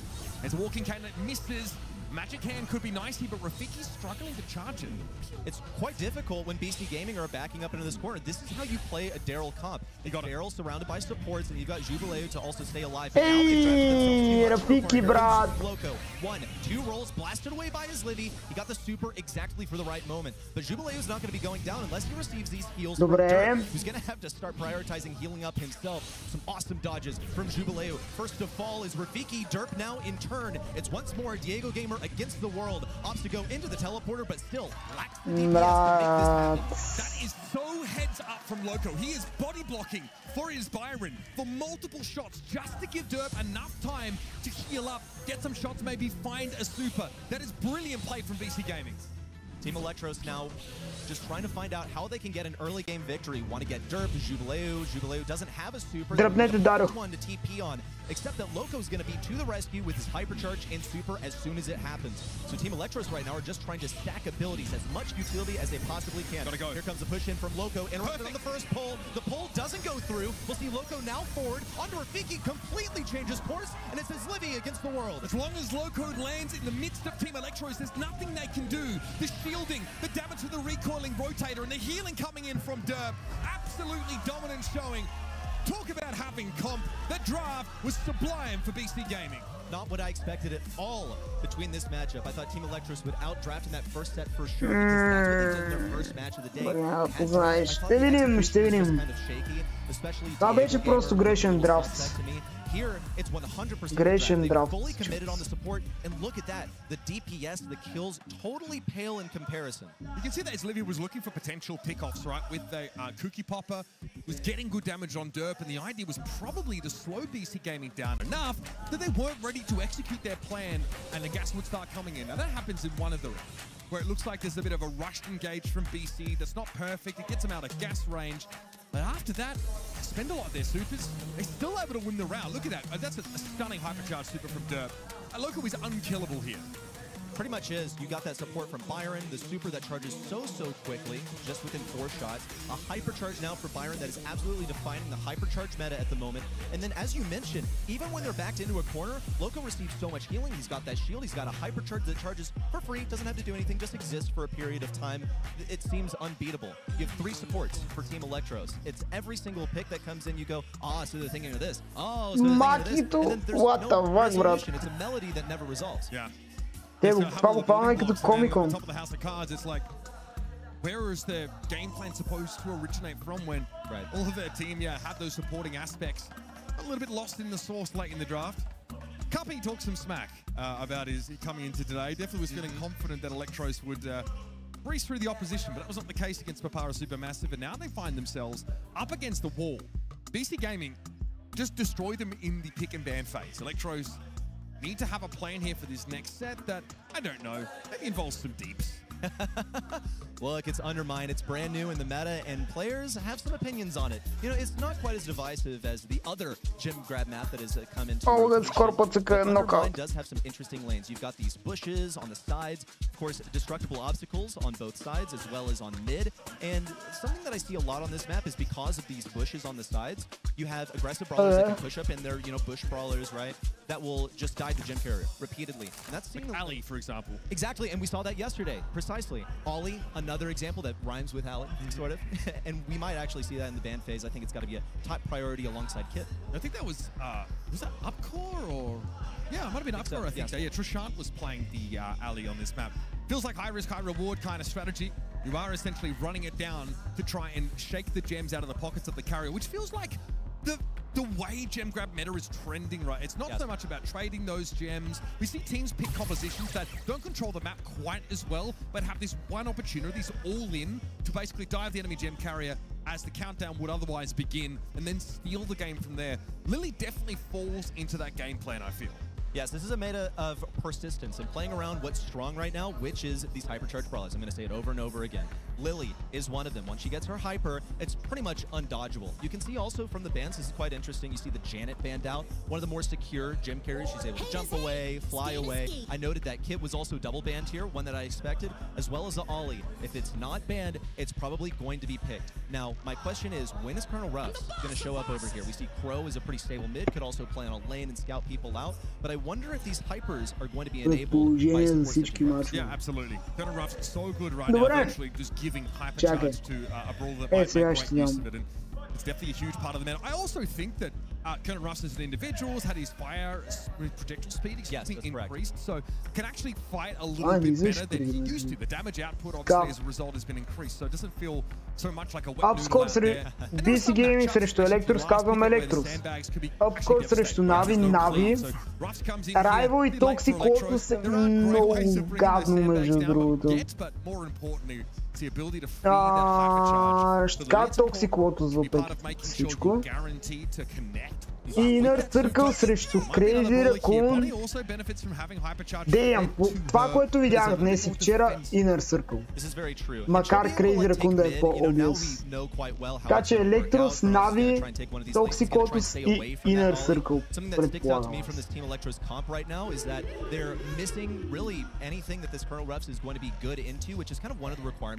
You also see that they're not going with anything that directly counters the Ollie. So they're going with two brawlers that will get hypercharges. I'm talking about that Bonnie and the Lily. They're going to repeatedly dive the gem carrier. Tara might be the worst matchup for Bonnie to deal with, given that she can soak a shot every single time from one of those shades. Yes, but help from beyond. There isn't like an easy cleave through those, either on the side of Team Electros. Много добре контри всички сингъл шот бrawler. The TR plays out now. It's our second set with BC Gaming. A stunning start to the series for them. Rafiki's already going undercover. We'll see on the left side, this Colonel Ruffs is having a tough time. He's trying to support Rafiki at mid, who's now completely cut off from his squad. But it is just a trade in the end, 2v2 here at mid. Кога финала на световното. Май другия месец. Not want to feed that hypercharge. And for once, you have a choice whether you feed this Ollie or not. Usually it's really tough to stay away from him. Rafiki also being so guarded about this interaction. You can see actually Jubileo has been trapped in spawn. Wonderfully played by Diego Gamer. He's trying to gradually break through. Has some assistance from his Livy. And those shades are going to be everything it takes for Jubileo to move forward. Oh, it's Livy. He's living dangerously as a gem carrier. He's in BC Gaming's territory. He wins the fight out against Loco. There's going to be a chance for him to get back to the rest of his team now. Rafiki, well, he found that hypercharge super, made very short work. Nice. Jubileo goes down. Oh, Electrus бьет тук. Aggressive slant on the game. So far, it's gone well. Rafiki has been avoiding the gadget from Loco quite effectively and going in Derp's direction instead. Hypercharge super needed there for Res Livy, but that's an odd direction to send it. It was kind of bizarre, but he's still going to be safe. Dirt trying to get in that final shot. Needs one more to interrupt. Gets it, but cannot chain that super to get away. Loco needs this gadget on cooldown, and he's going to go for it. Rafiki, no. Died in the middle of that gadget. He's not going to have that for winning. Nice. The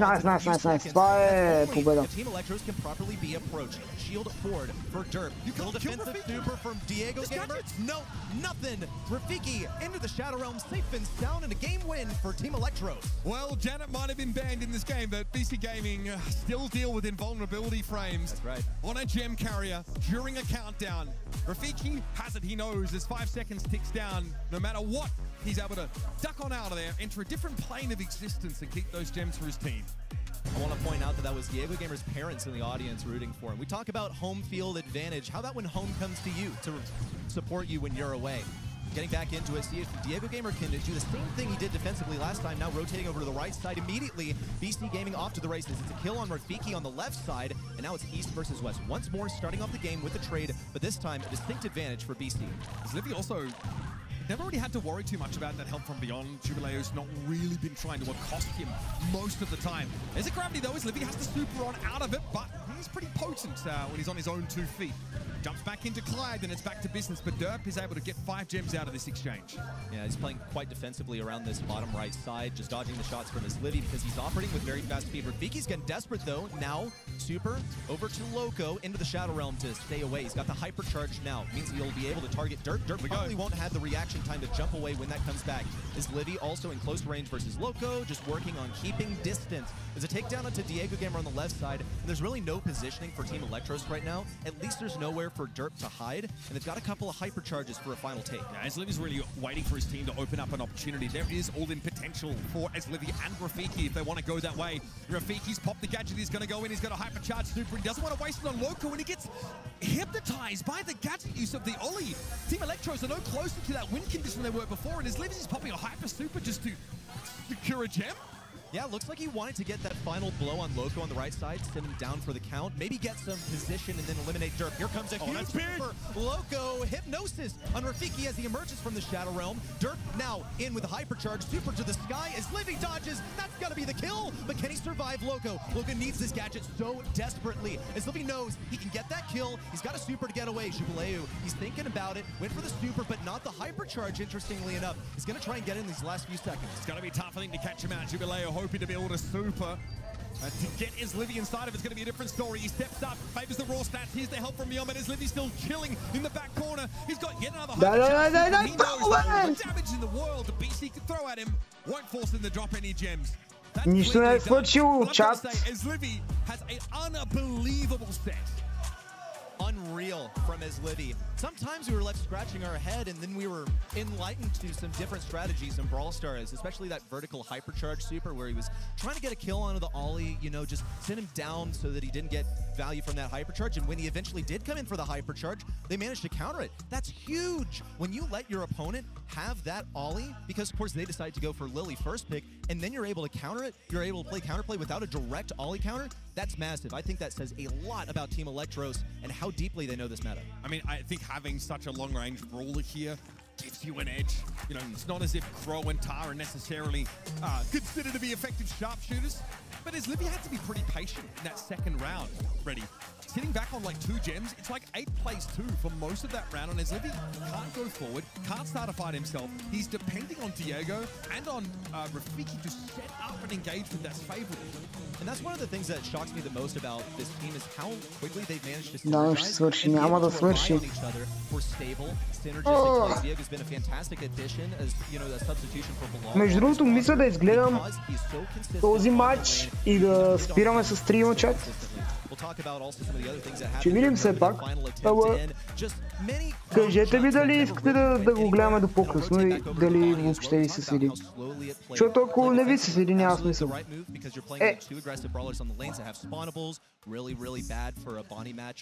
Не, виж сега, както кажете.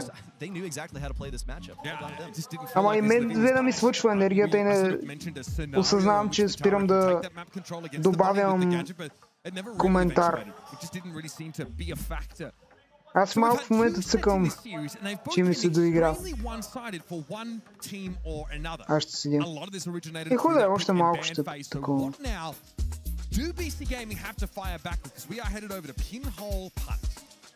It's got to be gameplay. BC Gaming, one of my biggest criticisms of them as a team is that I just haven't really been wowed. I haven't been dazzled by their gameplay just yet. They get wins, yes, but against, in my opinion, lesser opponents. We need to see a new kind of BC, and that means new over yesterday even, because remember, they're coming in here in the elimination round after they lost to Team Electros yesterday. One of the things that I look to Team Electros for as a strength is their drafting minds. This is how I think they emphasize their strengths in previous games. I think it's, you know, something they still managed to do in their game that they played earlier today, but they fell short on the execution. I think they were just a little shaky on stage, especially into the home crowd. And now BC Gaming here, once again, home crowd. For those unfamiliar with Coach Carpi, he has been in the EMEA scene for quite some time, has even competed in a couple of monthly finals of his own. Never quite put up the results that, not so far anyway, but he's young. I forget, he's like 17 or something like that. Yeah. So we've got plenty of brawl in him, and it's cool to see him step up and do a bit of coaching here. It'll be Lumi, first pick on Pinhole Punt, really prioritizing this brawler. Such a good mid here. You can block off lanes really easily. It's pretty much, you know, block off a lane on a cooldown if you want to put it that way. Throw the maces forward. The Grim and Frostbitten gadget. Exactly, yes, and they'll be sliding forward. If someone goes a little bit too far into Lumi's range, they're going to be popped out and dogpiled by the entire Бони, между другото, е добре срещу Лумито, защото има малко повече рейндж. Health to work with, so she doesn't immediately die from that. She can also jump away from it, but it's not the most ideal. Може Уилл, между другото. The usual suspects in Ollie, Mina, both banned out. A Crow ban even drawn out of Team Electros here. So it's a question now of how we work in a little bit more high DPS, a little bit more aggression, I mean, you know, Cordelius is always an option. Gus comes in here, so still really maintaining a bit of a defensive orientation on this kind of setup. Не знам колко ми харесва A bit of a това. nuisance, especially as some of those ghosts start to litter the field later on into those rounds, where Cookie Popper becomes a pretty good option. There's a Jaeong, just amazing to have. The utility is unreal, and the damage is easy. Jaeong сега танк. High win rate brawler. Танк между другото няма да е зле. I think this is what they're going to have to hand over to Rafiki's his final brawler. Hank, I think, Hank. quite well in his hands. I could actually see Мисля, че можеше и по-добър танк. If it's Rafiki's skill set, we're talking about BC Gaming over here. They don't really have anything that breaks down walls just yet, nothing that fires over walls. Maybe that's something that they prioritize, considering that Team Electros would be quite weak to a thrower. As long as it's something that generates enough DPS that the raw damage and support that Team Electros have doesn't overwhelm it. Yeah, I mean, you mentioned their first set draft. It all looked like supporters. It was all healing, all utility. You start with Lumi, who obviously is a bit of a glass cannon, but hits extremely hard and has some ability to zone and take map control with that gadget. Here's the Carl. Obviously, it's an amazing option to close the gap on both Livy and Rafiki, right? You have all-in potential. Also, protective pirouette means that inside that super, you have that damage reduction, and with a hypercharge, Carl can be very powerful. There's also a heat ejector, right? Yes. And maybe a gadget you don't always see used on certain map types. Не знам дали BC има достатъчно damage. Or flying hook will just guarantee you По принцип. purchase on the target you're trying to burst out. When we talk about Carl gadgets, I think it's got to be Мисля, че няма достатъчно демидж да се справят с Ханка главно. That's the one shot right there. On the right side, Diego Gamer attempted to push forward. No, they're completely nullified. Loco's got an open goal, and it's one on the board already for BC. Обаче явно вкарват. And Loco can be an absolute wrecking ball, especially if Dirt builds super and just gives this guy a shield. He can go 4 days. Not to mention, hypercharge potential for this BC Gaming team is pretty incredible. Team Electros here want to play a slower game with that incremental value that Jaeong can offer. But I don't think Diego wants to be in a 1-versus-1 against Jubilee, not with a shield on him. And if we go, Rafiki is going to get burst down. Fist torpedoes or not, BC Gaming run roughshod over Electros. Oof. Electros were scattered, totally not supporting each other. You see a Jaeong, who's supposed to be the support, ideally would be between the two brawlers that his teammates with. Нищо, сега се стягат и бият. Acting more as a DPS, you know, could provide some healing over to that Lumi. I expected them to try and run things down with the Hank, I'm not going to lie. And no, they didn't go for that at all. Now they've got to rethink their strategy. They put Diego Gamer on the left side. They correctly guessed that Locust can be over there. And not even an issue at all. Jubileo, immediate super, and a super pass up to him. Open goal for BC, and there's speed. Брат, какво се случва? The game plan for Electros is to get Rafiki in a slipstream and get some bubble damage, but their sustained damage isn't nearly as good with this Hank. It's all about playing around the bubble pops here, and you see BC Gaming, respectful distance maintained away from the Hank, and Rafiki can't get an engagement. Diego Gamer trying to keep Eslivy topped up so he can play that much more aggressively. At least now there's some map control to play from. See Rafiki try to get a kill on Derp. Now he's got that Spirit Animal Shield. And a final tap from Diego Gamer will send him down as Livy also with the kill. Contra pressure. Down the field. Jubilee is going to look for the interruption. It's a pass forward. They're just going to play for this next rotation of respawns. Jubilee, though, stays alive. I don't think Team Electros wanted that at all, but at least they have positioning. It's got to be a kill on Loco. Team Pressure. Electros playing this nice, slow and controlled. It's exactly what Hank is good at, but they are at risk of beating hypercharges over here. Open goal and a goal for Rafiki, but they have to be mindful of this hypercharge for Derp and Jubilee. Yeah, look, I think that was the slow game that Electros are hoping to play. They eventually suffocate BC out of the map, but BC Gaming are unlikely to let that happen again. No. With the shield off the Gus, and it's all too easy. One step away from appearing. Да, ама Електро се сдухаха и това си личи. Трябва им чудо вече. They're showing yesterday, and the crowd could not be more delighted. Team Electros, after that first match today, that they were so confident that they would win, come into this match against BC seemingly stumbling. Cappy had so much confidence that they were going to win versus Papara Supermassive, and they wound up just one game away from taking it all to day number 3. Look at BC Gaming stats over here. I look at Loco for getting those initial kills, especially that was a tone setter in game number 1. Immediate one shot onto his Livy. They guessed the lane correctly, and from there on out, it all fell apart. This composition from BC Gaming was simply superior. Just feels like it's too easy for BC Gaming to kite away from Rafiki until they're ready to engage. And it's guaranteed. Look at Jubileo here. He gets a lot of shielding. It's a hypercharged super.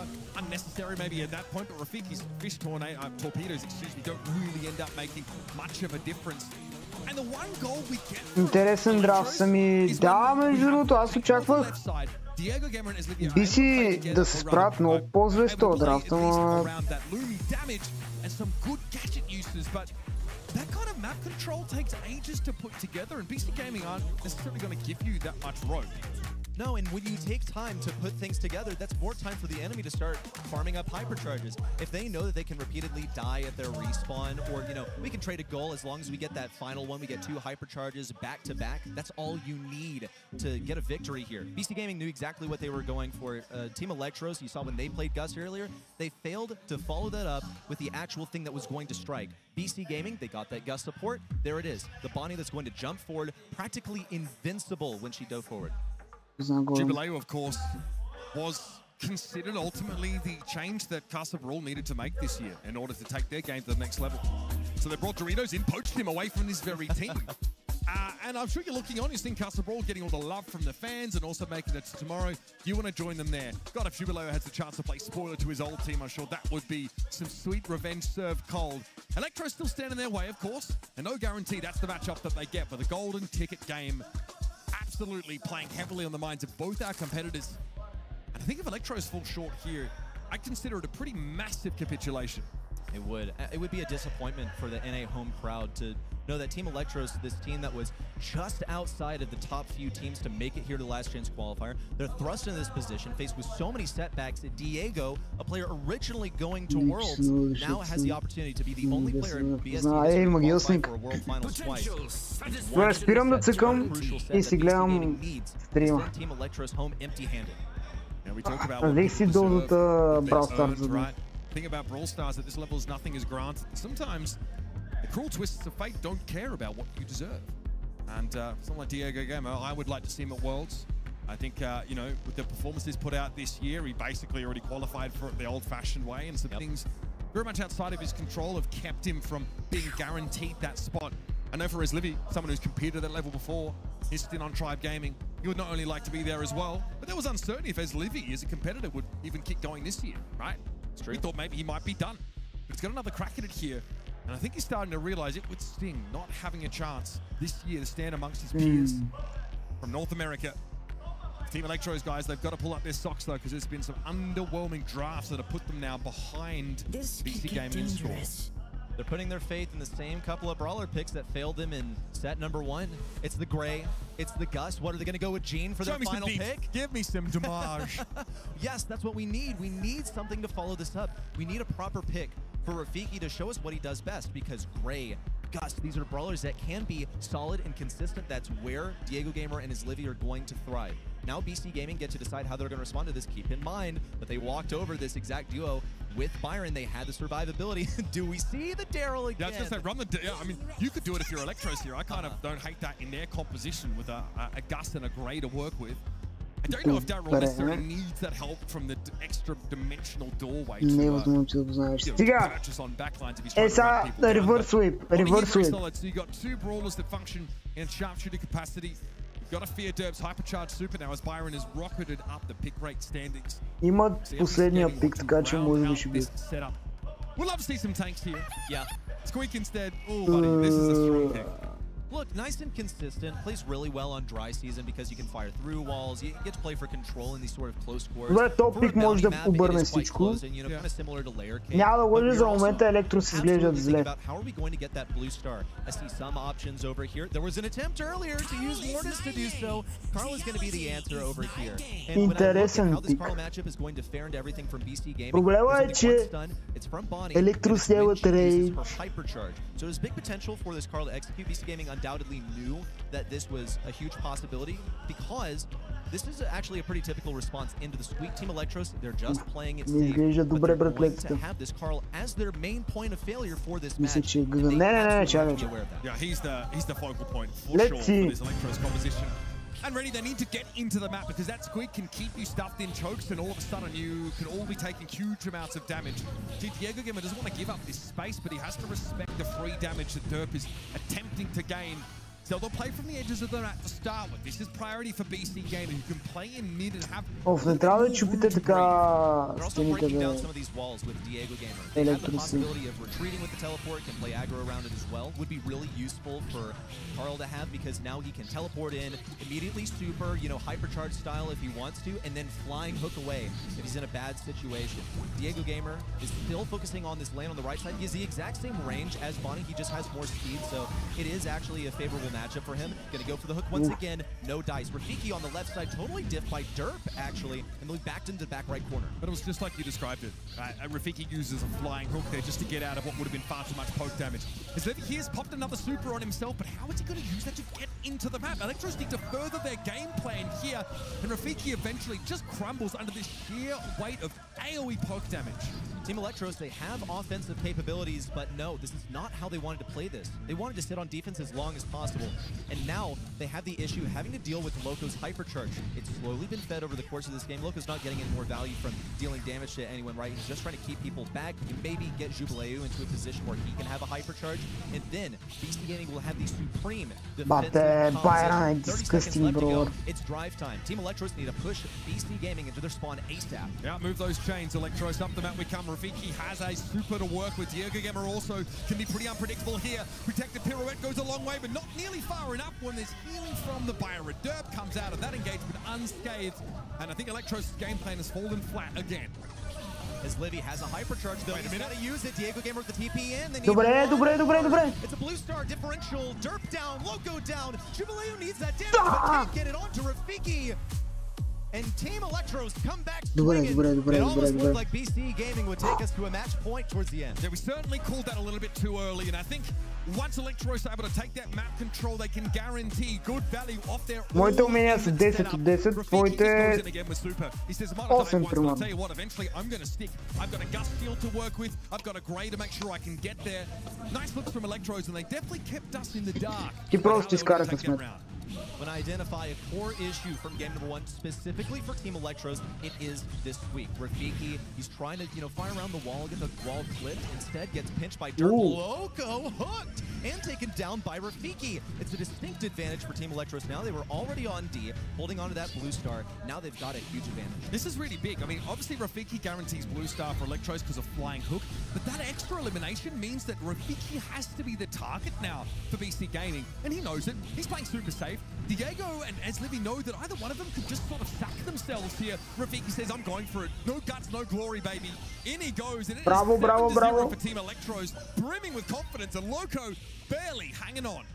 Loco, one more shot from Gust would have eliminated him there, but as Livy decided to hang back and just play defense, they know that they have this one in the bag. They have a 7-star lead. Of course, they all can't afford to die. Diego Gamer and Rafiki together would be enough for BC Gaming to win by a blue star. We're getting eerily close to the final seconds. Just 50 seconds left in regulation. Rafiki's going to go for it again. Knew that he had that super on standby. Loco, despite his attempt to heal things up, won't be able to eliminate Rafiki. He's still alive. Diego Gamer follows up with yet another, and it's 13-0. That is too clean. Rafiki here, despite the fact that Electros are well ahead, is going forward to force out these Byron supers, just denying BC Gaming the chance to play this at their own pace. There it is. It's going to be a grey hypercharge. Everybody's BC Gaming to shut them down. Boy, this really didn't go the way we expected it to.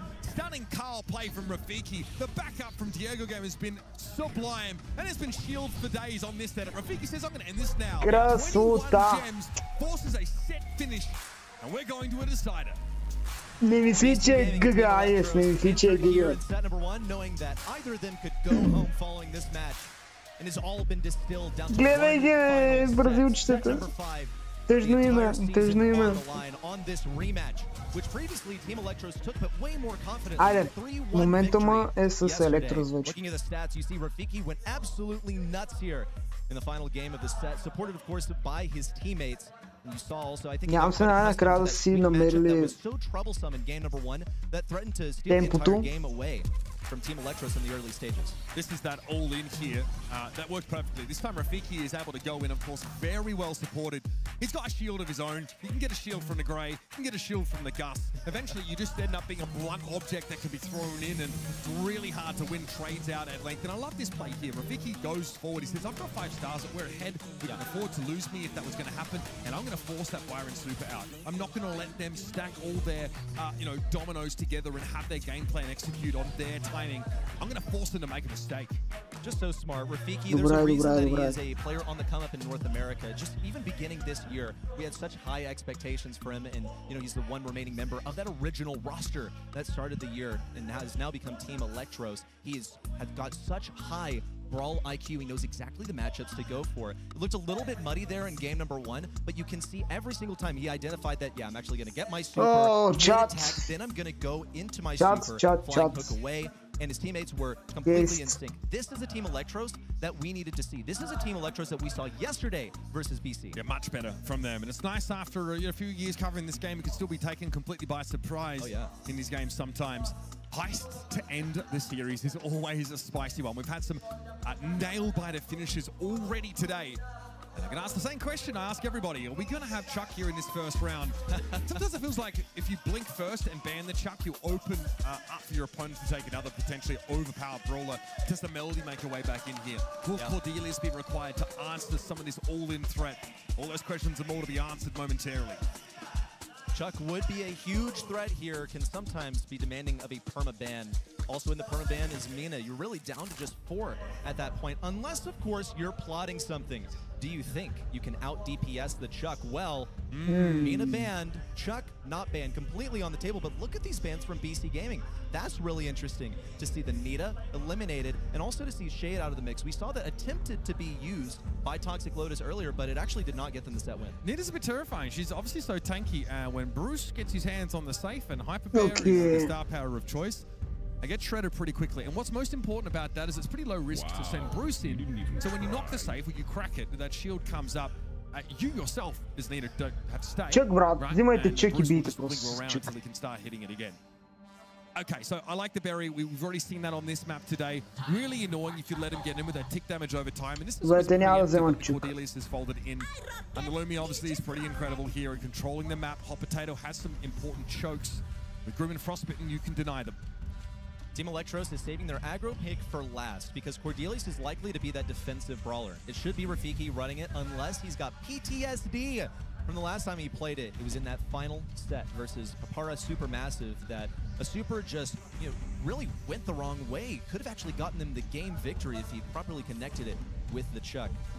And now he'll also be able to play it aggressive. We saw him do the exact same thing. BC Gaming sending Rico up mid. Well, and it's possible that we actually just see some wall break from Team Electros as the final pick. It's just a little bit complicated because at that point, who are you going to run for your aggro? Like, is this a bull type of game? Are you really fearful of that Rico gadget? Stick to your guns, I think. You think? Yeah, at this point. A couple, powerful brawlers still available. Osis has had a really good win rate on this map. About 60%. Lumi's excellent here in general. Here comes the Carl. Now, pretty popular pick. Obviously, Carl gives you a bit of modality, right? Play more defensively if you want to. You can sort of challenge people in that 1v1, but diving onto the save with super, that's some good. Here comes Sam. We're going to work our way down the map slowly but surely. And we're going to make sure we get kills from picking up our gauntlets, that speed boost, and eventually, we're going to go ham on that save. Okay, so Rafiki evidently is not interested in playing the Cordelius because there's only really a couple people in the world that play Sam. It's second best, and he's, of course, not in the postseason. And Rafiki, and he managed to win with it earlier on Hard Rock Mine. Will they be able to do it this time once again in the ultimate set, the one that defines whether they go on to day number 3? It's time to brawl. Both of these teams enter the half octagon on stage, knowing that one of them would go home at the end of 3 set victories by themselves or the enemy team. Team Electros, they're already on top of this stage. Rafiki pummeling away down to 77%, and the first shield proc. Okay, nice, the gates with blistering pace here. Derp has to use a super to ward his Livy away, who's somehow still able to stay alive. Rafiki, you're going to see this quite a lot. He's living life in the fast lane by using those gauntlets against the walls to get speed boosts in between each one of them. And so he'll threaten the safe. And the fact that he's keeping Loco in his half of the map is a very good sign for Electros. Well, now Loco has a hypercharge. There is a risk and a reward to beating the enemy team when it comes to HP. Rafiki wants more. Nice kill. Hypercharge that actually goes completely awry. Rafiki still remains alive. Derp has a hypercharge. However, DAV Gamer's got to set him in the realm as Livy stuck with an awesome gadget to block up mid. And BC Gaming cannot get through this choke. And now, of course, Yogo Gamer can come forward, get himself the 1v1 and snatch Jubileo out of formation. Loco still standing, and there's been some incidental damage taken by Electros to save, but now Ezlivi's going to come forward. Nice super connection there. Beautiful looming play from Ezlivi, who's been a absolute superstar in this set. And Rafiki gets to throw hands on an unguarded safe and hang around after the fact. Rafiki's now gearing up for his next push in. Loco, super and gadget, just spamming shots everywhere. Surely it's going to hit something, and it gets the takedown. Diego Gamer narrowly loses the interaction on the right. So smart for Ezlivi to pop the gadget the way that he did. This Lumi control. He's got a kill, yep, and it's completely controlled on both lanes. It's a wonderful defensive pick. Ezlivi's been strong here. Diego Gamer pops that high, but he guaranteed the win against Derp, but now he's looking for yet another target. He's got dangerous here for Jubileo. This is extremely painful for him. Safe already's been cracked down to 50, and now they can go to work on Derp. Diego in that super mode is going to guarantee the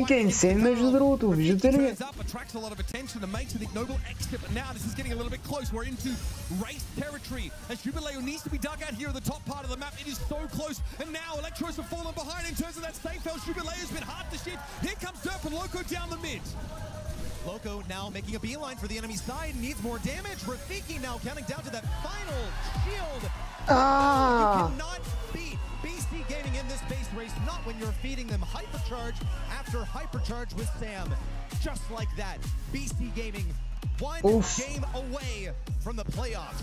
Не, брат, не. Diego Gamer трябва да отиде на World. Early safe damage, but as soon as BC Gaming were able to find a foothold ready, they had way more DPS without Rico and Carl on the safe. See Rafiki once in with the same move as last time. This time, though, Loco seems to have downloaded his dodging pattern. He is not able to juke out these shots like he was before, and this became a consistent issue between game number one. Jubileo once more on top of the stage. That's got to be the first shield blocked off, because Jubileo's got the additional gadget for the Berry's ice cream. Once more in. Team Electros attempting to push up mid. They seem to be, again, held back by the Rico. Derp must have a red coat on here because Electros like bulls are just running at him constantly, allowing Jubileo to account for most of the safe damage so far. Diego Gamers had to spend a super on to try and get rid of a berry, and that's not a good result. 81% still standing on BC Gaming safe, and as Livy will attempt to come forward and super connect, the follow-up damage does not, and Loco gets the hypercharge to try and canvas the map with those balls. But that hypercharge is no good. It's actually going to lead to his early demise. Rafiki gets to chip off this first shield, and he now needs another. Staying directly on top of this respawn and trying to keep his distance from Loco. Knows how big of a risk it is. Once this gadget comes forward, Loco still trying to track him. Rafiki's gotten a second shield out, and this is looking like it could be an even match. Yeah, Electros thought that safe is going low. It's the berry damage that's been a problem. It's been shielded up for now. And we're looking at the safe of BC Gaming. He's getting some free damage on it. Diego Gamer also with a super to take Loco out of the game, but he has that spawn immunity right now. It's close, 9% in it. BC Gaming, though, with that lead, they're suffering damage on their safe here. Keep an eye on the scores on the top, left and right. Jubileo is somehow still alive, and Hypercharge Super was crucial. And here comes Derp. A victory race on towards the safe. It's going to be a photo finish, folks. Derp brought down 8% of BC Gaming. Diego Gaming's going to be denied. Here comes Rafiki for the final blow. Surely as Livy gets in. Bravo, man! They dodged the headsman's axe by a hair. And coming back from a deficit there in the final moments. What an unreal defense of the Berry that plagued them with consistent damage over game number 1 and 2. They finally set Sam on top of that Berry. Look how long he survived. He got 2 supers back-to-back, used the gadget, just needed one more shot onto that safe. Ще видим, да, по принцип имат предимство с драфта. Но видяхме, че е winnable. Loco has to beat Rafiki in that matchup. He spent a multi-ball launcher and still couldn't bring the tanky Sam down. That safe's already been cracked down to 50. This might be falling apart for BC Gaming as Livy is going to be the next line of offense. Rafiki, untouched, unbothered, moisturized, flourishing in his lane. The damage is there. Добре. BC Gaming's safe is knocked down to 21. Добре. No layers of defense really left now. Electros are licking their lips. BC Gaming have to hold the mid control here. They need Loco's hypercharge to make this possible. Rafiki now powers forward. That's one down. Rafiki can sit on top of this. Here he comes. Jubileo has a tough decision to make. They got to go for Diego Gamer. Rafiki at the same time. Down. Team Electros. This team stopped at every single turn. No way, bro. Чудото няма да се застои. Така ли? Така ли? Не, няма видя как го познах това между другото. Брат, за 2%. Мале, за 2%.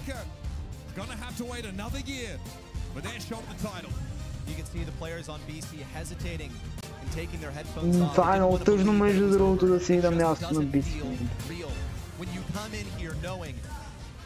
That either your competitive journey continues into day 3 or it stops in just one set is got to be absolutely shattering. And you can see this defense from BC Gaming, how awesome it was in game number 1. But Team Electros fired back towards the end of game number 2 and made game number 3 happen.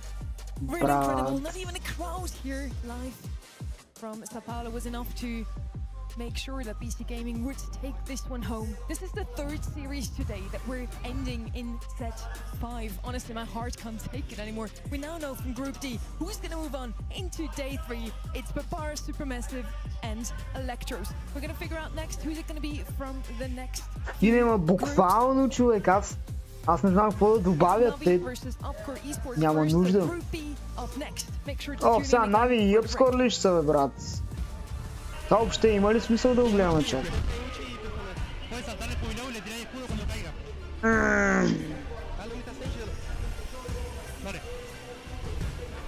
Аз не смятам. Нави играха много слабо, ама ако загубят от Upscore, не знам.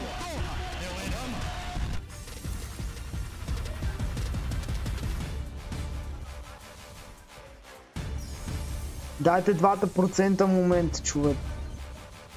Има изнада според мен. Брат.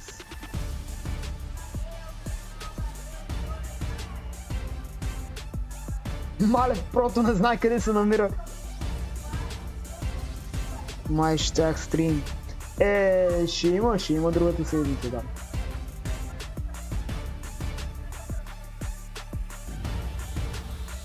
I think Navi is a good team and they have a lot of experience for LAN events and the tournaments, but I think if we keep our calm and we give our best shot, we should win.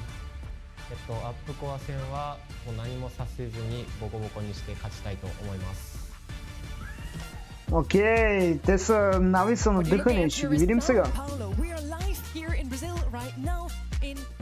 Чао, Пао! О, чат, да ям ли на стрим? Май ще спра камерата и ще хапна набързо. Към с първата игра от сега. Окей, чат, ще се спра камерата, защото не искам да ям докато ме виждате. Very much in theme, and honestly, I'm seeing this same style reflected all around me here. Loving the crowd out here in Sao Paulo. It's so colourful. The culture, it seeps out of the cobblestones here. It is loud. Great to see the fans turn up, but unfortunately, those hoping for BC Gaming are disappointed. Let's see what we have coming out of this next decider match. It is a rematch here between Navi and Upcore Esports. Navi beat them 3-1 in match number 1 on day 1. Let's see if they can repeat that or if Upcore can fight back. They have been super strong recently. Treshant specifically is one to look out for. Treshant, to me, is the standout player for this squad. I mean, he made the World Finals in 2023 with Revenant. Ето ги индийските авери. Masters in 2023 made an appearance there as well. Went out quite early, but he is the standout on that team. If there is a chance for them to make it through day 3, it had to be past Navi. They have not been looking too strong in this competition. Something about Navi and LCQs, man, it has been tough ever since they've taken on this moniker. They got blown out of LCQ last year. And Chappy would like to add another World Championship to the trophy cabinet, but right now this team needs to put it together.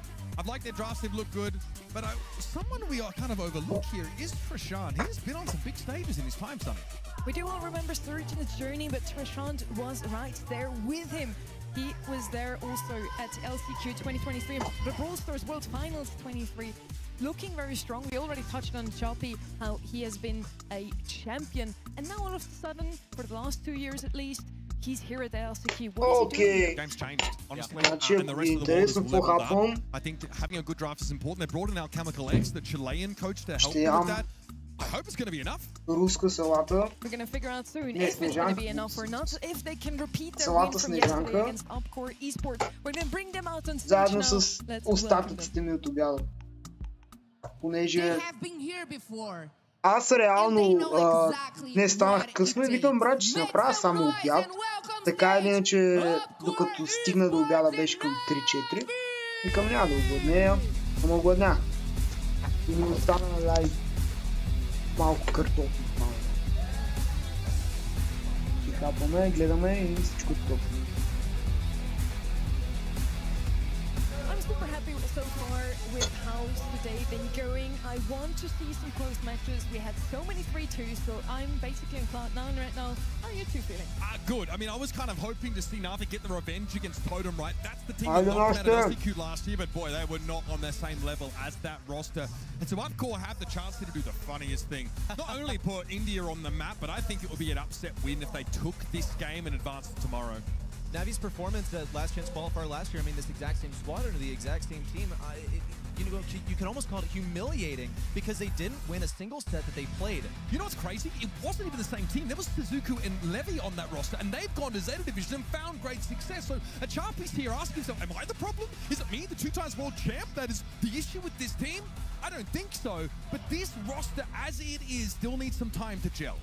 They can prove to us today that they still have what it takes to play on the biggest stage of the year. Now they can move on into day number 3. They only need to win this one more match, and they have bested this team before. I mean, and you have an opportunity here to shine a light on your emerging stars out of that Indian region, right? Prashant, known quantity, has looked excellent. The Ali on Undermine, for example, has been a really fun pick that has actually been very high risk, high reward, flavorful, and it's been effective. What about Yash and Ash King? Yash almost missing this event entirely due to visa issues. Makes it here. This could be his last chance to show what he's capable of. It's been so difficult to get some of these players here, but they are here in full force, but the audience is not behind them at all. Only 11% coming out to support Upcore Esports. Damn, как индийците не са се изсипали да гласуват за индийска отбор. Chapter of Happiness that they took a 3-1. They shouldn't be losing a single set, really. If you're showing up and you expect to beat Na'Vi today, that needs to be a 3-0 minimum. And the crowd here is still reeling after that loss of BC Gaming. All of these Brazilian fans have been coming here to root for their Brazilian teams, but the rows are still fairly full. They're rooting now for their favorites in this one. Upcore Esports versus Na'Vi. The first set is going to be open business. We already see Draco. It's the brawler to think of in any hot zone map at the moment. Also, though, Mech, for example, Byron, Jaeyoung, and of course, Ruffs. This is a signature pick for Upcore. In 3 out of 4 sets against Na'Vi yesterday, they picked this brawler. They're first picking it frequently. They're trying to, again, go with that idea of picking the supportive brawler first and hiding as much of the draft as they can because Na'Vi have an opportunity to counterpick. I got to point out that also 3 out of the 4 sets that were played between Upcore and Na'Vi went to that final game. It went to game number 3. That was actually a pretty close match. Did it just happen that it ended in set number 4? I'd say there's a fair argument to be made. When we look at how this Colonel Refs plays, though, we've said it so many times, you got to combine it with a hypercharge. There are plenty of things to do that with here on open business, but Na'Vi intelligently go ahead and snag that Ollie, knowing it would be way too strong paired up with a Colonel Refs. Ollie and Mina almost always on the board, either banned out or picked up. Now, against the Ollie, maybe lost here from the side of Upcore Esports. Byron is going to be a pick here that's going to come in. Това съпорта е интересно, между другото. Нямам се да станат 3, защото видяхме 4 съпорта не работят много. Both these teams have liked to play Buster. They're 2 of the teams that, it's kind of odd, right? That a lot of teams are going away from that. On this map, it was Na'Vi that ended up picking up the Buster yesterday. Crow's also open, right? Having some form of like the anti sort of self-heal is pretty crucial. Kenji! Upcore though, go for the Kenji instead. Because we both said Buster, they now just told us that we're wrong. That's fine. I mean, it has worked for them, but I guess there's, you know, it's if you're concerned about projectile heavy comms, right, you want to bring that in. Also, like Buster can deny healing, you know, from Kenji интересно, между другото. which can be really powerful. You can get in the right position, but you've already got a pretty, you know, serviceable tank here in the Ollie. You've got great map control. You might consider a more supportive brawler here for Na'Vi to round things out. Open business is a map where some throwers could be an option, and Kid is loosely a thrower, but obviously someone who can really get value out of teaming up with Ryohei. Without Super though, it could be a little bit tough on a map like this. Yes, for Ryohei, because Achapi is going to be getting that super, he's going to be getting that hypercharge no matter what, whether it's inside the gadget, you know, if he decides to go for invisibility, if he goes for cheeseburger, you know, decides to feed the Ollie while he's attached to him, It'd be a major troll, but it is still a possibility. Navi's got to pull out some creative stuff if they plan on taking down Upcourt Esports once again. Let's see how they get it done. I'm actually putting all my chips on Upcourt Esports right crazy, here. bro. I love their comp because they have that Colonel Ruffs and they have a couple of hypercharged brawlers. Really, the issue is that they need to find a good lane for this Colonel Ruffs, and Navi intelligently is staying away from him. Navi are really keeping a respectful distance away from Upcore because of the Kenji just running into their backline. But there's a contingency. There's a way back into the game for them in the form of a Chappie Super. Yash is able to win out against Kuro, who obviously does not want the gap closed on them by a Kenji. I think Yash is the key player in this game.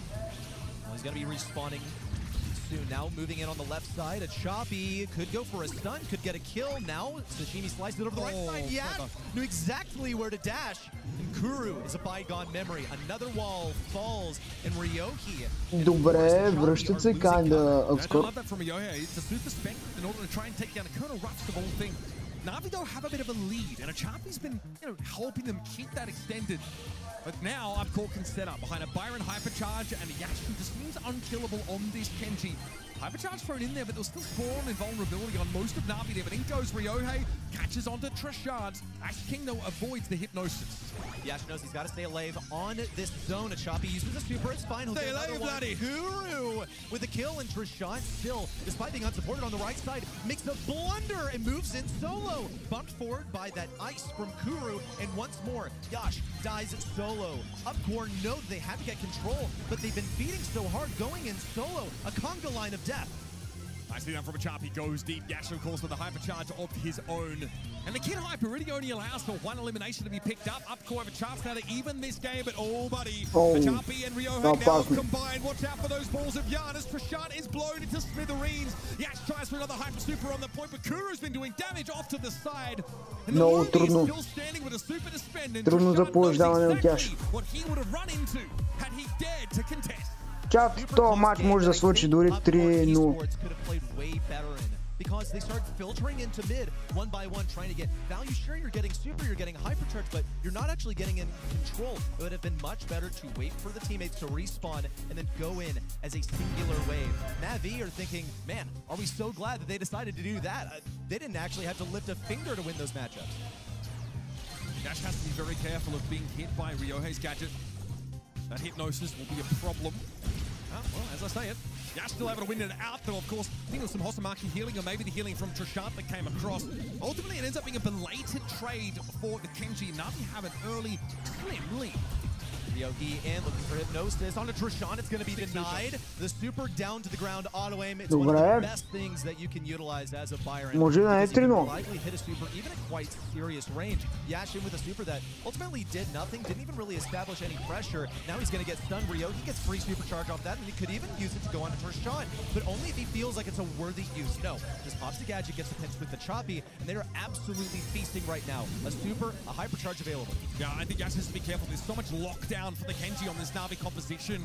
It could be the hypnosis, it could be the Kit super. Yash dives deep and opens up the map, allows Upcore now to get in the lead. Yash now pushing for Ryoki, looking for a huge hypnosis. That's going to be one onto Ash. Напрегната игра. Ryoki has that bubble shield, can't be punched through by Byron. The final tick of damage will eliminate him for now. Navi have two men on the point. They're going to bump away Ash King with an awesome Lumi gadget on the right, and Yash now has that hypercharge going in solo, totally unsupported, and that's a total waste of a hypercharge. I mean, using that on the Ollie who can stun you out of it pretty instantly is probably not the game plan. We talked about Yash being such a key player in this match. The Kenji is the centerpiece brawler for their composition, but he falls flat, stunned up yet again. A Chopper comes in with a hypercharged super, locks him out once more. Navi now cruising, coasting, sailing for the finish line as Добро влизане между преди малко. is brought to his knees. Yash wants to go over. There's a super in play from the Ollie, and Bob's your uncle. Navi sweep Upcore away in two competitive rounds. Upcore, if they had a chance at making it to day number 3. Как възможно ли е Нави да не дропнат сет според вас? Възможно ли е да не дропнат нито един сет? Защото според мен има примерно 30% шанс Нави да не дропнат сет. in the Indian region. It's just bizarre to see them play like this. Yash going in solo on a hypercharge. Like, he sees two brawlers that can be encapsulated within a radius and thinks, that's it, that's time for me to move in, but just doesn't have the awareness that his teammates are nowhere to be seen. He has no support in a 1v2. And Ryohei has on-demand crowd control in the form of that gadget that will hypnotize Bounty. your own connection. In fact, both of the gadgets probably will have a hypnotize aspect to them. You can see it's pretty easy to dodge this Kenji super when it's not hypercharged up. No, Navi Javi comes in solidno. and says, my job is to stop this Kenji. I can lock him down, set up the elimination. Tushar and Ash King Колкото и да не харесва на Bounty, това е, че ако имаш добър контрол комп, няма ти се налага просто да вземеш железата и да избягаш, ами ще можеш да зариш контрол. А пък не струва, че Нави clearly имат по-добрия драфтинг. Strange to me. I really expected to see something different from Upwork. They came into today knowing that they just had to play one match. Navi, gosh, what is happening? So far, so good. I think the Oli play was fantastic. That little two-piece we saw from Ryohei at the end of that round really seemed to have sealed the deal. So we had a replay of Open Business. Those teams have played it before. We're headed over to Sunny Soccer next. Yeah, it evokes a similar reaction from a lot of players. It's a pretty clustered map in terms of you know, the bush control. There are not a lot of straight sight lines, so you do end up finding yourselves pressed into playing melee range brawlers or some throwers. The map isn't cheese, it just is so oppressive to play. You know, you don't really ever feel comfortable in any of these positions because look at mid. You've got 4 different lanes to play, then it comes down to your own goal line. Well, you don't have a row of boxes protecting your goal like you usually would on a shoot from a long way out. Yeah, you can super from midfield. It could be goalkeeper's dream, that's all I'm saying. Look. The most ironic name for a map I've ever heard. Oh yeah, and you know what they did to improve it? They put some boxes in front of the goal. Nice, yes, love that, okay. Yeah, still not beloved by players. I wonder why. Let's talk about Sunny Soccer, though. This is a map where it's so peculiar. Like, are we going to stack 2 brawlers on the left or the right side? What kind of combinations are we going to use here? Also, just requires so much awareness. It's a really demanding map. It's not really easy to play. If it's a mainstay and competitive from now on, then I think that seriously ups the ante. Navi, love this Lumi pick. Again, it's going to be brought in. This team also uniquely. I really felt like the Charlie's been very EA appeal. Малко ме дразни как навсякъде имаш подобни комбота. Джей Йонг, Люми, The Lumi here was very, very good for Navi. Crow. Of course, this is the kind of map that has these small chokes. You can block 2 of them off at any time with that Lumi gadget. 10 броуъра главно се въртят. Hit for Yash, there's a lot of bushes to play through, a lot of boxes to jump over and land these supers, so always going to be threatening. Any brawler that can make it a, you know, an instant 3v2 is going to be favored. Oh man, he can make it a 3v1 if he really wanted. Once he has that hypercharge, he's supering onto an enemy hypercharge. В такива турнири интересното е било, че сме виждали всеки регион да се цъка леко различна мека. Hypercharge, and of course he's going to be getting it from literally anyone. Squishies, tanks, doesn't matter. He charges hyper off them any way possible. Here comes an ollie. That one's preemptive. They expect to see some kind of. Сега според мен проблема е, че Европа се наложи като много добра в това да прави драфтове и в момента всички гледат да подражават на меките в Европа. You're going to have a tough time. Both brawlers that are very good at just disabling individuals. I actually saw Navi take that gameplay into open business, right, where the Kenji was just not useful. So this makes Navi have to reconsider their approach a little bit. And obviously the Hank's pretty bloody good on this map. That bubble is hard to avoid at the best of times. But Upcord already have a couple of ways to interrupt it, especially mid-bubble charge. Kuru can have that pop. Между другото, разликата между вида на японците и индийците тук е инцентия. От тъп скоро изглеждат на 30 годишни бащи на 2 деца бате с работа и тримата, докато японците приличат на 15 годишни ученици. Пък най-вероятно са на една и съща възраст, което е инсейн.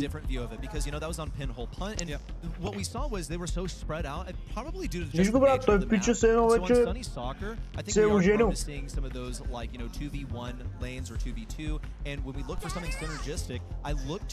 The East Asian region specifically, what is that? We saw BB from Apara Supermassive yesterday, It was played by Rama, and it almost worked. Alex, аз имам много but here точен you're looking prediction. at just a truckload of HP headed your way. It's the absolute Но пък opposite of познах, what че Navi wants to face because they have speed, but they don't Електро ще really have бият much BC stopping поне. power. That's exactly what Upcore are going for. Yeah, it was a pocket pick of inner circles, and they showed it to a bunch of Въпреки, teams. че не е It had официален prediction. 64% win rate for them. It's one of their best performing picks. So I love that Upcore here are just via reverse osmosis are just obtaining and downloading the brawl mindset of so many of these teams. Let's see if the BB is what they need. And look at this. Аз съм за Upcore, след като имам BB между другото. Няма да ви лъжа. Специално в този сет, защото имам BB съм на тях. A little bit low here and caught inside that Lumi gadget. Just heal back up, return with the ball and keep putting that pressure on. The idea is good for Upcore here. It's a matter of the execution matching up. What is our 2v2 going to be? It's going to be Ryoki now turning around to the left side, attempting to get some speed from crew. In fact, Tachapi stacking it as well. And look how Upcore obey. They also move over to the left side. Ash King, what is he doing over here? Goes in solo, dies pointlessly. It's one more run forward for Navi on this map. The ball passes for Trishant, now moved over to the right side. Ash King also trying to attempt and take that position. Would love to jump onto Achapi. No, onto Ryoki, needs that kill. Ryoki's going to nuke him. There it is. That's the biggest risk of jumping on a Hank as a kit, is you are instantly killed if he uses the super once your stun expires. Yeah, at point blank, you're going to get by all of those torpedoes, and the Ash stunned up there, rooted in place by that blast beat from Achapi, and Ash King is in deep trouble. Ryohei apparently missed it. Doesn't matter, Kuru still slots it through. It's one goal for Navi. They totally earned it. And Upcore Esports, once again, I just have to say, some of these plays have felt sloppy. You see, oh my goodness, the double stun. Did they see that one coming? A move forward and a stun onto Achapi, but no follow-up from Yash to go for the kill. No, he knows that he needs to retreat, but this is a bad position. Achapi's waiting for that gadget to come back. It's perfect, but where's the pass? Ash King's trying to get in position. Now, Kuru with a pass forward. The damage still active. Yash intercepts, pass to the right. Enough time for one member to respawn. Ash King doesn't have his stun. Доста бърз е игра тук за Нави.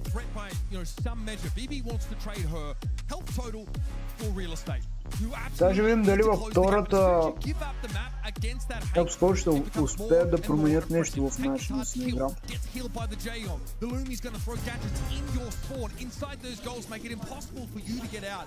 Upcore cannot give that level of ground. They need to hit these shots and actually put some heal pressure on Navi.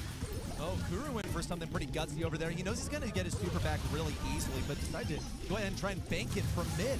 Ash King now on the left side. He's waiting for his super to come back. Hopefully he can stun Ryoki and get some team play going on. It's a slow from Hank onto Yash and an easy pickup for Ryoki through the wall.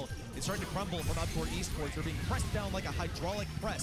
And Achapi knows that he can get a goal here. It's a with super for Trishant. No gold, sure, but that's no more mute for Trishant. Ash King goes done well. He got 2 eliminations off supers there as Navi weren't quite ready for the kit to come at them. Achapi a little bit alone here. Yash gets a couple of swings, and it's a home run. It's Achapi out of the game for the time being. Ryohei, yep, with those homing fish torpedoes, will be able to catch an elimination, get some feel as well. Ash King able to get closer to the cardboard box, but the damage follow-up is good enough, and another stunning super, literally, from Achapi will claim Yash.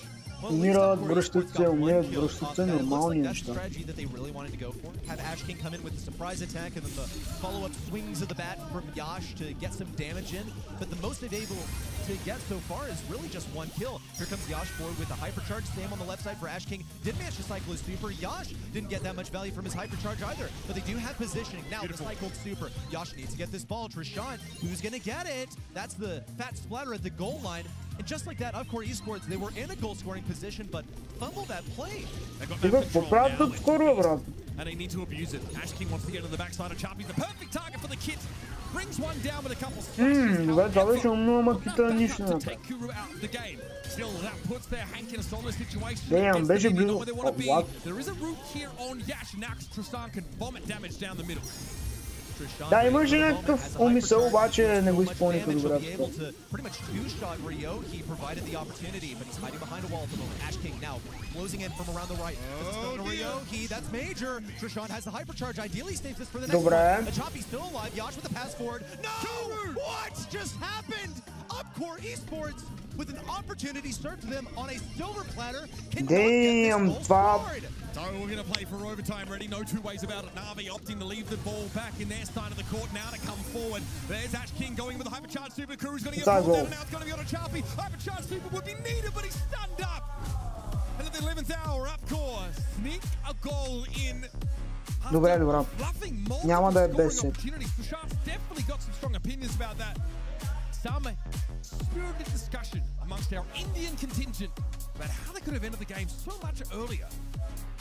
This is my fifth year in All-Stars, and I'm not presented with many head-scratching moments, but Upcore got me a little perplexed here. With opportunities to score at the professional level that have just fallen short, but they seem to be hitting their stride. They've at least gotten some positioning on the map. But can Trishant and Yash hold on? They need Kit constantly cycling those respawns, getting stuns, but they need the follow-up for it. Ryogi's going in on a solo mission, obviously a calculated one, because he's able to retreat quite well.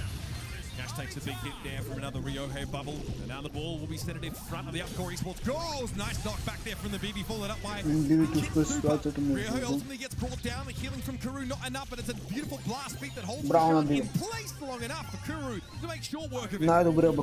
Yash now unsure what to do with this ball. Does he corner it? Does he pass it to the right side? Instead, places it in the bush, the place where he would like to actually go up. Ash King now has to route around the ball, wasting time. Can't appear inside of that bush.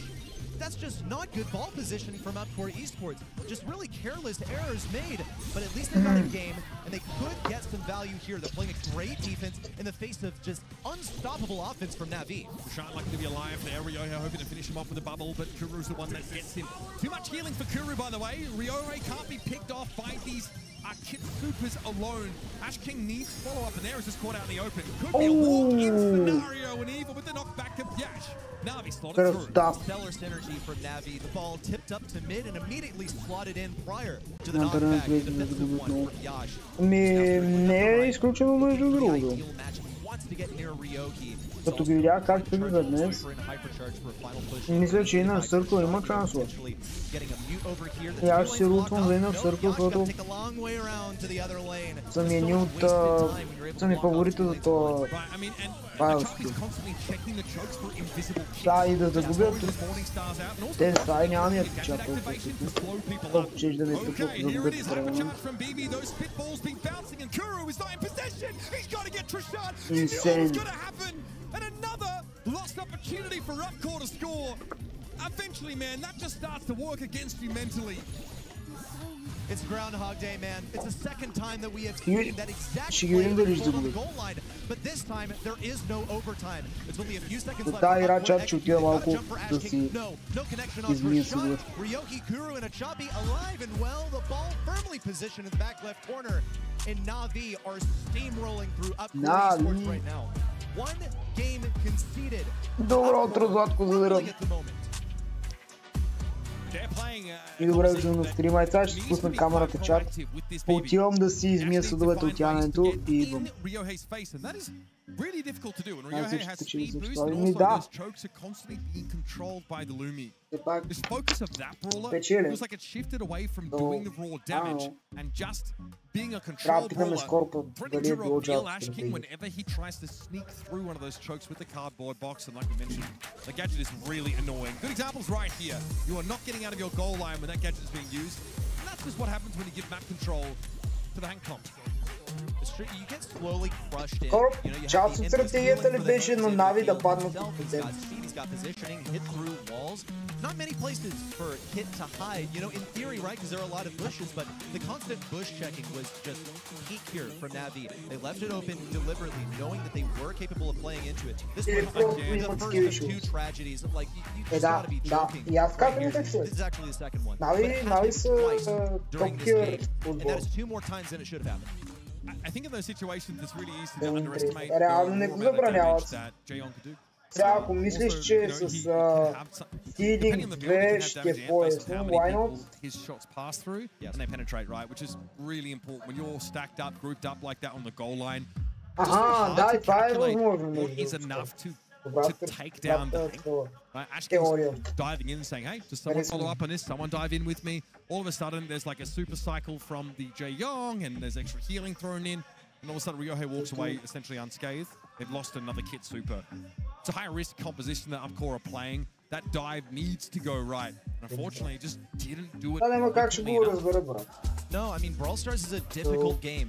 I can list you dozens and dozens of reasons why any weird-looking thing could have happened.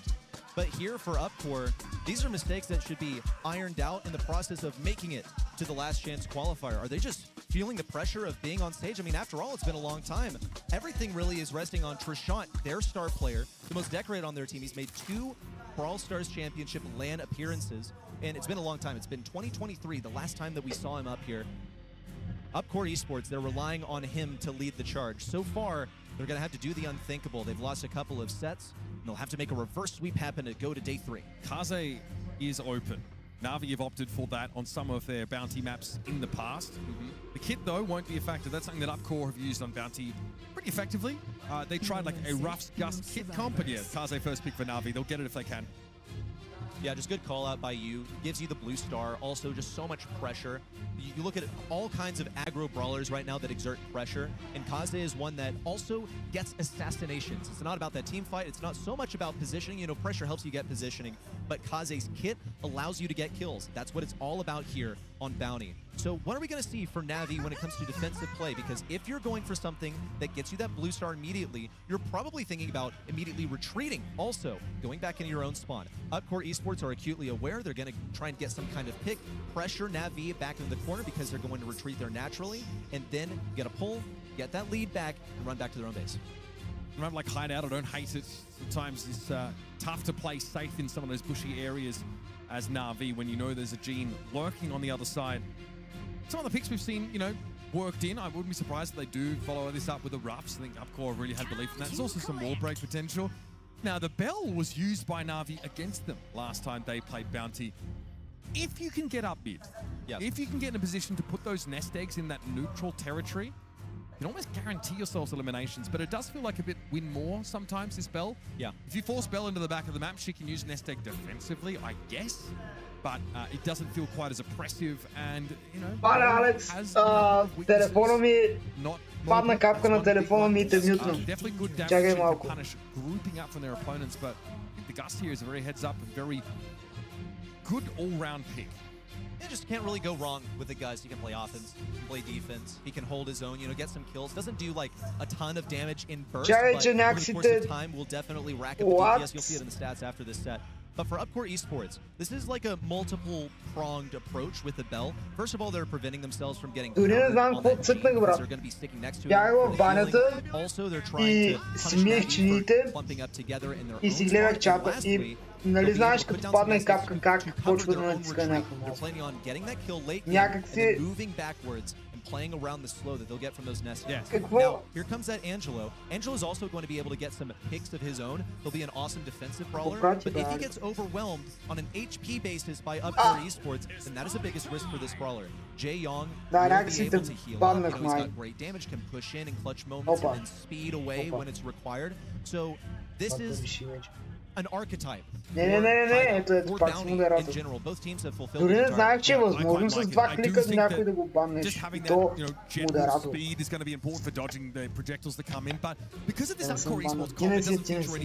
Имаше късмет, че Алекс беше пуснал последните съобщения.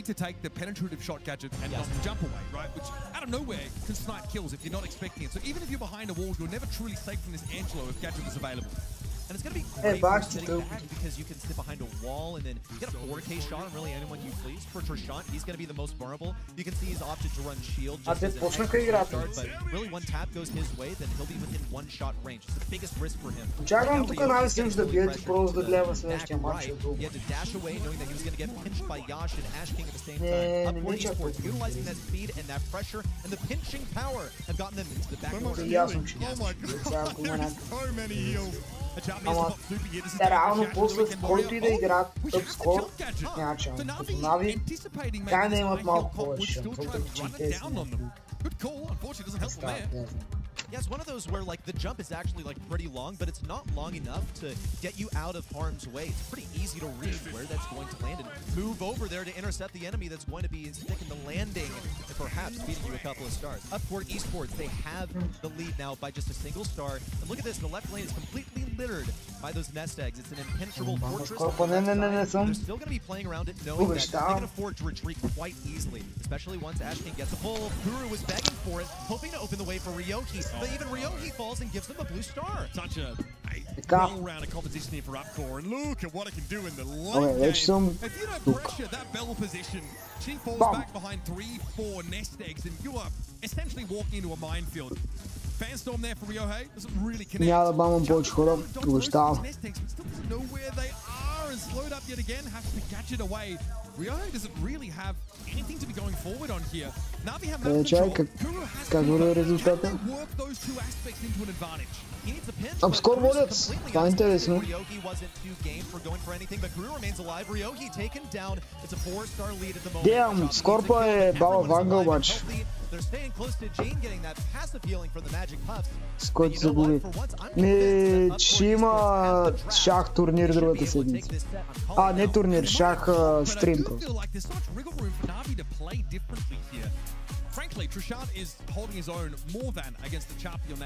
Правда, буквално е толкова лесно. Триване на потребителя от този канал и GG. На ставаше турнир да е. Не, аз стрим съм отворен реално, защото единият ще е Clash, потенциално и втория ще е Clash или Brawl Stars и третия е някакъв по-чист стрим. Третър не знам дали да стримам повече, защото в крайна сметка той малко ги изгубихме епизодите.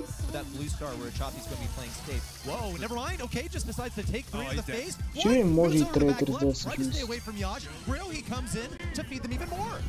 Well, I said wriggle room to play differently. Navi are doing that. Unfortunately, this is also not a particularly successful take on this top. Kuru here with a super. Ash is just going to walk away essentially unscathed. The Ryohei, doesn't really have the damage here to cut through all this healing. What do you mean, the residual healing from Magic Puffs is one thing, but when Yash gets to switch to that healing song, really difficult for Kaze to burst anybody in that vicinity down. Same goes for a Choppy. He's got a 4K shot. That's awesome. That's incredible. But Yash is going to be able to heal that all away. He just can't heal himself, which is probably why a Choppy's prioritizing him as a target. Whoa! That's the combo between Kuru and a Choppy. And now Trishant is totally surrounded. Gotta pop that hypercharge to stay away. It's Orchard versus a Choppy. Oh! A Choppy got that poison. Navi now in the lead by 4 stars. Yash maybe doesn't get the memo that they're backing off there. A Choppy able to hit a couple of shots to force Trishant away, and Yash is thinking that he can get a kill, maybe damage through the wall. Navi have themselves a lead now, and I don't think Upcore want to have to come at them. This is not the situation they were hoping to was in. But this round didn't start well for them. Ма смисъл като ти зад Нави и Зета, естествено, че ще за Зета, брат. Trishant's low. They know they need to find this kill on Kuru. Just the one would be enough, but there is no time for Upcore to even the legend. So Navi walk away. Пък сега предпочитам да съм за тим, който го знам, отколкото да съм за рандъм индийци, брат. Гледай го как се кара Удим. But that was messy. That was all over the place. Upcore Esports looked fantastic. They really looked like themselves in game number 1. Ама чат, още 2 лайка до 10. Давай nomination. As soon as Trishant is estranged from Yash, he no longer is immune to the effects of that Cupid's arrow. Even J-Yog, bro. I mean, the guy, he feels like a DPS brawler sometimes. That is pretty gross. Ryohei's forced back. No exchange of stars. It's just that blue star in favor of Nahi and Ryohei's got pretty deep on the map here. Kaze, a little tough to dig out of this spot. Once she can get forward, she respects the weekend warrior gadget of Yash, not playing too close to the edge of the wall. Oof. Ash King playing the open area on the right side. We'll get some pretty meaty damage versus Ryohei. Брат, то Джи-Йонг защо бил толкова ден, бе? Trishant was nearly taken down. Thank goodness he's got Yash at his side. And as soon as Yash departed, it looks like he just has so much difficulty facing his lane. He's eating shots straight to the face. At least he's working on a hypercharge, and he will be able to get a mark onto a valuable target, one that usually boasts their HP is one of their major strengths. Gust can be one of those because he has that shield that keeps him alive typically. Here comes the speed. Yasha knows what's up. He's also got the gadget ready to go. He may use it onto Choppy. And yes, that is in fact Gust marked on the back left. Yash tried to pinch him. Decided to bail early. Good in the map here. Feels like it favors a Choppy. Prashant wants to play within that safe radius of those nest eggs, but Na'Vi are not going to give a straight up fight. Not when they're ahead by this blue star. Ryohei is still lurking in that bush. Decides, though, to respect Yash's damage and back out for now. Clock is ticking down. Upcore Esports got to make a play for their entire season. They've got one on the right side. That's a Choppy. It's exactly what they needed. That is what this comp is designed to do. Now they play around the left side, prioritize holding mid and the right because they know that this left side is impenetrable. And now at this point, Gus is just guessing where these are. 1, 2 shots in a row. Kuru's taken down and the clock is headed towards 0. Ryohei now needs to move forward. One more nest egg. Honey, I put more nest eggs down for you. Are you hungry? Damn. And just like that, Upcore, fire back. They've got Na'Vi Nation. No 3-0. And of all things to fall to for Na'Vi, it's the bouncing bell shots at the back of the map that catch Япония срещу Индия. Absolutely leading the charge for Upcore, playing a very important role in, like you mentioned, a very archetypical composition from Upcore. Got all the hallmarks of a potent strategy on bounty. And you've seen why. Prashant loves to play the long game. If there's no pressure on that bell early, he will set up shop and be impossible to shift. Bro will be selling lemonade until the cows come home. And I've got to wonder what role, I mentioned at the start of the draft, Kaze's open, they're going to pick it. Yes. What role is Ryohei really hoping to play here? Because there's too much healing for him to burst anyone down. Kaze the assassin definitely didn't ride off into the sunset today. Judging by the way that he played it, you saw him usually try to follow up and avenge a fallen, teammate, maybe capitalize off the fact that the enemy is now worth more stars off of that interaction. You can also see that he's prioritizing that blue star. He got it game number 1, and then they sort of realized, maybe we don't want to get the blue star on the brawler that's supposed to be an assassin. I think, honestly, Ryohei didn't have that many good targets to go for. Jaeyong is one of those where, in theory, he would be squishy, but it's the gadget that gives him damage, that makes him impossible to push for Kaze. It's exactly what Na'Vi wanted. This Kaze, it was deftly dealt with by Upcore, playing a classic composition, not getting too creative for their own good. Аз цъка малко, просто. Някой ако му се цъка докато гледаме да дойде. This is a sometimes hilarious heist map that can sometimes, ask you to play a bit more of an all-in style, at least in, bygone eras when we didn't have shield stages on that safe. Now it's a little bit of a different story, but brawlers, obviously, with the ability to traverse over barriers and other objectives, are highly valued because you can threaten that safe really early. At the competitive level, this is also one of the few maps that we've seen Edgar played, so keep an eye out for that. It's a special pick for all those fans, and I know there are lots of you fans of Edgar at home. Don't pick Edgar, guys. Yeah, don't pick it, guys. He's just so counterable right now. I can name several different defensive brawlers that would be great versus him, and other things like Cordelius is the top pick right now. And RT also manages to make appearances here as well, thanks to his hypercharge that basically turns him into a big blender. You split top from bottom, become a double-pronged blender as well. Something that I expect to see either in the ban phase or in the pick phase. It's one of those highly influenced by other things that are meta here. Miko sometimes makes an appearance. I think we can pretty much simplify it down to, what is the main feature of Pit Stop? Walls. What's good here? Anything that's good with walls, anything that plays well, breaks them, goes over them, shoots over them. All right, still very much. It's Upcore teetering on the edge as Na'Vi have been able to get themselves set up earlier on in this series. 2 sets to their name, and they've banned Edgar. They've banned it. That's crazy. Okay, guys. Miko also banned. No cheese. 0 Limburger, thank you. Did you say no cheese? Because here comes Kid as the first pick, and that's going to be a pretty cheesy one. You have infinite potential. It's basically like Edgar, but better because you're able to cycle your super much faster. You can act as an assassin. Just at the moment, that's how he operates. Edgar doesn't have a stun. Oh, Upcore banned Cordelius. Yeah. Are they going to do the thing? Are they going to play aggro? I mean, Miko is banned, is one of the standout things here. Cordelius also is just generally strong here, but they're going to be prioritizing tanks. Кит на хайс, между другото, малко PTSD, честно казвам. Classic high sprawler here on Pit Stop. It's just, spot on. Too strong. Kaze's mobility is pretty terrifying. We didn't really get to see much of her kit showcased by Na'Vi, but bringing her onto a bounty map isn't always advisable, not against such high healing and obviously the sharpshooter presence of Trishant. Plenty of build-around options alongside this Kaze. This is the kind of map where, you know, we've seen even much like hot potato, right? Rico's been mixed in every now and then. Yeah. But if you're going up against a lot of expected wall break, you feel like his effectiveness becomes more limited over the course of a game. Oh yeah, we're doing it. Okay, so without Cordelius to deal with, some of these all-in options look much more attractive. Not only does Bull hit like an absolute truck up close and is virtually unkillable, when he drops low, he can break through those walls with his super. Bull is one of those that stands out to me whenever Cordelius is gone, but just like judging by how Upcore Esports has been playing here, you know, some things looked a little messy. I wonder if they just wanted to, you know, safeguard themselves against what is typically a pretty oppressive brawler. Here comes RT. Wow, all right. So what are they going to be going for here? They're going to be going all in with something. They're going to be defending against something else. They also know how powerful it can be into that Bull, into that Kaze. The thing is, RT solo here as a defender on pit stop, like, yeah, he can be good, but once you're against two aggros, no, you can't hold that alone. Yeah. I think Na'Vi want to be the defensive team for much of this game, and Melody definitely smacks of a desire to go forward and start to pressure that safe down. Obviously, you've got to be wary of anything that stops you in your tracks, and Bull can do just that. Sceso calano, non è che combano Na'Vi. Sharpie though, probably won't have too much trouble building up those music notes, and Melody's hypercharge gives her a pretty insane DPS spike when it comes to working on that safe. I mean, again, I think having a mobile carrier for Kit, if you ever go in that direction for Ryohei, could be quite potent. You know, getting Kit to be able to use those balls of yarn on the safe might be one option for high damage. But this map also has some tight corridors, some chokes, where we've seen Lumi already in this series be very effective, no matter who drafts it. Lumi will be really good against Melody on the lane. You know, once she gets her dash, it's a bit of a different story, but Lumi thrives at range. She's a bit of a glass cannon. You described her earlier because she doesn't have much HP, but when you keep someone exactly at the end, she's got like 10k HP. Before she was balanced, of course, but even still, she's quite strong. Even without that HP, the strong point is that attack, and it is the gadget as well that allows you to hold several lanes at the same time.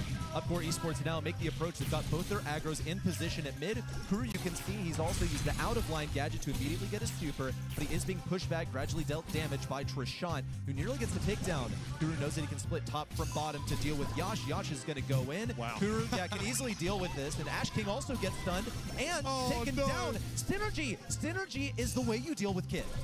Synergy is the key to victory. I heard of someone. He's pretty impactful on defense, especially when he gets two isolated targets to work on. Fanstorm here. Not really that effective for Upcore, but Ryohei's going to be brought down by Ash King. Yeah, easy trade there. Guru drops legs and now can fight from behind that wall, warding Trishant and Ash away. Ryohei now approaches from the left. He's going to have that assistance from a Choppy. This is the synergy they needed. Ash King, whoa! Juked out. Now he's got to chase things all the way back to spawn to attempt and pinch with his teammate Lumi. Trishant now circles around to the left. They will eventually now take it down, but it's 49% remaining on their state. They barely laid a scratch on Navi's. Ooh, hyper so effectively. Recall back to the legs by Kuru. Realizes that Ash King is coming their way. Another Fanstorm thrown down. A Choppy doesn't have any follow-up for that dive there. Kuru's on the wrong side of the wall. Ryohei was in no position. Oh, blender. Pretty good at killing people. Okay.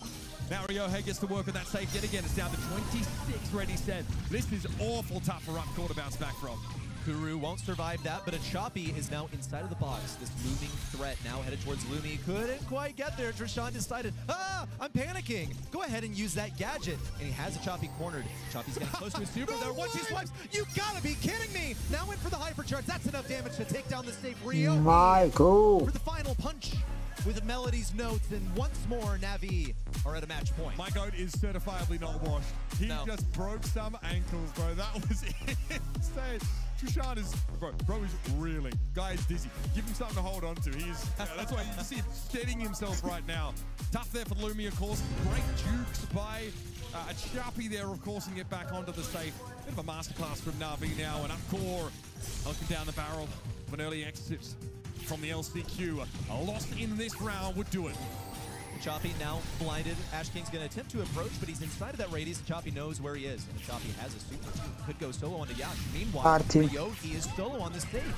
Upcore Esports have opted for the base race, but как изобщо биеш този комп? Имаш арти, брат. В смисъл, буквално ти е дефенс срещу всичко. The Melody has been able to pummel the Upcore safe down to 24%. И просто Melody ръшка. Choppy dives in.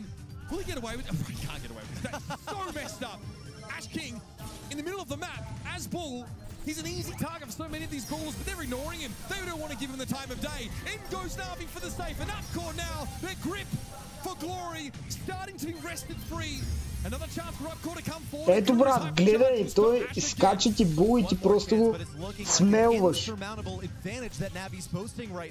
Ryoki could really use a super here. Choppy also out of his super, but judging by what we've seen from these two, it is only inevitable that they will get it. Ryoki's got the hypercharge, he's got the super. Yash is going to be right under him. A little bit more damage is all it's going to take. A gadget popped, and Na'Vi are on to day 3.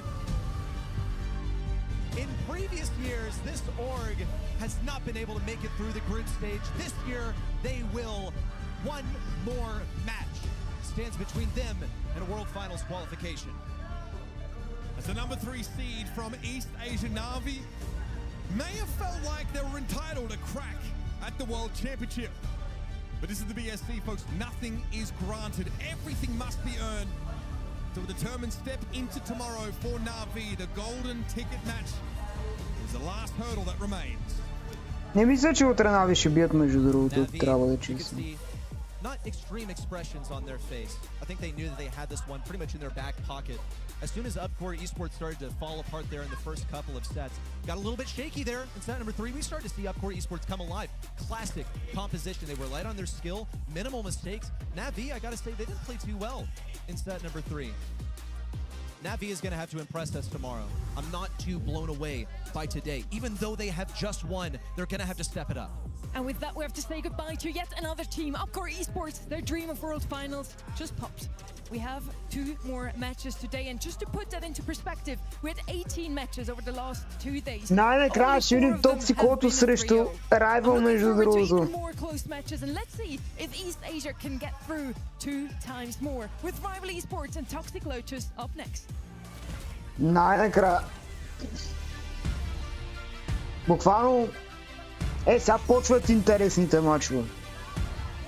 Ама то е 1 часа, брат. Те се сетиха, деца вики. Снощи, между другото, на последния матч аз няма да ви лъжа, заспах.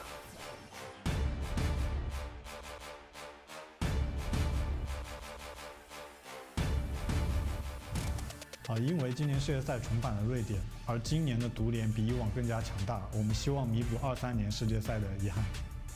現地で練習とかも海外のチームといっぱいして、でもう最近は結構評価も上がってきていると思うので、もうあとは大会で勝つだけだと思ってます。Много и заспами. Брат, аз нощи... Аз по-рано спрях стрима, не знам кой е забелязал. Но буквално последния матч, той си вървеше от телефона ми и съм заспал. Буквално помня как станува матча, защото чувам коментаторите. To 5 yesterday, and I had to dig on Billy to find the footage, and it was worth every second of searching. It was a banger series. Oh my goodness. Yeah, we were deprived of it yesterday, and we finally get to see it manifest, and this time the stakes are even higher. Winner advances to day 3. Loser, their season ends here. Rival Esports came in as a team that I think a lot of us expected to make the World Finals. Toxic Lotus dazzled us also at the Brawl Cup as a qualification for mainland China. And this was the match that so many were hoping we Коментатор Дрим, буквално, брат. Rival Esports in a 3-2 series yesterday. Ма не е смисъл, те като ти кажат пикове, това, онова и долу да си го представяш. Quote from Engine on Twitter, he says, Miko feels like Wukong in my hands. He's having a great time. Engine си верва обаче. If you don't want to deal with it If I'm Rival, I'm ready for it after last time. I look at Rival Esports, I see a team that has ridiculous drafting capabilities. And if I trust anyone with that, it's got to be Memeshi. He's got Terry and Icy at his side, two stalwart players when it comes to holding their lane. But Memeshi is really the one that blows me away. And I really thought he could have taken down Toxic Lotus yesterday. They got reverse swept. It went to a double match point to eventually hand that series. Това ще е интересно, чат. Това са два от най-големите... Забравих думата. Хора, които се очаква да спечелят. Отбори глупости, хора. Спили се вече. Това е лайк, не знам, 5 час. Силно станаха 5 часа. I mean, I would like to hope the Toxic Lotus by now are good against it because Pekka also ripped them a new one with that Mo. In the series, the Toxic Lotus lost to Casa. It is the kind of brawler that surfaces on a lot of these brawl ball maps, but the playmaking potential makes Mo great anywhere. And if I'm Toxic Lotus, it's one of the biggest learnings I've had from my run so far. Have an answer to it, ban it, or pick it yourself. When we talk about brawler selection, specifically from Rival Esports, they have such an awesome ability to think laterally. It's Memeshi, the brains behind all of this, and I trust him into mainland China. I'm really looking forward to this match. Toxic Lotus, mainland China, hope that remains. And then Rival that wants to follow into Navi's footsteps. They just made it through to day 3. And for both of those teams, this is now the very last hope, the very last chance at World Finals. Good luck to them. Let's bring them in. Every round matters. Every mistake costs everything. Да, понякога почва да ме дразни малко. Rival Esports and Toxic Lotus!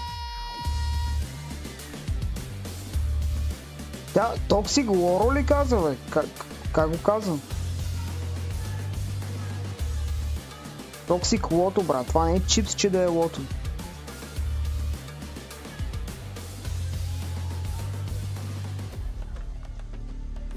Versus white here. Rival on the left. They want this win. They want another East Asian team on the board on day 3. Toxic Lotus, on the other hand, they already beat them yesterday. It was a reverse sweep. It was a very close series. Добре, айде, гледаме. Спирам да игра, браво. I hope so, right? Because this team obviously didn't get to feature in 2024's World Finals. They were BC Gaming in Jönköping in 2023. But since then, they've really shown up this year. They want revenge against SK Gaming for knocking them out of Brawl Cup. But that team sits on the other side of that golden ticket match. So they've got to be well ahead of this match. How far are you willing to claw to eventually get on the other side of a golden ticket for these guys? Rival Esports stands firmly in their way just as they did yesterday. It went to the 5th and final set between these two, and it very well may go so far again. We're starting with open business again. I mean, I can just mention Draco, Meg, Byron, all of the same again. You feel like we're going to see some Mo here from Rival, Perry? I mean, I don't know if we're going to get Mo. Last time we saw Rival play this game against the same map, of course, it was an exciting finish. Right? Something we're seeing less of lately. Still a great sharpshooter. Rattle Hive is good for some sort of free damage. Alongside the Hank and the Kaze, Rival want to play aggressively into this. I'd love to see a run back at the comms, but that game was very close. Making a wrong last pick in that draft, tweeted about it. So Toxic Lotus have a chance to right the wrongs of the last time they played that map. Toxic Lotus, I think we're planning on making it through that very first match today. I think a lot of people expected him to do so. Star Dragon, I think, is very willing to take the blame all for himself. I think as an individual, he has elevated this team to the level that it is at now. A World Finals worthy team. If you ask me, of course, it's a couple steps to get there, but he, as the drafter, has been able to put the correct brawlers in the hands of players that have always been at the mechanical level to make it to the world stage. We're now looking at the votes over from eventoposters.com. 84% voting for Rival. Did they see, did they watch the Brawl Cup and see that Toxic Lotus actually came out 4th in that? Also, 100% win rate in their own region. Toxic Lotus are a menace, not only in their particular region, but also on the global stage. They're a great team. In 2024 LCQ, though, Toxic Lotus fell to the now Casa Brawl team. That was Foot Esports and knocked them out in a golden ticket match. There's like a ton of like revenge arcs for this team. Something the TL mentioned coming into this tournament was that the pressure's on us now. it cuts out, like, people know we're good, and now they're actually, the Chinese fans really, like, expect excellence from them now. Yes. You do one thing well, and they're like, do it again, do it again, do it again, do it better, every single time. And Rival Esports, I think, are really easily underrated. They are the 5th seed from East Asia, but that's a stacked region. And I think you've got incredible individuals on this team. I'm actually not the flashiest, but is a world champion in his own right. We now want to head into our first map of this matchup. Rival versus Toxic Lotus. We're starting on open business. I did not talk about Kaze, but I do like this brawler. She's basically, how did you put it, Reddy? The living brawler that is just there for pressure. Yes, she's there for pressure, and she's there for assassination. I think that, you know, you got Kaze, you've got Kenji, they do similar things. They exert pressure, they're aggressive, they dash, they move. Kaze can heal just like Kenji can, but he doesn't. Даже Kaze не ми образува толкова много, колкото сега ще видим, примерно, Otis или J-Yong или Lumi, да. Буквално са 10 бrawlера, които се въртят, човек. Ah, yes, we love circles. Brawlers that make circles. Doki Doki LCQ. Super good, I'm not gonna lie. Toxic Lotus opened their draft in a very different fashion. This is the same first pick we saw from Rival. Rather, Kaze found her way into their draft last time they played. It was like a Meg Frank with a healer plan for Toxic Lotus last time. Frank ръвзда буквално. Ръвзда, как може да забравя Ръвз? The Toxic Lotus, got to be mindful of that. They have good range here. They're still going to try the Meg plan, though. Bring her back in and ideally have more built around it. So the big question mark for me, Reddy, is if they end with another tank or with something to set OU up, a healer or something with mobility. J-Yong. J-Yong и Meg няма да ме It's going to be really difficult for Kaze even to play into the Meg without support is the biggest issue. Meg is going to be running the star power that makes her mech explode once she's popped out, and has a lot of potential to actually kill Kaze in those interactions. Kaze is going to have to receive some support, or you could see something like fairly consistent. Yeah, Amber was one of the top on my list. She outranges that Meg. It's nice, it's slow, it's controlled. It is area denial at range. Basically does what Meg does, but better. Не, Бали го разбирам като бан. Буквално видяхме колко е добър на този мап. Ох, чайте малко да взема на аз главните чувства, за да ме убил.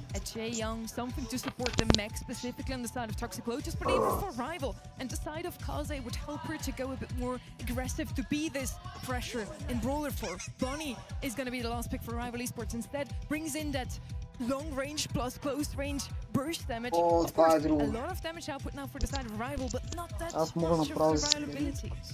Yeah, I mean, I guess they're not investing too heavily in like one individual brawler. I kind of like the idea of having their eggs in sort of more distributed baskets. Bonnie is like that sharpshooter analog, I think, to the B that they went with last time. So there is definitely still something that can punish tanks and just accrue a lot of free damage. I love the Amber. I feel like she can play into Lumi to some degree, but it is going to be a second tankier pick. Това е интересно, между другото. Дабл танк. What are your thoughts about rounding без the draft healer. out with Ollie? I'm just curious, like, you know, this is how we end. It's got to be prioritized in the ban phase or in the first few picks, but no one was really interested in picking it up. Toxic Lotus, with Ollie as their final selection, he's going to get hypercharge. It's literally inevitable. It just comes down to how he's going to be playing around these walls. Versus Kaze, he can also go for Hypnosis, you know, lure her away. She needs those quick takedowns. I think you got to go with the Ollie gadget that, you know, makes your next attack hypnotize someone. That would be a really wise one to go for. Now looking at the lane matchup, Talk was not expecting this attack on the left side. IC trying to define the matchup, which does favor Meg. Instead he stays alive, you'll see Mameshi dash to the back right and goes down. Rival Esports and Toxic Lotus in deadlock right now. No firm victor in this first interaction. Engine sitting on the other side of the wall, though, with Super at the ready. IC just wants to keep Meg out of the game if at all possible. But now the Kaze starting to get a taste of her own medicine. The shots are coming in. Nice blast beat there. Holds Mameshi in place. And OU even commits the gadget to slow the Bonnie down further. This has allowed Toxic Lotus to draw ahead now. 34 plays 10. But Terry's back on that side lane. And Amber could really shred Meg if she gets purchased.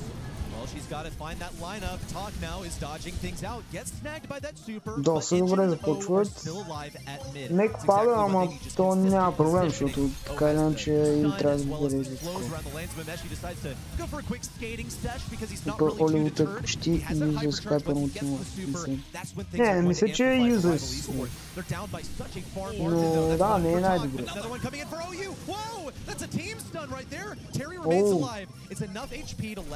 now take Talk outside of that Meg, and Icy is here with yet another punch, but Engine is undeterred. Hypercharge super forward, but no value whatsoever. Talk is super happy if Icy is going to run after him. He's между другото, същата логика и на Бони Супера и Езес. Никакъв шанс, брат.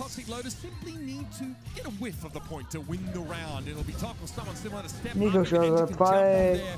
1% is all that stands between them and victory, and Engine says, it's about that time then. I look at this Amber being played by Rival Esports. I see a lot of missed shots. Not really the way that Amber plays usually. I know Rival Esports are accustomed to playing online.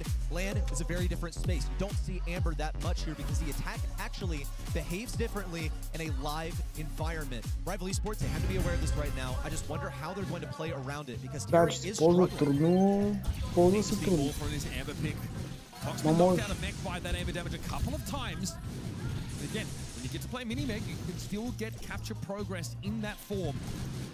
Engine looking to step up here now. Mameshi, of course, shot after shot, but Engine is juking them pretty effectively. Icy wants to threaten something from this position, but yet to actually commit.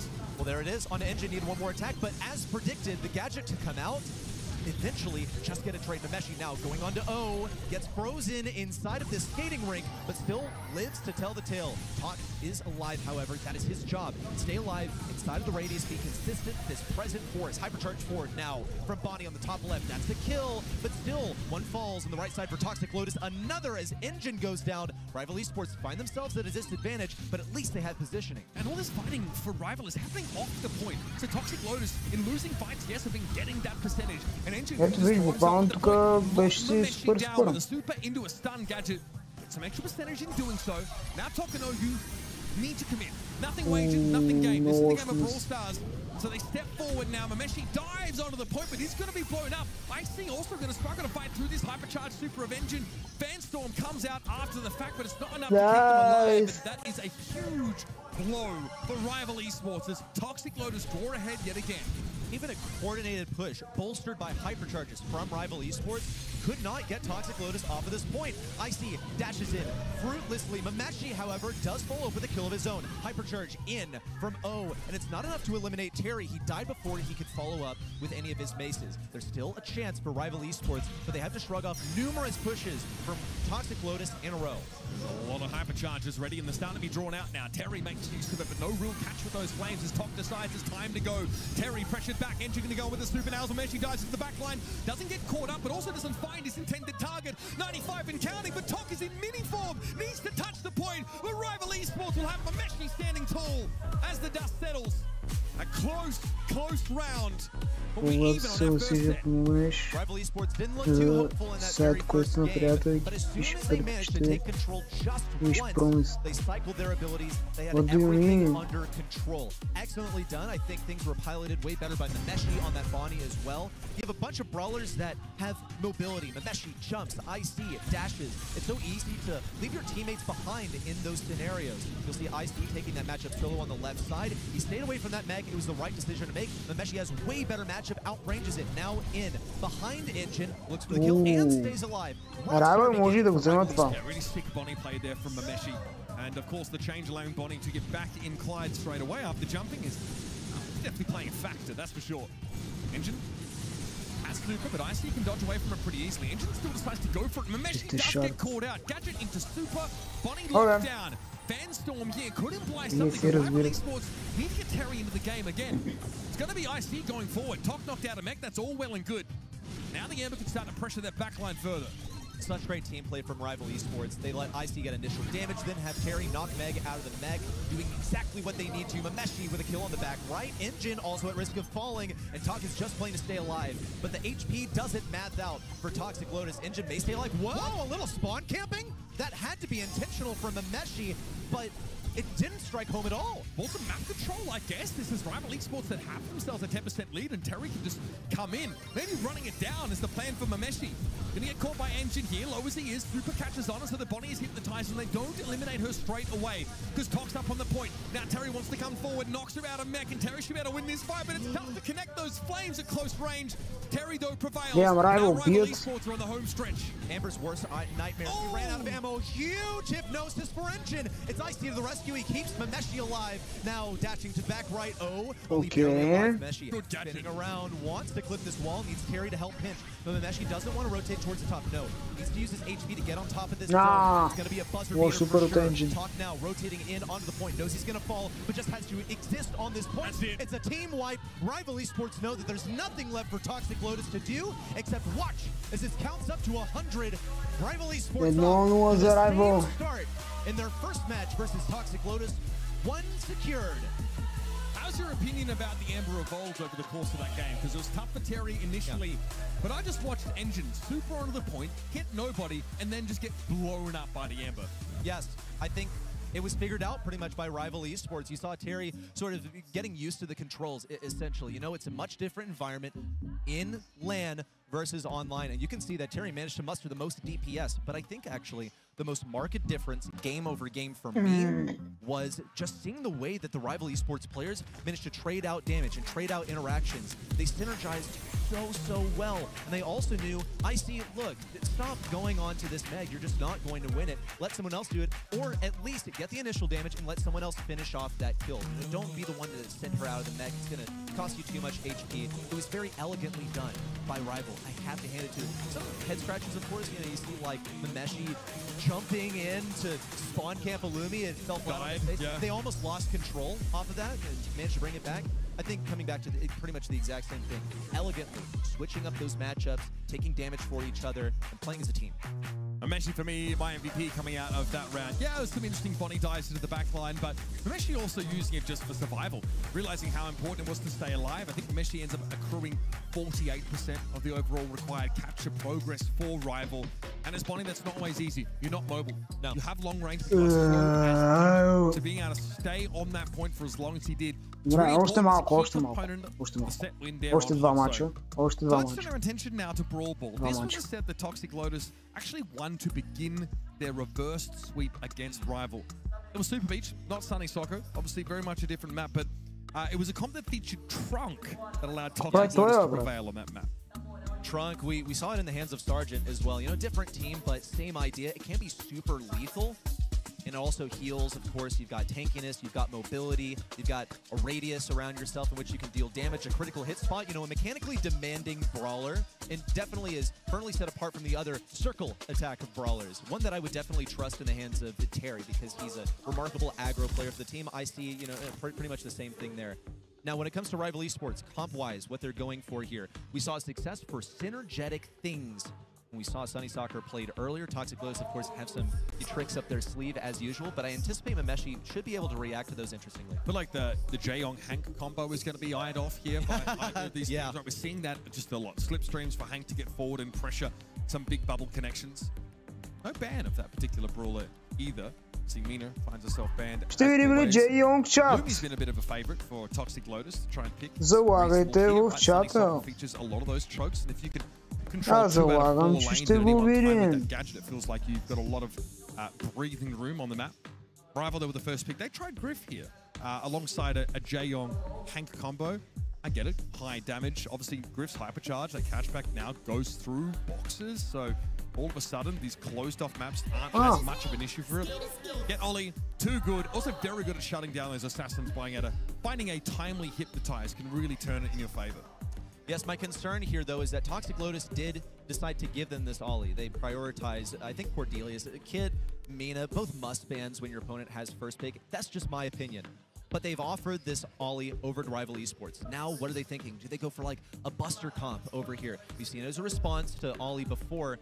One of the reasons it stands out to me here is because that initial spawning area on this map is so cramped in that it would actually be really good at giving that initial hypercharge and super to that Buster. We're going to go ahead and start off with the Kaze. You know, for the reasons we mentioned earlier, great for getting pressure, for getting some damage. When Rival Esports decides that they want to support this Ollie, which they absolutely should, then Kaze is going to be honing in its focus on that support. Otis is open. That's true. That worked in on a couple of these maps. I think it also happened last time. Super Beach, yeah, we saw Otis Kaze draft from Toxic Lotus. And yeah, that was when they rounded things out with the Trunk. I'm not sure if this is the map for it. But Otis, yeah, going to be the pick. So Toxic Lotus definitely, know where their bread is buttered. And last time they played it, didn't fall butter side down against Rival. They had a pretty strong showing. Това е интересно, все още няма Jaeyong. Zero win in terms of sets. Как може? Та пак я снимат. They're not too stressed just yet in this best of 5, but in the back of their minds, they don't want to exit another LCQ 2 years in a row after turning up in a big way on the world stage. They don't want to be a flash in the pan. They want to be a fixture, part of the furniture by the time is all is said and done.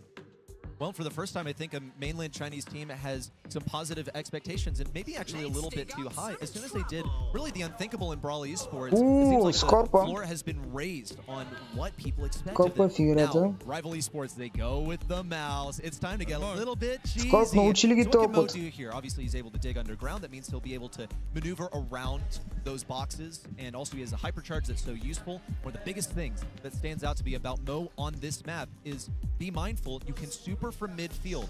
Mo, if he passes the ball forward, supers towards it, he's going to have a super as he comes out of his own super to slot it in.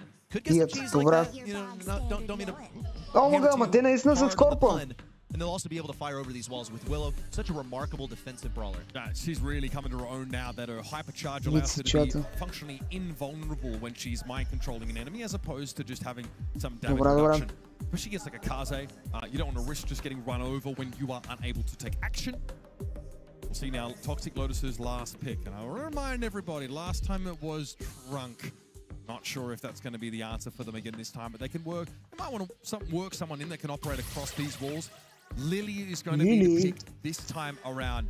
We've often seen Ollie played into Lily and being able to hypnotize her is a good way to stop her, but having some real pressure on the Meshi or Mo outside of Super seems like a pretty powerful strat. It's going to also be irritating for Willow to deal with. She's going to be very vulnerable to a Lily. Lily is going to be inside of a bush. Here comes that tiny little super projectile to send you to the Shadow Realm, and Willow is going to have to react in, like, literally the snap of a finger. The blink of an eye is how fast it's going to need to be for her to dive and get some immunity. Of course, she can't dive in the Shadow Realm. It's her biggest vulnerability. She's doing her best to stay away, trying to take a lane that is opposite the Lily. Lily's already taking tons of damage. Ice looking for that initial kill, and Engine looks great. Terry also wide open goal. Everyone was trying to avoid that hypnosis. Ended up no one stepped to the goal line. Well, it turns out for zoning, that Ollie Ultimate could be pretty effective as well. Nice use of that super, even if it didn't catch on. And Toxic Lotus caught sleeping at the wheel in the early stages of the round. Terry chunked down by some of that poke damage early. Meshi, of course, is always a lurking threat. Someone who can just take over the ball carrier and slot an own goal. There's a lot working against Toxic Lotus here. They need Tok to find some assassinations, but Terry's already gone in with that super. No connection. Kaze is about as nimble as they come. Terry's got that ball, and he's got a gadget active as well. It's looking prime, but can he get it? Well, had to dodge that super from Tok first. That's going to be bad. The Meshi has the mind control, but opted not to use it. It's a hypercharge popped by Engine to then attempt to get that kill from Terry. It's assisted by Tok, who once more misses a super. That's 2 in a row. Oof. Things are not going well for the Lily. Yeah, the Lily really needs to get these Lily to не са много умни super. Down to the game basically straight away. But Meshi's still holding onto that mind control. You as Willow pass the ball to an opponent, mind control them straight away. That's why who doesn't want to catch the ball. No! Meshi with a super shot that goes a little wide across the face. Rivals still have that goal lead, but for how much longer? As Engine is threatening super used by IC to strip the ball. And all is well in the Rival Esports. Как го мислиш това, бе, брат? Я ме изглеждаше фри. His premier defensibility in this game. Not only do you make yourself immune, but you also mind control an enemy at the same time. Tok here comes out, pops in front of a Meshi, looks for the kill, gets it. A ball pass to the back left. It's gonna have to be returned by OU. Oh! Terry's got the speed, he's got the HP, and he's got the walk-in. Doesn't even matter that he's muted. Rival Esports feeling so confident now. They're on their way to yet another set victory. Мале чат. They were scrambling to understand just what was happening. That first goal. Toxic Lotus може да отпаднат. This draft looks good though, man, from Rival Esports. Any one of those balls at any time can Нали рано да скажем, nowhere. Right, we just saw it from Terry. We know what Mo can do. Meshi was threatening the mind control own goal for much of the round, but it didn't happen. His Engine though decided he might just like to win the game now. Yeah. Okay. Better late than never, I guess. Yeah, leaned forward in the gaming chair, rubbed his hands a little bit to get warm and start focusing up. they pretty much ran down Rival Esports. Exactly what happened to them in the early stages of game number 1. I hope that trick doesn't work on Rival Esports. Otherwise, they're going to be reeling. Hypercharge popped by Engine. That's more than one connection. As Mameshi alone at the goal line looks for that mind control, but can't get the supercharge. Speed run from Toxic Lotus. Yeah, this is literally the locking in gif occurring in front of us. Yes. Right? Guy's like, you know, lazy on the chair and all of a sudden sits up in his seat. Decides there's a game to play. And that's beautiful work from Engine. Mechanically, very proficient. Runs Rival Esports down before they can build up those supers, before they can make use of the gadgets. The Kaze tears into shreds. Geeks still locked in record time. Има как и двата отбора са straight to the action. Attempt from IC to push forward on the right side. Looks good. Engine also defending versus Terry. And now Toxic Lotus get to move forward a rung on this map that is split into numerous layers. Just playing cautiously. Talk. He's being really aggressive with these supers, knowing that they're probably not going to hit, but he's just going to keep on. Сега изглежда, че може и да изравнят тук скорс между другото. Ще спаме точно. От момента сякаш е нещо като джин преди. Просто таза навсякъде. Имаш окей DPS. Имаш този гаджет, който ти разкрива храсти в някакви моменти. Просто много солиден бrawler. Attempt to target that onto Mameshi, making the unorthodox move of using the gadget to go forward. Hopes to catch Mameshi on the exit from the dive. It's successful, but it requires some assistance from Engine. That's the heal with the transformation back into the geisha aspect. IC isn't really able to get around. Maybe he is? Да, но беше малко подценяван. Сякаш имаше по-добро, докато сега явно останало най-доброто. Of a shot from Mo, another attempt from Talk to push in on the right side. It's no good. Rival Esports have unlimited utility right now. They've got that Mameshi super. They've got IC on the hypercharge. Terry's going to go in with a huge super. That's double hypnosis. No. Talk was inside the Shadow Realm. He's attempting to defend, but it's no good. Terry with a little lock-in. Run down the clock while you're at it, my friend. It's 50 seconds left. I mean, your hypnosis is totally fine just to take an opponent brawler out of the game. You don't need to use it to score. Engine was, up with the fairies, while Talk was under extreme pressure in front of the goal line, and that's another important kill. IC onto Engine yet again. It was that elimination that really opened the momentum up for Rival Esports on their last scoring drive, and they've done it yet again. Not to mention, IC sitting on a hypercharged super, playmaking potential in spades. Terry gets the hypnosis on Engine, and Toxic Lotus remain confined to their half of the field. My question is, what are the conditions IC is waiting for? He hit a super! Yeah, there we go. Talk finally gets it with a hypercharge. I mean, it's basically impossible to dodge. It would also be sort of a waste to use a Mo hypercharge to defend. We'll see Engine hypnotized. Will survive. Mameshi now looking for a defense. No, knew he was going to go down as well. It's fine. It's a goal for Toxic Lotus as the buzzer beater. But Rival Esports have some supreme utility here. Look, 2 hypercharges, a super for Mameshi. Are they expecting Talk to have his gadget back already? No, didn't look like it. Terry with the ball pass forward. No, intercepted by Engine with the mind control. How long will it last? Wiggle breaker in the back left.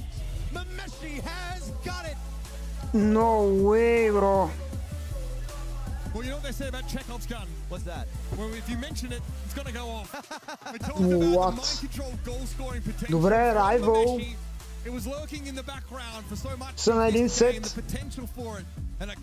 от това да отстранят, може би, съчетания за един от най-големите фаворити за това LCQ, ако не и за World.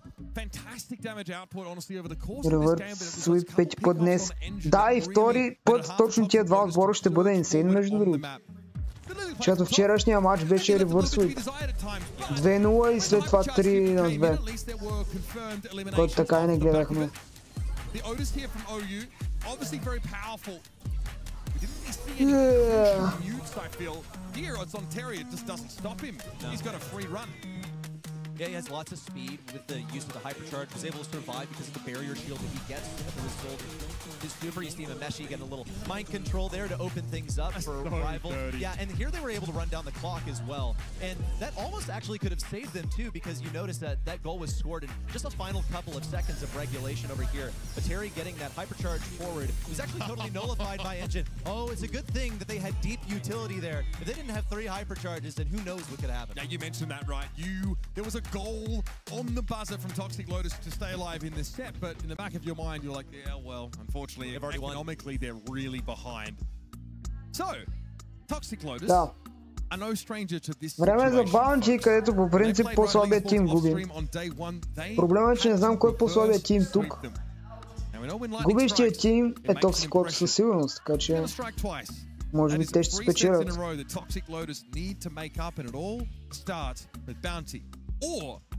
It's an early exit from LCQ, and it's their shot at Worlds goes up in smoke. Their shot at Worlds being a just Това е последния жив футбол от China Mainland. If you were just watching Brawl Cup, seeing how they stack up against the rest of the world, you would expect by far that they're an instant qualification to the World Finals. Yeah, but on the theme of lightning, was that performance at Brawl Cup just lightning in a bottle? Was it just once that they had that chance? Right place, right Was it a time. fluke? Yeah. But I think if you're Toxic Lotus, you don't want your legacy to be defined by, what, losing in the consolation game heavily after, you know, beating some of the best teams in the world, dropping a nail-biter SK and then looking flat as heck against Data Division. I don't think you want that at all. I wouldn't be putting that on my mantelpiece.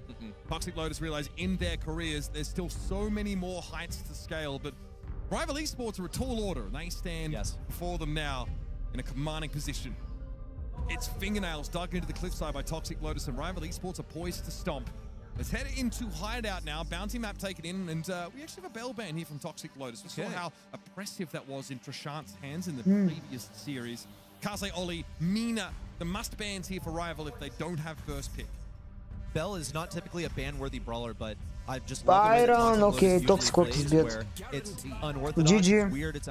Направо следващия сет, давайте. You know, kind of an undocumented team has been one of their biggest strengths. And coming out with something weird versus Rival Esports is going to have to be one of those last things that they're clinging to. One of the things that empowered them at Brawl Cup was the fact that I don't think people really expected a tough match against them.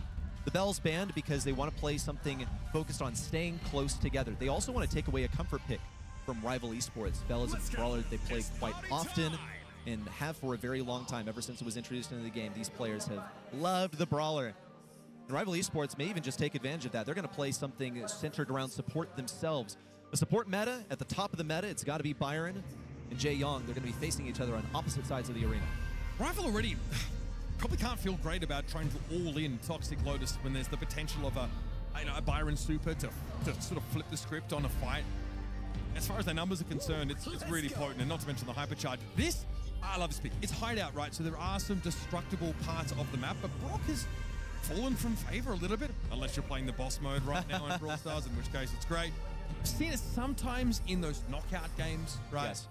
So what's the purpose of the map break here? What brawler do Rival add to make use of Brock's ability to open things up like this? Pretty much a sniper. I think it's kind of odd to pick Brock so early. You know, were they really concerned about it being snapped up by Toxic Lotus? Actually, Мога да вземат на Брок реално. and you can see the Toxic Lotus are going to go ahead. Да, Анджел също не е зле между другото. Sharpshooter because they know they're going to be fighting a sharpshooter game. The Byron, as a support, you know, does comparably to that Jae Young. However, as a sniper, it exceeds his range. So if Brock fell into the wrong hands, it would be really, really bad for Rival Esports. If we go back to just like how the Brock usually plays, you talk about it being usually executed on knockout, it's to get rid of those little strongholds, especially like on New Horizons, where people want to hide behind the walls. Toxic Lotus has no intention of letting the enemy hunker down, and Rival Esports are quite well aware. And this also means that Rival Esports are the aggressor now by default, unless they pick a brawler that gives you like instant blue star potential. But Kaze's banned, and that's one option you use sometimes to walk up on it. And I don't necessarily think that they want to challenge Tok for blue star early. The Toxic Lotus know now they'll be on the defense to start this off. They can play back and they can hope to get value from OU and Engine as time goes on. Won't be heat ejector, of course, otherwise Tok can't take that blue star. So it'll be flying hook, which does mean the Tok has the ability to go aggressive, dive in, but has to respect now the Gust Shield and also the Jae Young heal, also his damage. As Hideout is the map with walls that Jae Young can actually burst you through with that gadget. KO potential for Toxic Lotus and for Rival Esports. I think that Angelo is going to struggle into the healing that Jae Young has to offer. It also means that Jae Young may be lacking in DPS as he's constantly healing up his teammates that are getting hit by that Byron and, of course, by the Angelo. With that Carl, though. Is it jump gadget again, do you think? Surely it has to be. Unless, yeah, well, okay. This was the other big mystery. Who is going to be wall breaking? Because Mameshi could have opted for either gadget. He could have gone for the jump to get away from Carl, he could have broken open walls, and they seem to be just fine playing that ranged matchup. Rival Esports wants something skill-based, but they are going to have to push the Toxic Lotus base. At least they have wall break on their side to break open the enemy side. As they push forward, Toxic Lotus is going to be closing in on those portals. Just have the jockey back, but that's nicely done by Engine. Oh, man. Reverse sweep, chat, reverse sweep започва. We saw earlier, we didn't expect the jump gadget to be used, but it was, that individual knew they'd be getting run at a fair bit. Terry can just charge into the map, and Mameshi's healed up once more. Знаете ли, ще направим следното нещо. За по-интересно, сега ще легна, няма да гледам. Ще сложа така лицето на билото и ще се опитвам да познавам какво се случва. Само още веднъж да разгледам какви герои имат. Окей, Джейонг, Брок и Гъс срещу Анджело, Даръл и Байрон. Айде, ще се опитам да го коментирам така. Може нищо да не се разбира, ще видим сега.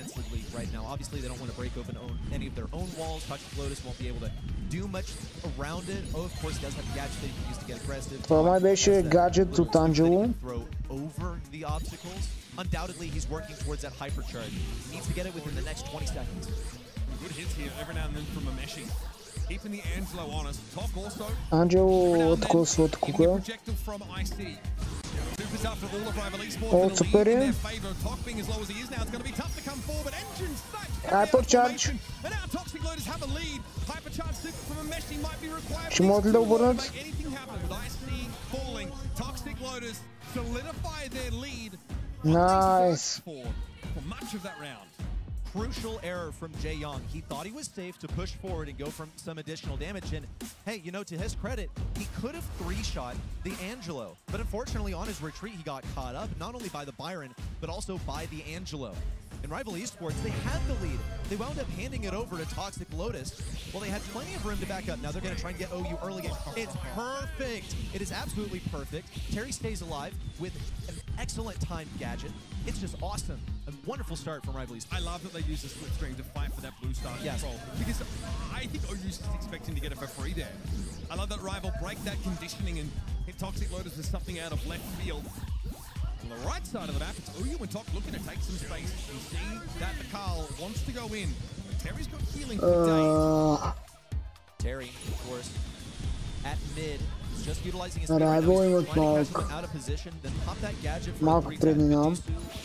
Versus Tok, who of course has the super to throw down and heal himself. It's not really the optimal target. OU also in a rough position. You see Rival Esports are gradually falling back. Лоша позиция се обаче. О, това е кил. Обяга, Енджина малко също. Taken down, but Toxic Lotus still lead by 2. Happy to take that trade. I think Toxic Lotus are. Look at how opened up the map is right now. Messi still has some cover to use defensively. Трябва да убият или Енджин, или Ток. In the town square and need to dodge these projectiles coming in.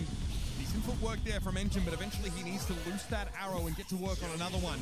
Toxic Lotus now being shoved into the back of the map as Terry is looking pretty scary. Pops that weekend. Това беше близо. Ооо, дабл кил. Mid-speed of Rival. 6-star lead heading into the last 30 seconds. How the heck are Rival going to fight back? It's a Carl's dream completely realized on the left Могат side. между другото, ако убият двама. Much less the hypercharge by Meshi. No jump. Ако убият двама, които и двама да са. Attempt to take down Tog. No good. Terry also falls. IC, what is he even playing for at this point? He's got O and Tog to both eliminate to get the lead, and it's simply not possible. Няма как да бъдем. Just celebrating at this point. 2-1. Reverse sweep от чат. Is history repeating itself right now? Може би да, може би историята се повтаря. Но може би... Не. Just when they were at risk of losing it all here and now, they fight back and win themselves a key set. Still a long road from here. But yeah, this is looking awfully similar to what we saw from them off stream. Great game from Engine. Some beautiful shots connecting there, clutch moments. Even after Rival threw the curveball of fighting for that blue star at the end of that last round, Toxic Lotus fought back. I just think it looks so good for Rival Esports in game number 1. It's just then Terry decided to play super aggressive, you know, go for a little bit last-second damage. Thought that he was take. You'll see it right here. Versus Talk on the right side. Got 2, nearly got the takedown, and then Terry looses an arrow to eliminate him. It was that double, like the 2v1 on the right side. That is what he was not expecting. Just unusual. I don't know why Terry did that. He overestimated his positioning. See, this is obviously Lotus will have that slim lead. It's OU with a hypercharged super. I mean, that is... You see IC's trying to intervene, but there's no super available for the Gust at that point.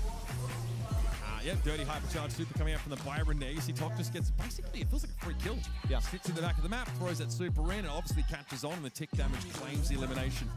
Okay, Bounty, big check mark next to that one for Toxic Lotus. No room for error now. It is do or die.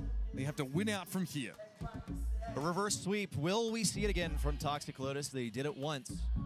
And in that match, Rival Esports actually took a game off of them in the final set. It was a double match point played yesterday, this rematch. Surely will not disappoint. Just an odd decision made by Rival Esports in that first game. It cascaded into a set loss. Now we're headed to a bit of heist action. Между другото са си оплашени в момента. They earned international acclaim and single-handedly, I think, put Miko on the map as a competitive brawler when they decided that they would play it at Brawl Cup. Of course, that brawler is now boasting a hypercharge, so not something to look past. But if you're a rival, you have to be extra cautious of this brawler that Toxic Lotus has been known to play. Now, these teams didn't play Heist against each other in their first game. It just wasn't in the pool. And it's pit stop of all maps. We saw this briefly earlier on from Upcore, where they attempted to bring the Bull in. Have some all-in potential, but they were overwhelmed and ultimately fell out of that series. I feel like this is a must-ban Miko here for Rival Esports. Don't take the risk of allowing Engine to play that brawler. Risk it for the biscuit. What are our bans going to be? We see Mina all day long. And even on the Heist, it's got to be a top priority. One of the enablers previously has been Barry. It's left open. They're going to do it again. Wow. Play the Miko. Wow. Rival Esports, yeah, because they've left this wide open. They've gone for the RT ban, or are they trying to bait it from Toxic Lotus?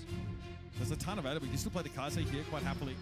Yeah, I mean, okay, that's fine. How are they going to counter it? Cordelius has been banned. Yes, there it is. Oh, you're kidding. Oh, okay. I mean, it would be so brutal were Toxic Lotus to be knocked out of the LCQ by their own signature brawler. The Miko pick by Rival Esports. I mean, Star Dragon already got his hands in his hair thinking, okay, all right, how do we... If no one else can counter Miko, how are we supposed to? The Kaze here is pretty expected, I think. Oh, yeah, my eyes are on that pick. We've seen the Miko kit as well so far this tournament. That is also terrifying. Kit also, I mean, just being able to play alongside a mobile brawler. I think we saw Melody kit as well at one point. Those yarn balls are really, really nice for DPS. It's supposed to be balanced by the fact that they're incredibly short range and can only use them while you're in super. But when you're attached to a highly mobile brawler, it's not an issue. It's going to be a Shade finally getting through. Rival have banned this a couple times in the series already against TL. It's also a favorite of Toxic Lotus because they decided to play it on Hot Potato earlier, though it did not go their way. They eventually fell to Costa Brawl on that exact map. It was Barry that got that final bit of damage in. I wonder if they're concerned about that. It is, of course, Pit Stop is a different map. It is a slightly different ball game. But you'll notice that Toxic Lotus, suspiciously, have not picked anything that directly counters the Miko just yet. That Shade can play defensively, but he's able to quickly rotate over. There's the Buzz. So Buzz is another thing that can, be pretty decent into the Miko. Having a stun is always good. Also should be able to pop the Shade out of a wall. Shade's going to try and stay behind the walls to get value. Well, guess what? Buzz charges super through the wall, okay? You have also just like Unreal Mobility, something that I think Terry would be able to play, but now you've got two aggros. I think IC is also a renowned Buzz player. Is going to be IC and Terry on the aggros, and then the Meshi on defense, because someone's going to have to play D with these two aggros. Yes, it is Lumi to hold down the lanes. Lumi, of course, known for her damage output, but и сега оня с мравките, брат. Трънка. Или Джаки. Нещо такова очаквам. Very strong against the Lumi if she can close the gap, and Shade as well, working around those walls can be a bit of a problem for her. You'll note, of course, no wall break here for Ryan. Not really. So Shade will always be able to play from within those walls, from the other side of them. But OU's going to need a bit of backup here in terms of this safe pressure or this, you know, assassination potential. I just don't think Daryl against this Miko comp, but Toxic Lotus picked Daryl, who is absolutely going to want to come forward and take these fights. This is a moment where I wonder, like, you never see it happen in competitive, not in a long time, but does Memeshi opt to go for the long stun, honestly, just to help him out versus his Daryl, because that's not a matchup, not a 1v1 that he's supposed to win. It would be a star power swap for the guy. Unlikely, but it would be an entertaining thing to see this rival using a bit of micro to get that ever so slight advantage. I also wonder why we didn't see Bull. You know, it's a much more traditional response to a Shade over here, break down the walls. My guess is that IC really needs those Miko jumps. He needs стрима отива към 6 часа след малко. Initial missed gadget for Talk, not the greatest look in the first interaction, as he's gradually moving over to get on top of the safe. He wants to do it solo, and Kaze's got to take the way around. Miko's already headed over towards the safe here. IC baiting Engine back. Kaze definitely on defense duty, but it's still hard to do much about this Miko, who hits the safe for a disgusting amount of damage on each occasion, and virtually ignoring one of the most powerful brawlers in the game as Kaze looks on. Being force-fed a taste of their own medicine right now. Много ми успя. Aggressive, but OU is looming large. Мен като ми свърши енергията, просто там заспал.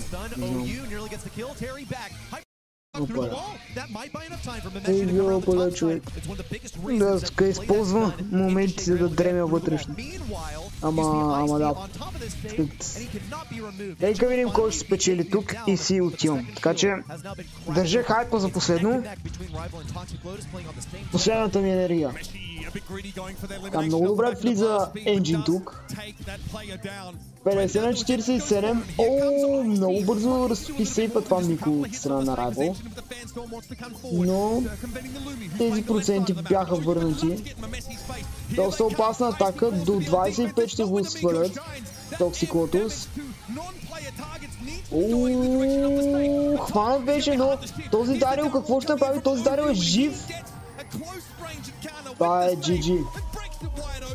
Toxic Lotus се приближават към ревърс свипа.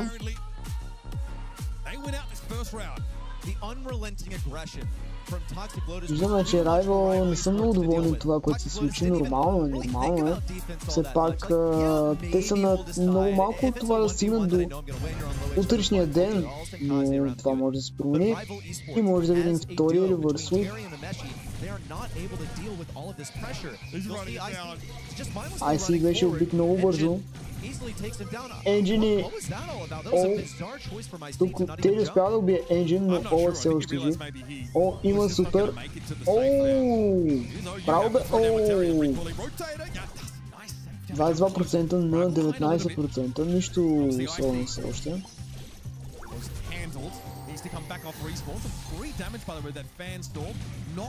Мисля, че Engine не трябваше сега да пускате да се пълно, но все пак нищо не се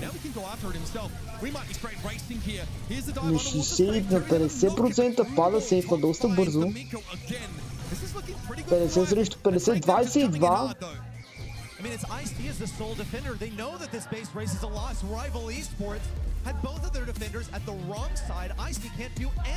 Чакай, какво стана? I mean, it's Ice-T as the sole defender. They know that this base... That stake damage is coming in hard, though. I mean, it's Ice-T as the sole defender. They know that this base... Да, ясно разбрах. Чакай малко, аз мислех, че Микото напада сейфа отдолу. 2 на 2. Историята изглежда, че може да се повтори. To say, okay, you want to run it? I said, we're going to take an incredibly powerful all-in composition and have the Shade, which allows us to defend really far out from the safe. I mean, you cannot get up against the wall. You can't hug that wall. We are going to try and shut you down. The Shade into Miko matchup isn't great. We know that. But if OU of Engine could get involved, I see also taking ammunition away from the Miko with that Kaze super could also be one direction you could go in. Engine has the answer in the end. I mean, this is just called getting lost in the sauce. You have your Buzz, you have your Lumi on the enemy side. These are your dedicated defenders. You saw this first game. Obviously, whatever they did here was not going to work again. It was the aggression that they were not able to fend off. So what they needed to do was win the fight more towards the middle of the map instead of at the safe where they're taking damage at the same time. But now you see Engine. Oh, you right on top of the как лоуто на Subway Surfers седи на този мап. Буквално правят реклама на играта чрез e-sport. Колаборация. Once again, a strange choice by Rival Esports. Sometimes plot armor. И ако има някакви инсейн моменти, които се запазят историята и всички са като лоу. То моментите с които през 25-та, ще се вижда там лоуто на Subway Surfers. To pull off maybe the only second consecutive knockout sweep in the same team in the same tournament that Brawl Stars has ever seen. Tough out there for Rival, because now the doubt starts to creep in. This has happened to us before. We have thrown away I played these games before. Wind well and truly in the I played these games before. On their side, and it takes some serious grit to stop that. Bell's Rock is going to be our final battleground. It'll be knockouts to end the series. Momentum is a useful tool in the draft phase. You can pick things more confidently. You don't play timidly. And that is a trap. It is a trench that we've seen numerous teams, numerous players fall into today where they play triple supports or something like that. It doesn't really pack a punch. It's just way too safe. For the sake of Rival Esports, on the verge of being reverse swept. For their sake, hopefully that doesn't happen to them. At least they're heading into knockout. I feel like every single set 5 here in VSC, we see go to knockout, and it's always a total nail-biter. But it's going to slow down the momentum. Toxic Lotus, we're going to have to take the same breather as Rival Esports. We talked about the Miko on Heist, right? Toxic Lotus also played it on Bell's Rock in Map 5 against Rival Esports last time they played. And went to double match point. And this time their first pick, and Miko's open. All of those things lining up. It was Gray and Jaeyong, mixed in with it, so it wasn't like any sort of weird kit cheese combined with it. But that's an option, right? Miko is not just an objective killer. He's not just intended to bring that star power in and go after the safe. They do not first pick it though, but Gray was a key component of their setup. And on Bell's Rock, obviously, the ability to take your opponents by surprise, to turn up in the middle of nowhere and to do so with a hypercharged shield is really potent. It's a strong first pick that doesn't quite imply that Toxic Lotus are planning to go back to the well of the Miko strategy. I don't know if they're trying to bait something out of Rival here, but they've got to be mindful of the monkey magic waiting in the wings. I think they're absolutely trying to mess with Rival Esports' head. You have one conversation with Star Dragon, the man behind all these drafts, and it's the only thing he wants to talk about is Brawl Stars. In drafts, I mean, this is a guy with a sole focus. Oh my gosh. Oh my gosh. What the hell, man? Is it Janet? Are they going to try a Doug Janet cheese? I mean, look, we got a couple more picks. Doug is going to be able to stay alive for an extended period. Не, брат, аз мисля, че това е Ханк Дък. He, of course, as of several months ago, is going to be charging super and hypercharge by receiving damage and, of course, by healing himself and his teammates. So that's a major change for the guy. Ruffs. So they're going to be playing around the Doug hypercharge. Is this like a field promotion, Ruffs? Are they trying to play for a really long round, a late game where they're unkillable and then survive the gas by using invulnerability frames? Could be. It all comes down to what Toxic Lotus choose next. And this is an advantage that Rival Esports have. They have that last pick. They don't need to, worry about a thrower final selection. Toxic Lotus decide to go for that here, then that's a really easy decision. Colonel Ruffs breaks walls. Rival Esports are now safeguarded against one of the most difficult things to deal with in competitive Brawl Stars. An uncountered thrower. They have a huge advantage right here. Toxic Lotus, I think, are still trying to get in their heads. Rico against like Miko's assassination potential. That's a good shout. Yeah, I mean, very good shout. Toxic Miko's pretty, all in sometimes if that super's not available, and being denied a knockout after committing so much to the fight leaves Miko looking a little bit vulnerable if that doesn't work. Also, Terry can heal in between those Miko jumps. Hypercharge also allows Terry's teammate affected by his super to also emanate that same ring of damage around them, and that can overlap and double up, and it can be really nasty if you're grouped. So here's Cordelis to round out the draft. There's a lot at play here, but crucially, Doug cannot use his super in the Shadow Realm, so that revival aspect will be denied if Tok can hit him with super. Cordelius has played for, one main reason. It's because there is a single brawler on the enemy side that you want to counter 100% of the time. And you charge that super and hypercharge for free within a radius. If it's something that you can get up close to behind a wall, then you're even safer. Buster, final selection from Rival Esports. They fully intend on staying close together. Yeah, they'll also the late game. Yeah, it's also one of the biggest counters to Rico on this map. Rico's an absolute classic on this map. He is just one of the best mids when uncountered. And then you see Buster come in as a classic Rico counter. It's going to be field promotion rough, surely. They don't want the wall break. Yeah, well, and see, here's the other major hazard is that 100% here, Gray is going to be running the Walking Cane. He'll be breaking down those walls. And that's a major concern for Rival.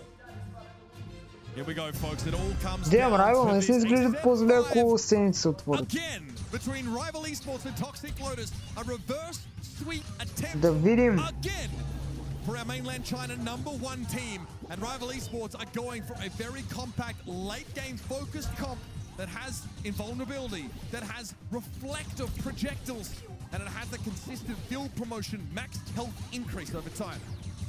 Well, they don't have that, actually. No, they decided not to. They decided they're going to go for wall break.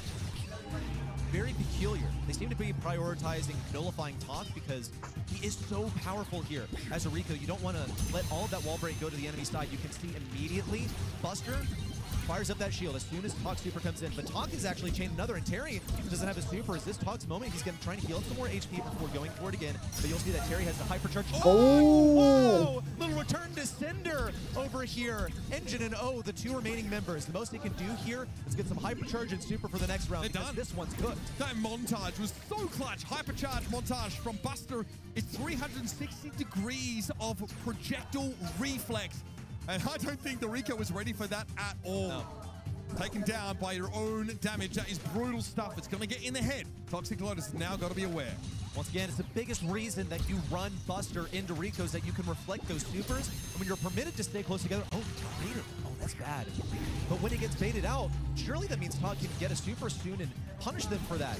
You'll also see that IC is able to heal him, of course. He's got some invincibility hot dogs. Here comes the hypercharge forward. An absolute laser beam from Talk. Terry's on low HP and taken down, but O didn't time it correctly. Terry still falls. O has that hypercharge to further punish this 3v2. IC's, the montage there wasn't enough, unfortunately, to cover the damage that came in, and so Toxic Lotus playing around IC mais effectively and happy just to try and burst through the Dark Super. They know it's going to come out. They know there will be a res. They're ready to fight through it. Great recovery and a good bounce back. I don't think you're going to trick Toxic Lotus twice with that trick. No, not quite. So Rival Esports need to change course at the moment. They're staying way further back, keeping away from Engine outrange. Trying to stay away from his hypercharge super. Here it comes. Mameshi isolated as a prime target. Engine takes him down. Now it's time for IC and Terry to move. Some kind of kill if they even hope of winning this. Talk only barely hangs on by a shred. Rival Esports know that they've got to be cooked now. They've at least got some survivability with IC. Terry hooked through the wall. Looks good for Toxic Lotus, but it's only more value for O. Quickly healed up by IC. 2v3. Almost charge for Terry. This is going to give you map control. Toxic Lotus, they're not going to shoot into it. There's a super available now for the Doug. Terry can be brought back into the game if there's any concern about him being picked off. But Toxic Lotus the spread. There's the super in from Tok. It's Terry now with IC being pressed back into the game, but the walking cake came out a little bit too early. There's OU, pressured down, icing in his direction. Dimensional door used by OU to get clear, and it's on Terry. Another res. Icing's back in the game. Insane. Covers Tok's damage over, and now Engine is all alone. Has the super at the least, but knows as the gas comes in, he is extremely unfavored for the round. Terry has super to deny the damage, and into the gas he wades. What a round from Rival Esports.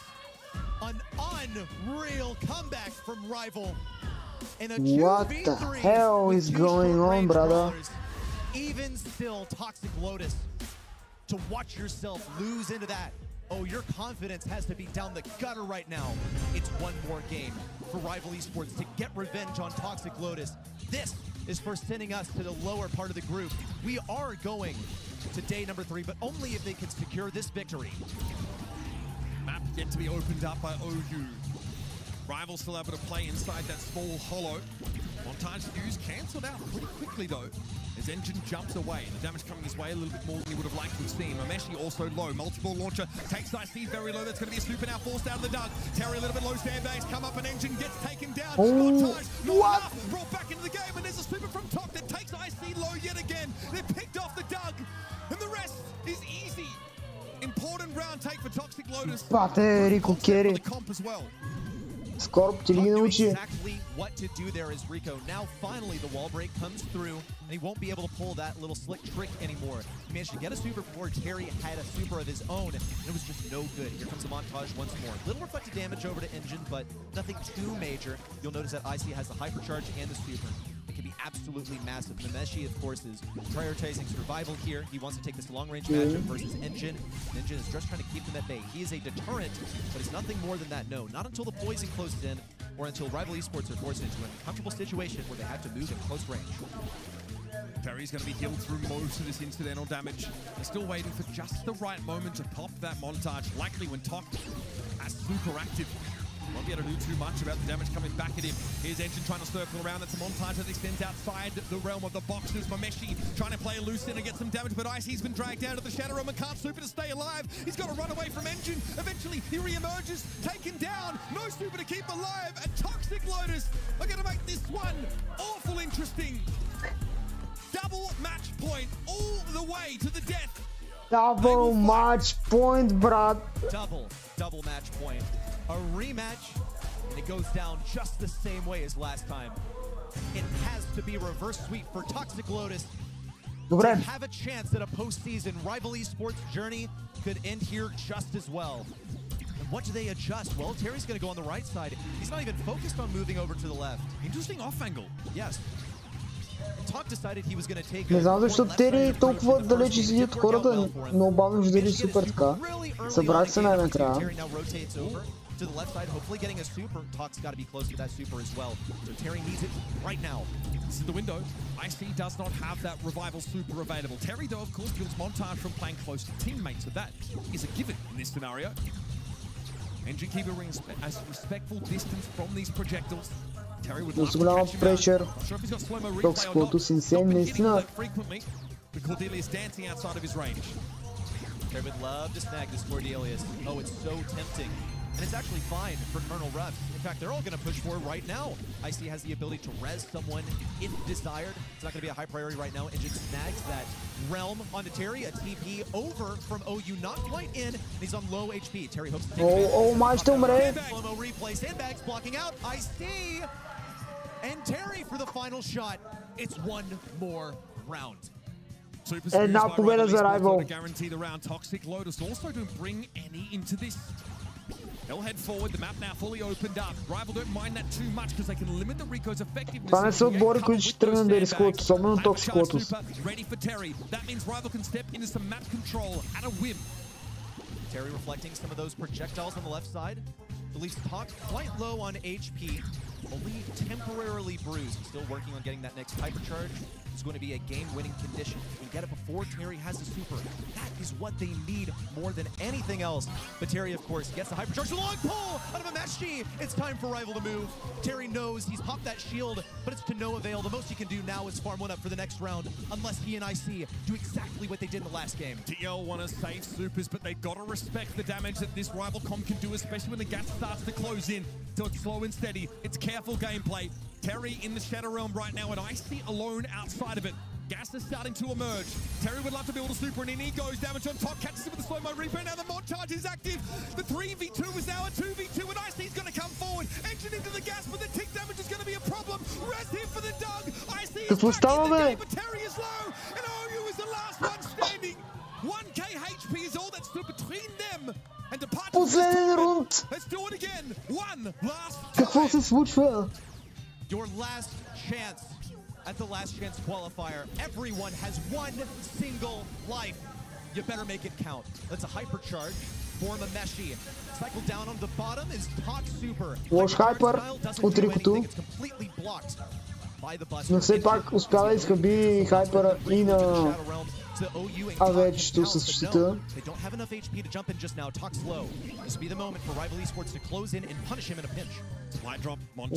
Rival натискат много силно между другото. Един супер от Engine, обаче направеният човек би объркал нещата.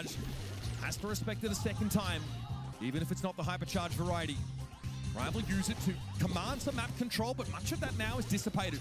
То си има супер.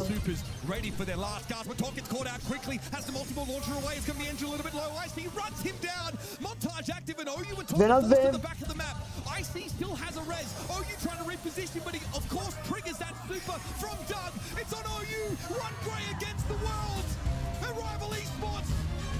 Rival! Не ги ревърс свипнаха. И Toxic Lotus смятания за може би един от фаворитите на този турнир отпада от отбора, с който игра в първата игра.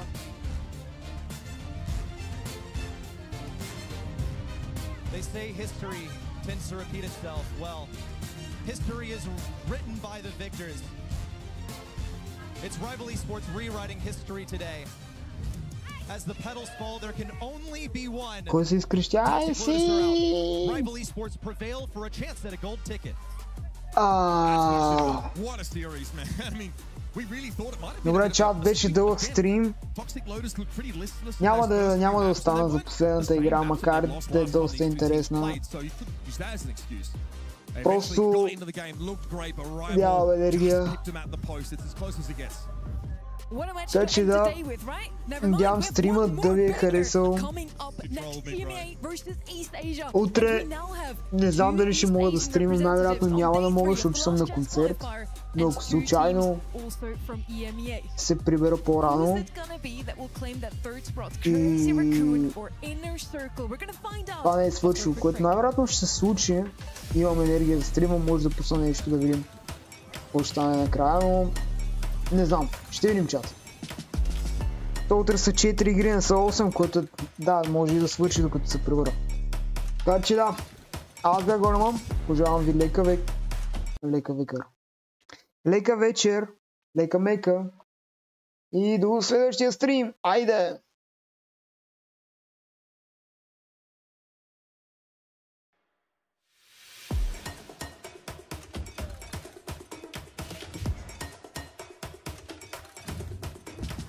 About Crazy Raccoon, this is gonna be test for us, our screens and etc. So